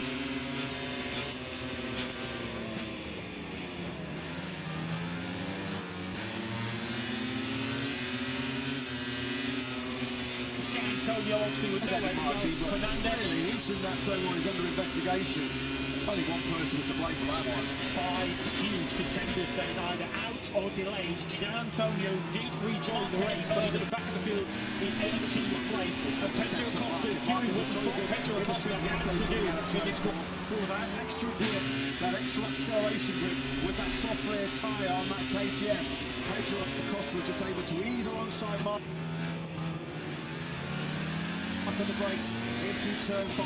So Pedro Acosta then leads here into turn 1, coming under investigation as we have mentioned. Bagnaia took his rider on circuit. Some speed this early on from the double world champion. 139.293 from Pecco. Well, he's chasing a third consecutive Sunday podium. The red carpet's been rolled out for him today for a podium by Houston, triggered by Jorge Martin at the start. You can see he's already out of control about 50 metres before he arrives at the first corner and plays skittles with the head pin that he took out, being his teammate Marco Bezzecchi. That's horrible for Bez. He was stuck in between a couple of bikes there. No wonder he was slow to get to his feet. He took a real banging there. Did the world championship. He got a real pounding. There's going to be some stern conversations, some pretty fraught conversations behind the scenes in the factory of Aprilia garage, and a spectacular goal. Once again from the Riley factory. As poor old Marco Bezzecchi hobbles back into the garage, you have to feel so sorry for Bez. That's the second time now, I wonder, space of 6 or 7 months that Jorge Martinez cleaned him out in the first corner into the... He was in a pretty good position going into that first corner. He was going to come out roughly in a similar position to where he ended the first lap yesterday. The positives have come out of this smelling of roses, you have to say, because Marini, despite that mistake, is still fit. We've got Moreira behind him, 6th, and then we've got Mir, who's just passed Quartararo. He's now running in 8th place, 3 holes in the top lane. Physically and mentally a painful Sunday for Marco Bezzecchi. You can see him there gingerly walking into the back of the garage. Costa trying to get on with it. He's trying to really make hay a lot of sunshine with that soft rear tyre. 3/4 of a second now clear of Marc Marquez. He's in the 38s. This blistering early paces from Acosta. A 138.865. He's almost 8 tenths clear now of Marc. Bagnaia third. Jack Miller is in 4th place. The Prima Kavakava, Marini fifth. Those lot all capitalising on the real early first quarter chaos. Quartararo still having to defend, this time inside Agora. The one pretty left in this Grand Prix. He's now at the inside of it. Agora clearly wants to lane 2, because why else would he be behind Fabio Quartararo, who came from so deep on the grid and down in 15th place off the line. So Agora also delayed on that first lap of the race. There's Pedro Acosta sending the message here. There's Bastianini goes up on the inside of Moreira. Acosta, the message to Marc Marquez. I'm going to get the track position, try and stretch this. Do you have the physical endurance to chase me down? Acosta out. The rubber left on that solid rear tyre at the end of this Grand Prix. Nixon have said no problems with the endurance, no problem with the durability of that soft rear tyre. They have full faith, full confidence it can go the full 26 lap distance. Marco Bezzecchi though, that's going to be super frustrating for Bez. Number 2 again for his golden point scoring run. It's going to be his first DNF since Amanda League, of course, when he's involved in that controversy with Marc Marquez. That has been pinned into the air. Bezzecchi was just properly won there, wasn't he? There is Martin then, just out of the picture. There we go. The contact, the absolute slamming in beside of Bez there was reminiscent, wasn't it, of Mategi, the turn 1. Pekka Bagnaia there was moving on the minor side of me, because there was bikes galore upside down in front of him as he flipped it right into turn 1. Bagnaia is doing 139 to the moment. Maverick Vinales has been given a long lap penalty, incidentally, clearly for his own incident. That's why Martin has gone to the medical centre. Unfortunately, did see at least Marco Bezzecchi was on his feet when he took the shot. Marquez made a mistake there on the brakes in the first corner. He charged in hard. This is pressure being put on the world champion by Acosta. That's cost Marc Marquez. That's some crucial time. He was just in that little bit hot. Squeezing that front brake as hard as he possibly dared on that newly resurfaced section of the first corner. Jack Miller then still there in 4th place, doing an absolutely superb job as the Aussie. He's been...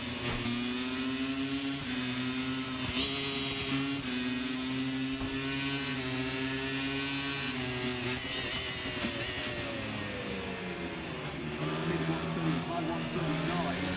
He's got Marini directly behind him. Marini got to put a video on that one down the first corner, because he let the trouble shorter to allow Jorge Martin just to throw off the line. He could be on hot water on 2 counts, Martin. Of course, also needs to be looked at in the centre. We hope it's just as a precaution. It was the first sector when Marc Marquez has had problem on his laps. He's now 1.6 seconds behind Acosta in the sector. He's lost 6/10 already on this lap. See now technically speaking, that's the line gap now up to 1.7 seconds.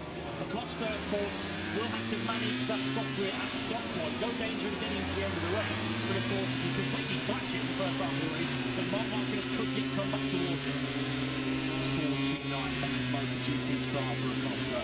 Is today the day where he is going to finally break into the top step of the podium? He's not going to get a better opportunity. This is a golden chance that's presented himself for Acosta. 1.6 seconds is lead. Once again, he's the only rider that's doing laps in the 38s at the moment. Early on here is Acosta. 1.6 seconds clear as Marini and Bastianini nearly get tight on that run down into the first corner. That's a battle for fifth. Yeah, then he came back onto line, straight to the side of Joan Mir. I'm sure that would have helped his left leg, all the air on the side of the back. So potentially he could be in trouble too. Bastianini for a bit of an unsafe rejoin back onto the racing line. What it's cost him after he nearly ran to the back of Marini is it's cost him 6th to Diogo Pereira, who found on Honda's 5th and 6th. There's a big result on offer here for somebody that can take advantage of this opportunity. Marini Pereira, 4th, 5th and 6th. Big result on offer for these guys. From there, Bastianini. Let's look at this one. Bastianini's been out for marbles there, as you can see. And as he comes back online, he just sideswipes into Joan Mir. Oh, look at that. Mir was almost down. Mir picking up his Honda on his elbow, going through turn 2. Nothing he can do about that. But there might be in a bit of trouble himself there. Yeah, that's an investigation. It's now yo-yoing around. It's now Acosta that's like half a second on this line. You can see visibly in the overhead shot, the gap has come down from 1.6 to down to 1.1 seconds. You can see 4 tenths of a second. So maybe it was Acosta this time who running a little bit hot into turn 1. Okay, on this position, this is still ready for Acosta with 93, hunting you down, harassing you behind from that second place down to 17 we go. Down on this start, finish for the end. Marc Marquez has got into his groove. He's got that medium rear tyre now. We said it was 5 or 6 laps before that medium rear really just started coming in and started to find his working range.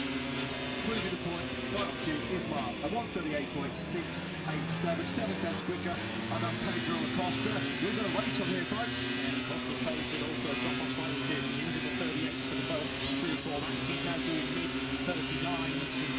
Well, Pedro Acosta is certainly going to make himself hard to overtake. Well, of course, a week ago, it was Pedro trying to attack Marc Marquez in Mugello, and Marc certainly made life difficult for the young KTM driver to get through. This time, it's Marc chasing Pedro. Marquez doesn't want to come across this place, he wants to keep it in this place, keep him still searching for that first MotoGP victory. Get them down to under a second. Unsafe vehicle, no surprise there. We said that the name is going to likely come along that penalty. He does indeed do so. Has served his. He's in 16th place. You can see this pack that Bastianini's in, so he's going to fall all the way out of the top 10 with this long lap penalty. A costly mistake, costly unsafe rejoin for the beast. You cannot make complaints about that one at all. You cannot offer any kind of serious defence. He might plead not guilty post-race, but you're quite right, he has been busted with no longer at the front there. Down to 8 tenths of a second, 8.5 tenths of a second is this gap between Acosta and Marc Marquez. Clash of the old and the new title in the MotoGP World Championship. These two are going to be battling together teammates next year, and Marc Marquez finds successive 138, successive fastest laps of this Grand Prix already. We're only on lap 7 of 26, lap 8 of 26, and Marc Marquez is trying to pound some serious pressure on Acosta here. It must have been a mistake on the previous lap from Acosta, because he got straight back into the 38s himself. The personal best for Acosta only lost a 10.5 to Marc Marquez, so at the moment, Acosta's giving plenty of grip, plenty of bite, plenty of pace out of that soft rear tyre, with Marc Marquez banking on that medium rear being the better long-term take. Pedro is third, running at a really decent and respectable pace. He's just been actually his best up of the Grand Prix so far, down to 139.124. And that's just nowhere near. There's a massive gulf of lap time between the two factory captains. Mark is a 38.5, 6 tenths clear of Marc Marquez from that previous lap. It's a rather lonely third at the moment. Pecco, 2.5 seconds back of Marc Marquez, 3.3 on the road clear, 3.7 out the road of Jack Miller, who is still holding up the Luxon Marini. Ferreira as Bastianini comes in for a deserved long lap. Let's see feedback out there behind Toprak, who was running 11, so that will be where they Bastianini now is. So now got Lecquona up in 9th on the Isuzu Ducati, and Toprak 10th on the Prema Yamaha, of course. So many of the key runners out of this Grand Prix. Top 3, as you mentioned, in the World Championship, out of play, which does potentially open a bit of a door for Pedro Acosta and Marc Marquez, I guess, to gain big ground in the World Championship. Acosta, of course, 68 points behind when the race began. That would come all the way down to 43. 3 fastest laps in a row then now for number 93. Game on, big time, 38.495 from Marc Marquez, doing his level best to try and keep an advantage around 6-7 tenths as Acosta will lead as he powers through turn 4. This was when Marc Marquez yesterday in the sprint was sublime. He was so good, getting that Michelin rear tyre hooked up for this squirt acceleration down to turn 5. Gap remains the same, 6 tenths between the two Spaniards, the two superstar Spaniards, as they break into 5. That's the big questions already, and that KTM is trying to stop it into turn 5. Bagnaia is now on, nearing up the leading pace. He's in the Williams 2 in 3rd place. They are nearing up a second lap quicker than the group behind him, which is still being led. All credit to Jack Miller, still hanging on to that 4th spot. Bastianini has got himself back into the top 10, just picked up Alvaro Scaglione after his trip through the long lap penalty route. They kind of sense, they kind of know what's coming, don't they? Here, anxious faces in the background there with Sebastian Rita, KTM technical director, and Acosta's crew chief Paul Travadler. There's a long way to go in this Grand Prix of Hungary. We are on lap 9 of 26. Marquez does not need to take any serious here to try and hunt down Pedro Acosta. The last 3 or 4 laps is clearly at the upper hand in terms of pace through the final corner, and we're going to go very shortly. Here is Acosta there over the line. He is responding. This is awesome. What a ride. This is what a race this is. 2 top talents in MotoGP going toe to toe right now. Acosta now the faster rider on track with a 138.460, 300 faster than Marc. Toprak's back ahead of Bastianini now for that 10th place. This is this huge scrap. 4th, 5th, 6th, 7th, 8th and 9th. So we've got Miller still leading a trio of Hondas. Marini, Moreira and Mir right behind him. Then Segura. And right on the back of this train in a battle essentially for 4th place is Iker Lecquona with the Gresini Ducati. Well, once again for the two factory Yamahas, Alex Rins has just in fact picked up Fabio Quartararo for 13th place. And a long way back in this battle. How wide is Jack Miller in that three-lap time back Yamaha? We know it's a pretty tough proposition to make clean overtakes here in Balaton, and nobody at the moment has been able to find a way through on the very resilient Aussie at the moment, just as you knew he would be. There is your top 2 in the left-hand corner of your screens. The gap between Acosta and Marquez has just crept up to 9 on 9 tenths. Plenty of Japanese on the ground here between Yamaha and Honda. Yamaha will be the best result they've had this season. Quartararo has had a couple of recent top 6s, but a potential 4 photographs here for Jack Miller. Doesn't matter what kind of pace he's doing, can he just hold this posse of Hondas behind him? And it gets a rather frustrating Ayagura on the right of the ball group. He's surely the fastest rider in this group, but still buckled up in 8th place. Completely stuck, isn't it? Rush hour traffic this, as far as Ayagura goes. We're on board with the Japanese rider. Acosta and Marc Marquez are next level in this Grand Prix.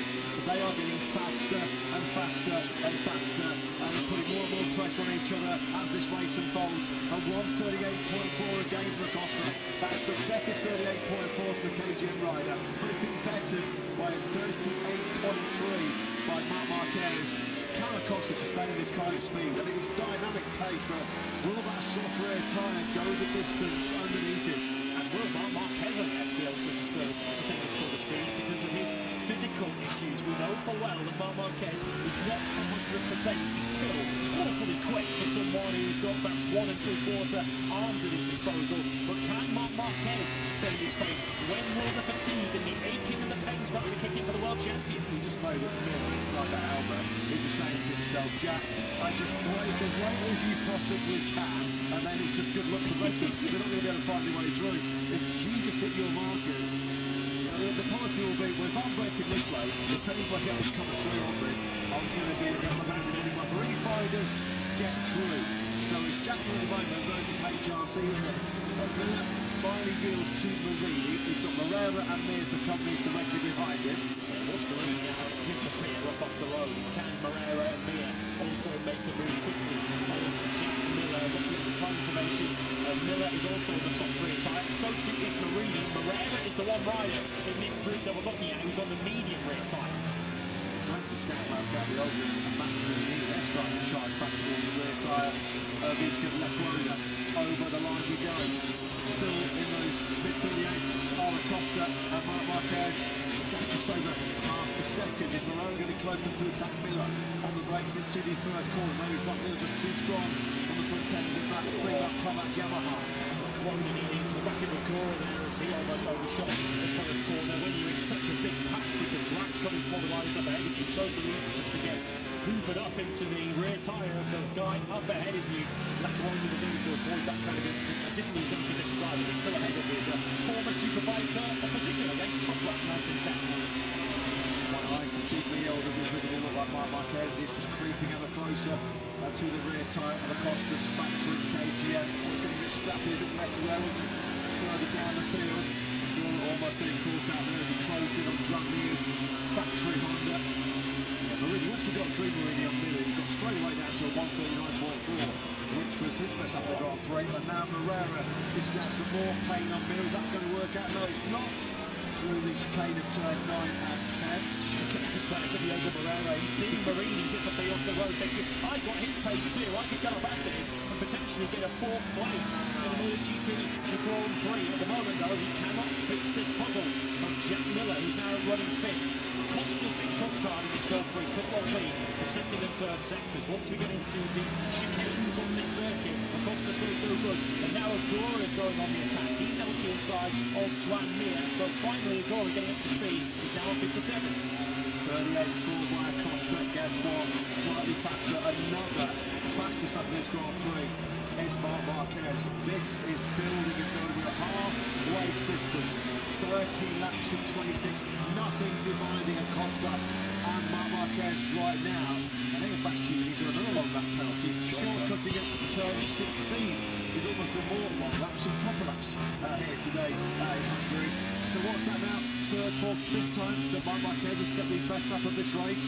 Still though, not been getting close enough to strike on Acosta. Getting close enough to Acosta is one thing, being able to overtake him is another. Will the extra grip he might have from that medium rear tyre prove the benefit of Marc Marquez? Where it'll prove the benefit is out of turn 4 and out of turn 17. That's where he needs to be stronger than Acosta to bring himself into overtaking range into the 2 big stops on this circuit. Marini's pace has gone through the roof since he dispensed with Miller. He's now up to a 1:39.1, so as soon as he's able to get through on the determined Aussie, Marini's pace has dropped considerably back to maximum pace of Pecco Bagnaia. This will be his best ever Honda result for Luca Marini. His previous best was a 5th here in Balaton last year. It will be his best result since he was on the podium in Qatar in 2023. Marquez is coming. The sharp Honda attack at the moment, isn't he? 93 versus 37, a very pensive looking factory Ducati. I take your Gigi Dell'Igna, but you just get the feeling of the shark leading, but it's time to cue the jaws moves behind him, isn't it?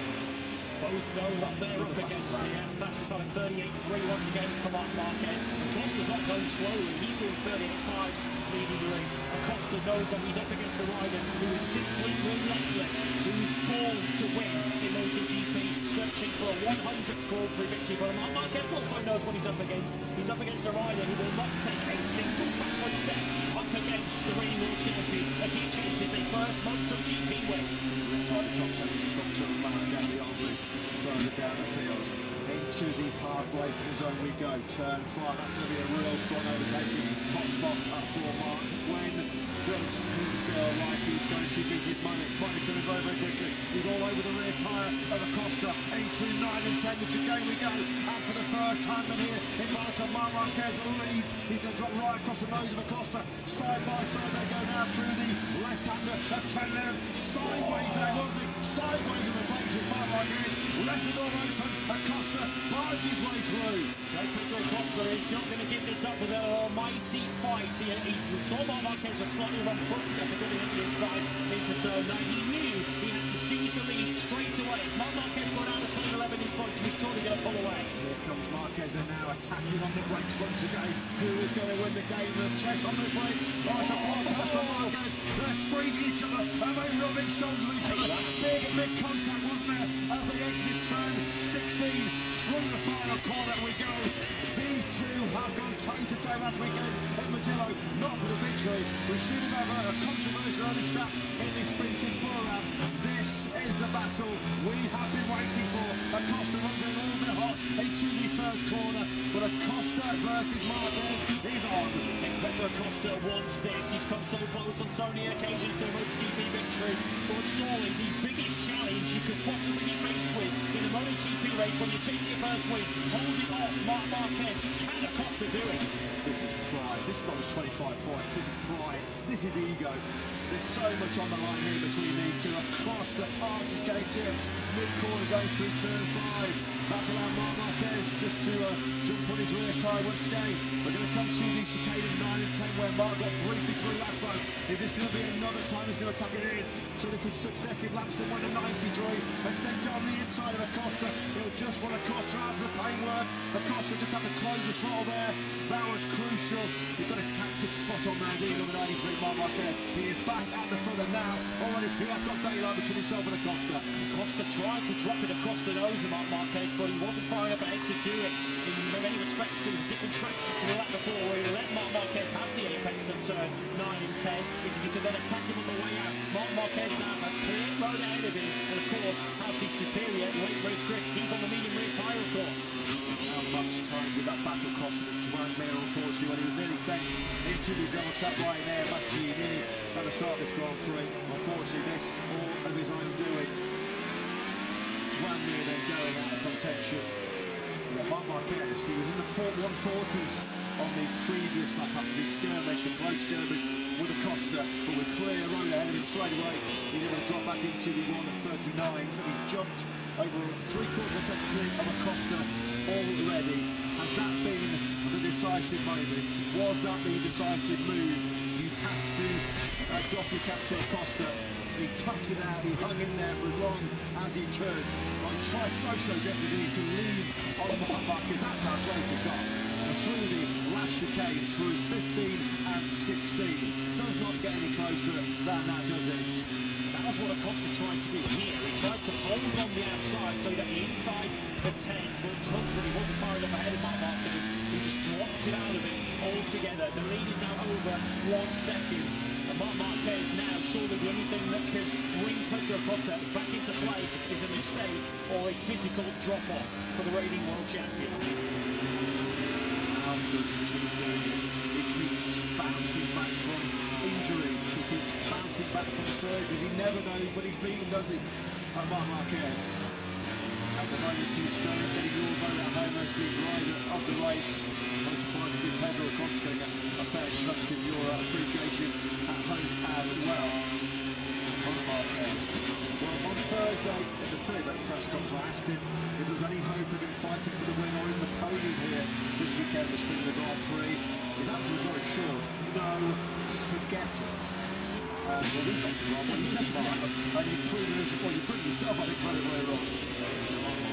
Who is going to get stronger and stronger physically as we go through the year. We've asked ourselves just how good this 2026 Ducati is. We've not been able to find out until we've seen Marc Marquez with his team on it. I think we're going to see the answer in the second half of the season. Of course, still a long way to go. Still 9 or 10 laps remaining as Miller goes in hot into the protocol. You think Colombia is the only one which releases a goal into 5th place. Marc Marquez put the flag out now. He's 72 points behind Marco Bezzecchi. Could it? You bet he could. Nobody is going to be writing off the 93 at this early stage of the season. Well and truly now on course for what would be his 9th pole position, sprint win and Grand Prix win treble. In the closing on La Colonia at the time. They break hard into turn 5. That's a battle for 8th and 9th. Being arrived by La Colonia. Maybe straight mix up back in the points, going to race up this first corner drama. It's Fabio for Gian Antonio who's done a really good job actually of picking up what was a pretty damaged GP 26. Bridges 16 at the moment, she's only 2 seconds behind the Yaris. It's the chicane went wide and that run-footed Binder, he saw the opportunity coming. Acuna was just about able to stay on the racetrack. He'd taken the shortcut, he had to clock a second, which is why he was so keen to just angle, crowbar that Chicane into the next corner. He was successful. He's now put Binder under pressure from top back and the recovery. Bastianini. Well, top driving coming from Aguirre. He has just picked up Jack Miller. So Aguirre now up into the top 6. 1.3 seconds is Marc Marquez's lead over Pedro across the 9 laps to go. We're certainly coming to the phase this Grand Prix where Marc Marquez, if he is going to run out of speed, if he is going to start getting fatigued, if he is going to start getting tired and struggle physically, well, this is the point of the Grand Prix right now. But Aguirre, just like Marini did, as soon as he's able to get through a Miller, his pace just picks up dramatically. Straight away to a Miller, down to 1:39.608. Aguirre thinks Bastianini after 2 on that penalty. He's now on the inside of the top bracket, back into the top 10 once again. Costa did take 2 tenths back on Marc Marquez in the first sector of this current lap. It was much easier said than done. And Costa has got to try and just keep whatever pressure he can on the reigning world champion. You understand Marc Marquez went hot into turn 1. We saw him lose those 2 tenths. Costa still just over a second behind. Now clinging on to a place inside the top 6. He's got Herrera for company directly behind him. Really a tough ride this by Miller. Whatever happens, come one back at the end of this Grand Prix. This is going to be by far the best finish for him on that DG4 powered airborne. It's worth noting that Marc Marquez did note last weekend himself in Mugello. You would have to give so much kudos, so much respect to Acosta because it is crystal clear to anybody watching MotoGP right now that the KTM underneath Acosta is not on a par performance-wise with the factory Ducati, which just shows what a brilliant job Acosta has done once again. Unfortunately for the Spanish one, it does look like once again he is going to come up just that little bit short. He's not over, he's only 1.2 seconds behind Marc Marquez. Number 5, fastest laps to Marc Marquez. Let's say 3 of them were in the space of 4 laps before that 38 on lap 13. You see the lap that they battled with lap 14 when he lost 2 seconds on that lap and they were in a very personal duel for Grand Prix victory. Is it a duel that Marc Marquez is on the verge of winning? This is it. Well, how hard is he pushing to keep Acosta at bay? That's how hard. He had about a foot in the air, wasn't that, really entire? And he'd have been a little bit careful there, a little bit wary. The surface section of turn 1 has been pretty stuck in, pretty greased about this weekend. It caught Marc out yesterday right at the start of his first flight lap in Q2. Herrera finally gets through on Miller, which is a job that Marini and Aguirre completed ahead of him. They've had to do it the hard way as Joe Brown. It's taken him at 9 speed lap to fight the way through. Up and on Jack Miller. Couldn't get any worse. The plane back in the back, it just has, as you can see there on those screens. Took a shortcut in this chicane, turns 9 and takes a long lap penalty. That has now put him second from the back of the field. Only Cal Crutchlow is now behind the 2021 champion. Funny rubber load down that long lap penalty lead to there. Bastianini has been almost a permanent fixture in it. Is there then any late drama? I mean, Marc Marquez now, you feel, is just riding on pure adrenaline. This was a flashback to the chaotic start. Jorge Martin losing control of his factory at Aprilia. Fabio Di Gianantonio once made a really good start, didn't he? Throwing out again, innocent victims of that rash attack going into turn 1. 3 Aprilias out of contention before we even got into the second corner. Thankfully, it looks like all of those parties involved have escaped any kind of injury because when there's flying motorcycles around a tight group of 22 going into that first corner, relief to see it looks like they're all emerging. Jorge Martinez ongoing treatment in the medical centre. Marini and Aguirre now in the 38s. They're quicker than Bagaya. And now still stuck in those low 139s. So those two have got podium pace, but they just spent way too long, way too much time trying to find a way through on Miller. Sort of winding himself to a certain extent. He was in a very low third place, 6.5 seconds behind Pedro Acosta, then 6 seconds clear on Luca replay to start. Bagnaia wasn't actually in third down to turn 1, it was Moreira who came out of that corner in third. Clearly Bagnaia attacked on the way to turn 5 on that first lap, and that was clearly a very crucial move for Pecco Bagnaia to secure what at the moment is set to be a third consecutive podium. Quartararo has completed his long lap. As we look at Marc Marquez, who has checked out to the front of this Grand Prix. Now it's just all about the focus, all about the concentration, as intended to flop his lines, and as if to just emphasise his points, to emphasise his dominance. Guess what? On lap 20, he has just spined a 1:38.313. Yet another fastest lap of this Grand Prix. Half the second clear of Acosta. If Acosta had any hopes, fading hopes of backing Mark for the victory late on here, I think they have just been well and truly extinguished. Stay just where you are, Pedro. The message from Marc Marquez on lap 20 of 26 to 1:33.13. No obvious signs of fatigue setting in for the world champion yet. Quartararo has just been another long lap penalty, although he's taken another shortcut. Although it's not going to cost him any race time at this stage, he's still coming to the front row, but a weekend that Fabio Quartararo cannot wait to it. He has taken another shortcut this time around. It's in the first chicane through 9 and 10.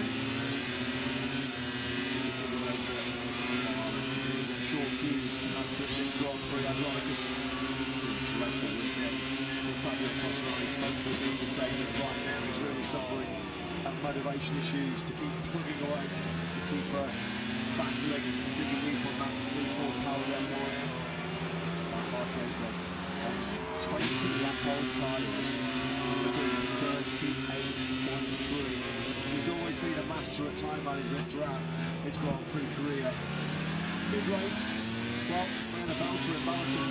We thought we were going to be set up for a down finish, but Marc Marquez simply had other ideas. He turned the screw on Acosta, and now for the first time in this Grand Prix, his lead has crept up to over 2 seconds.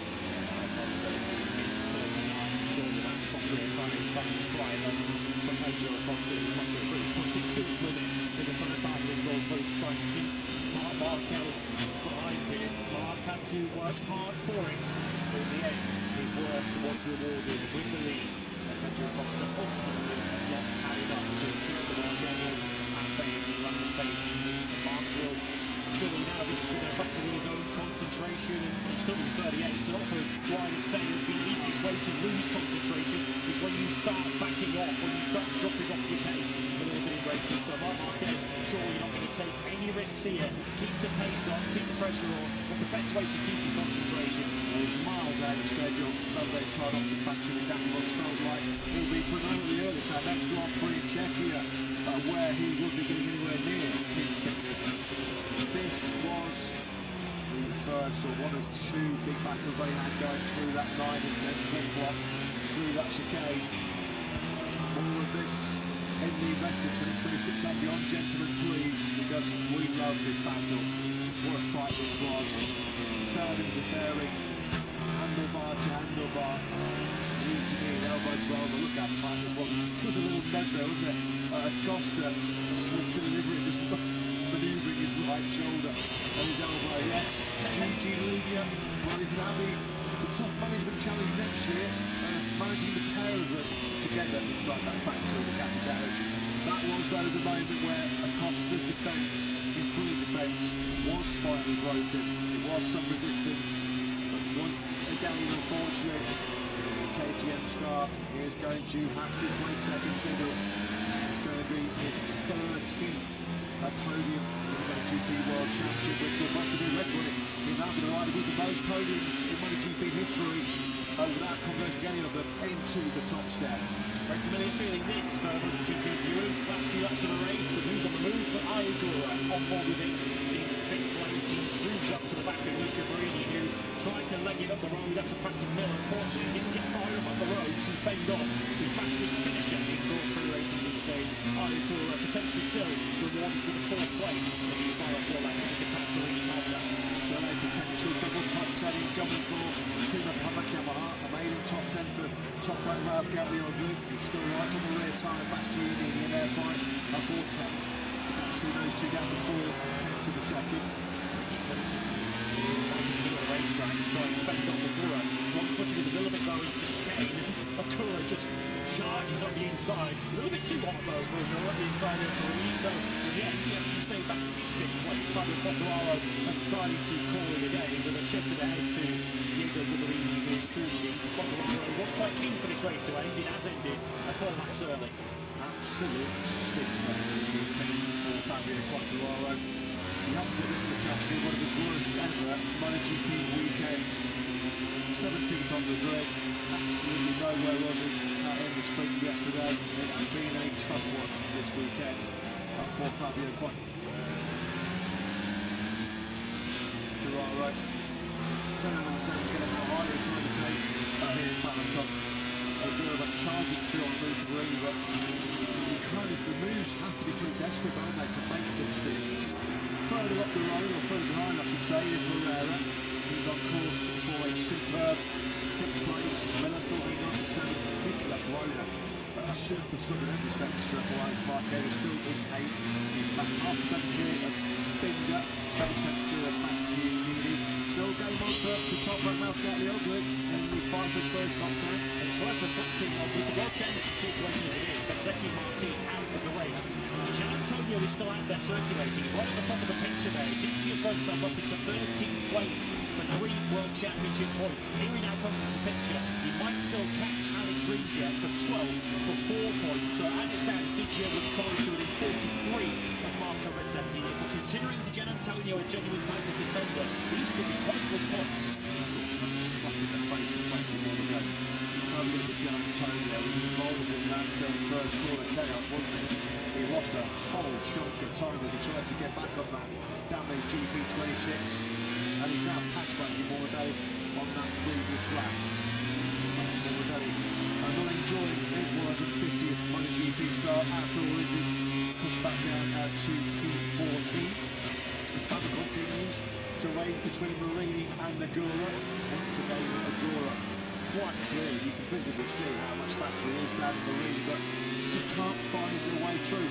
Trying to get the drive now out of the final corner. He's getting close enough to attack Marini on the brakes into turn 1. Marini once again held the inside of the racetrack, but then of course goes across the race line. Nagura makes the brakes up, desperately trying to get to the apex first, and this time he's able to park it in front of Luca Marini.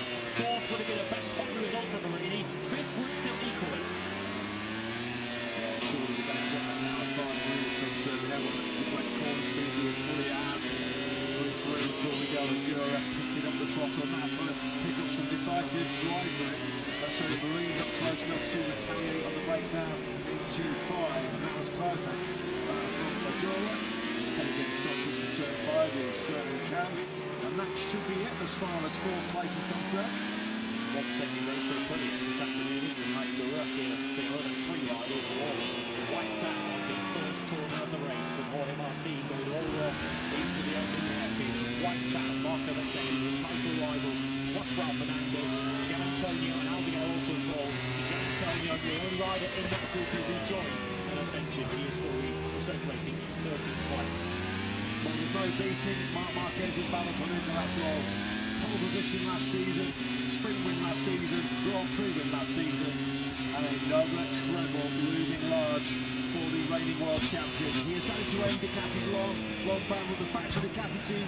Hasn't won since the Japanese Grand Prix in Moto3 last September, on the day that Marc was crowned world champion for the 7th time. It's going to be a 100th victory, surely for the factory Ducati team, and surely for Marc Marquez. It will be his 100th Grand Prix success on a weekend where he has dispelled all doubts about whether he will be able to get back to his best after more operations, more injuries, more setbacks. He is back again. I'm sure you never imagined when he played win number 99 and held his leathers aloft from the podium in Misano that he had to wait this long, that he had to go through more surgery en route.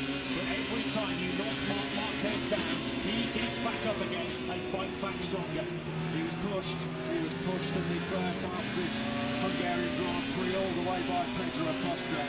Acosta has run its course, but he has produced another brilliant ride and another podium for the KTM star. But there'll be a massive smile on the face of Marc Marquez inside that helmet. joy, relief all the emotions that he's been through so many times in his Grand Prix career. What is it again though about anti-clockwise tracks with the 33-year-old Spaniard? This is going to be his 35th win here for the 3-year-old Spaniard. So here he goes then into the final sector. This is going to be such a super sweet feeling, isn't it, for Marc Marquez, the reigning world champion with just one corner left. Marc Marquez has had a blast at BalatonPark once again. He wins in Hungary to make it 100 wins for one very special rider, one very special talent. The superstar Spaniard completes his century of victories in Ducati's centenary year and puts his name with Italian Hall of Famers Giacomo Agostini and Valentino Rossi in the exclusive 100 wins club. What a rollercoaster ride it has been of extreme highs and lows since his first Grand Prix victory almost 16 years ago to the day. But a rider blessed with a ton of talent, now has a ton of Grand Prix victories, plenty more to come I'm sure. Marc Marquez then wins here, he does completely treble here in Balaton. Pedro Acosta takes second place, Pecco Bagnaia is on the podium for the third race in succession. Aya Girl emerges from all of the first corner chaos before. Top 6 for Marini and Morera. That's an equal best Grand Prix finish for HRC for Luca Marini. Leccaroni on the top of 7. Miller in the top 10 with Bastianini and Binder. MotoGP wins then. Valentino Rossi looking over his shoulder now as Marc Marquez captures his 74th Grand Prix success. Top front Bascaglione takes a best of 11 just behind Brad Binder. Points for Fabio Di Antonio. Wasn't his day at all, was it? As he was involved in that first corner chaos, instigated by Jorge Martin. But take a bow. In Ducati centenary year, Marc Marquez reaches a century of wins. The factory Ducati team reach a century of wins. This World Championship defence is now well and truly up and running. Yeah, and then where Aprilia imploded, Marc Marquez explodes into life in his 2026 season. A season blighted so much by his physical condition, the injury to his shoulder, another operation, a broken foot. But you can never break the spirit of Marc Marquez. I think the adrenaline is now starting to seep out of him and the fatigue and the pain is starting to kick in. But he will have the reward of a 100th Winners' Trophy. Pedro Acosta pulls alongside him. Teammates next year, of course, and the factory Ducati team. What a show they put on today. But the victor for the 100th time is Marc Marquez. He's got the special flag as well to celebrate. 100 wins for one incredible talent. Let's go and get the thoughts of the boss, Davide Tollum, to a jump. What a day, what a weekend for the factory Ducati squad, Davide. 9 months on from that crash in Indonesia, he is once again a Grand Prix winner. What does that say, again, about the character of Marc Marquez? That he deserves it right after he went from the pocket and make it defend. Do you think that's possible this year now? Is that the full focus? He will keep every race as a test and training on condition. Congrats. Fantastic job, as mentioned, Giacomo Agostini, 122 Grand Prix wins, Valentino Rossi 115 Grand Prix wins, but in his 291st start, Marc Marquez becomes the third rider in history to reach the magic milestone of a century.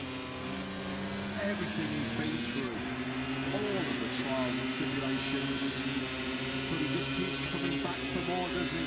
You can't keep a good man down for too long, unfortunately. It's that which Pedro Acosta wants, just reminding you, because now he is, in terms of podium finishes without a win, the highest number in MotoGP history.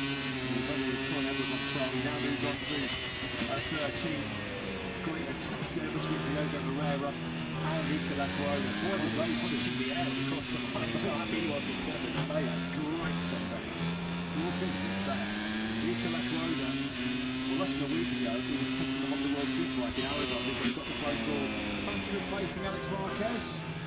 Good job, he was able to answer that call. 5th place then from Luca Marini. They equals his best factory Honda results. To the top 6 HRC has Luca, as Pedro Acosta there, second in that Grand Prix. no points from the top two in the World Championship. After Jorge Martin's big mistake into that first corner. So the gap between the two at the top of the standing remains at 20 points. But the big mover in round 8 of this year's championship clearly has been Marc Marquez, who reigns supreme once again. For the second year in a row, he has been utterly brilliant here in Balaton.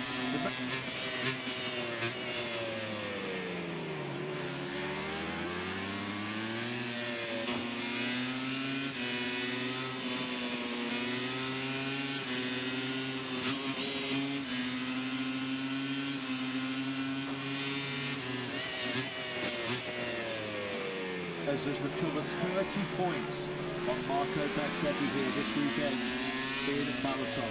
Came into this Grand Prix 8th in the World Championship on 71 points. He leaves it 5th in the World Championship on 108 points. Before we hear the interview, let's go and get an update on Marco Bezzecchi and Jorge Martin with Jan. Yeah, Premier have just provided an update on both of their riders. Excellent news, no visible fractures for both Jorge Martin and Marco Bezzecchi. They're struggling with pain in his right hand, whereas a lower back pain for Jorge Martin. But the good news is no fractures for either of the Premier riders.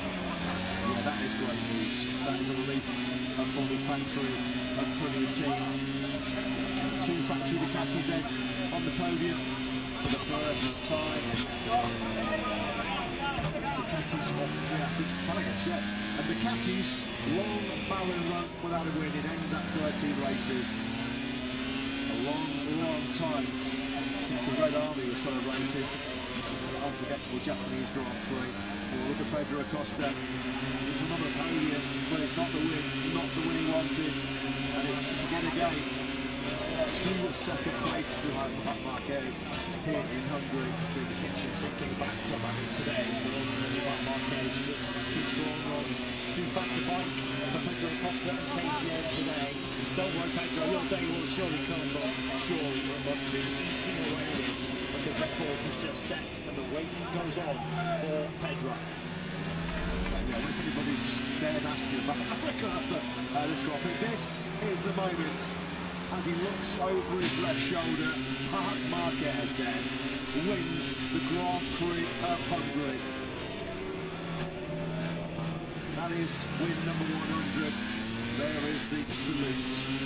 Back on the top step of the podium. It has been a pretty traumatic start to the defence of his World Championship. Well, there's been some memorable moments there, hasn't there, for the factory Ducati team. When you look at some of the names on there, Loris Capirossi, Casey Stone, Andrea Dovizioso, Andrea Ugalde, Pecco Bagnaia, Marc Marquez, Jack Miller, you can see on there. Third place then, a double factory Ducati podium. Pecco Bagnaia on the podium now the last 3 Grand Prix. Here's his thoughts for Jack.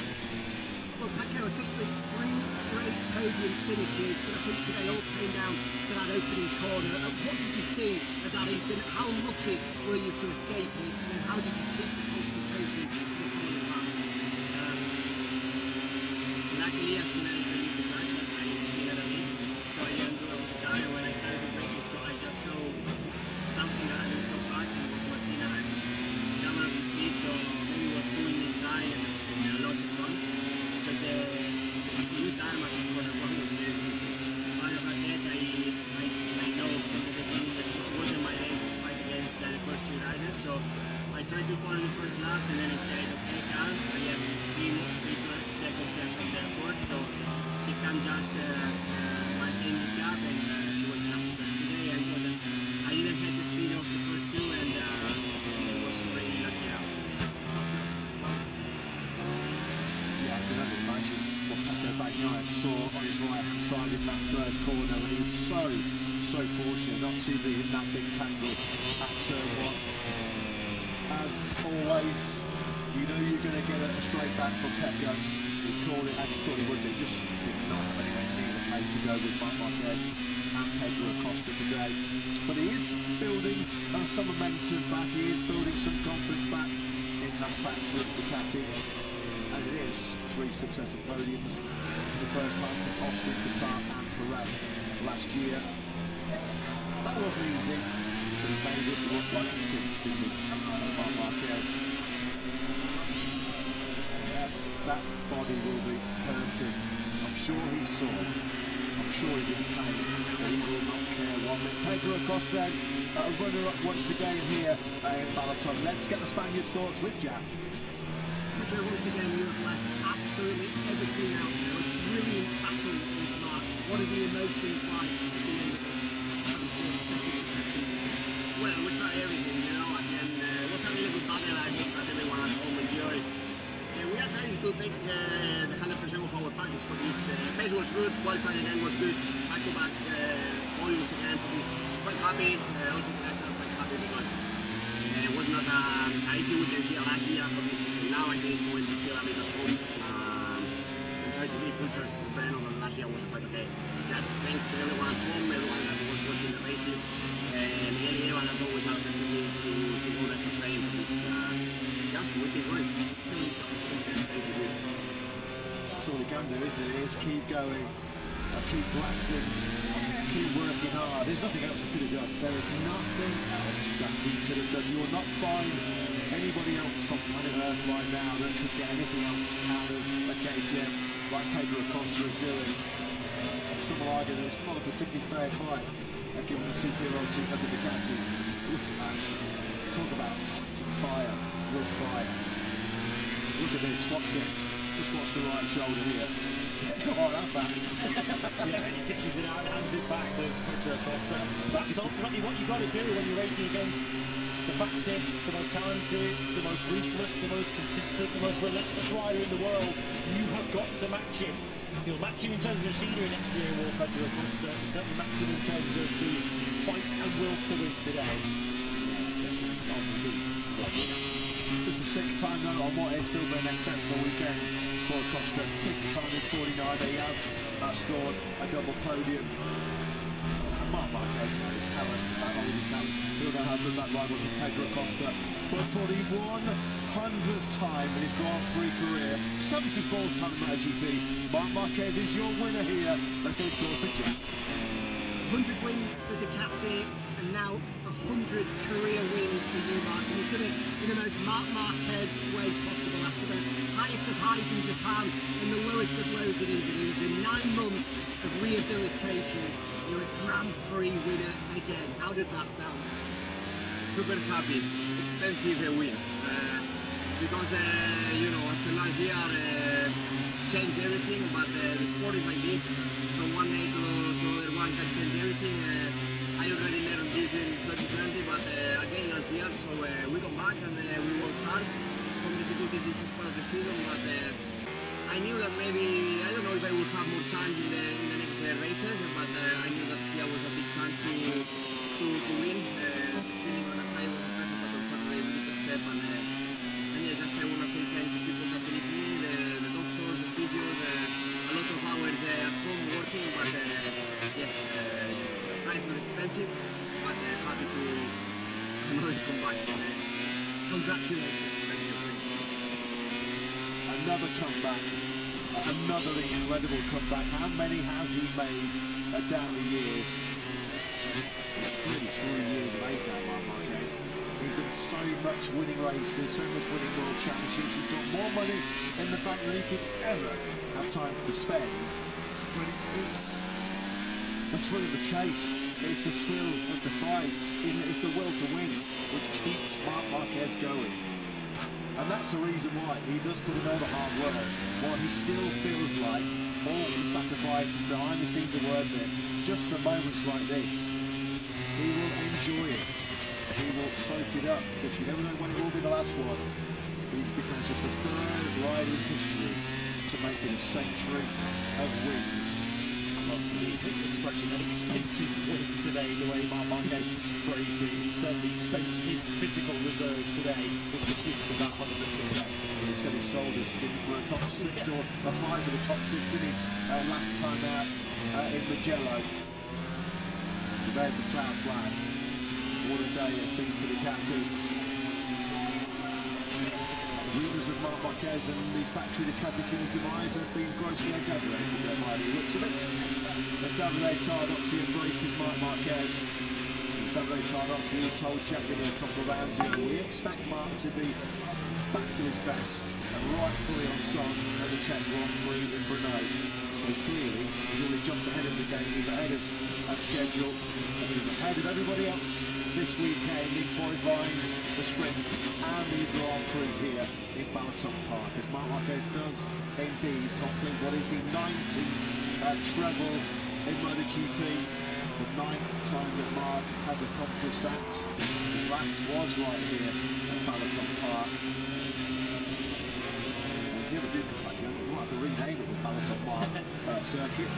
The way he goes. And the £200 of Marc Marquez for that, left-handed, please. It's pretty good at any kind of circuit, isn't he?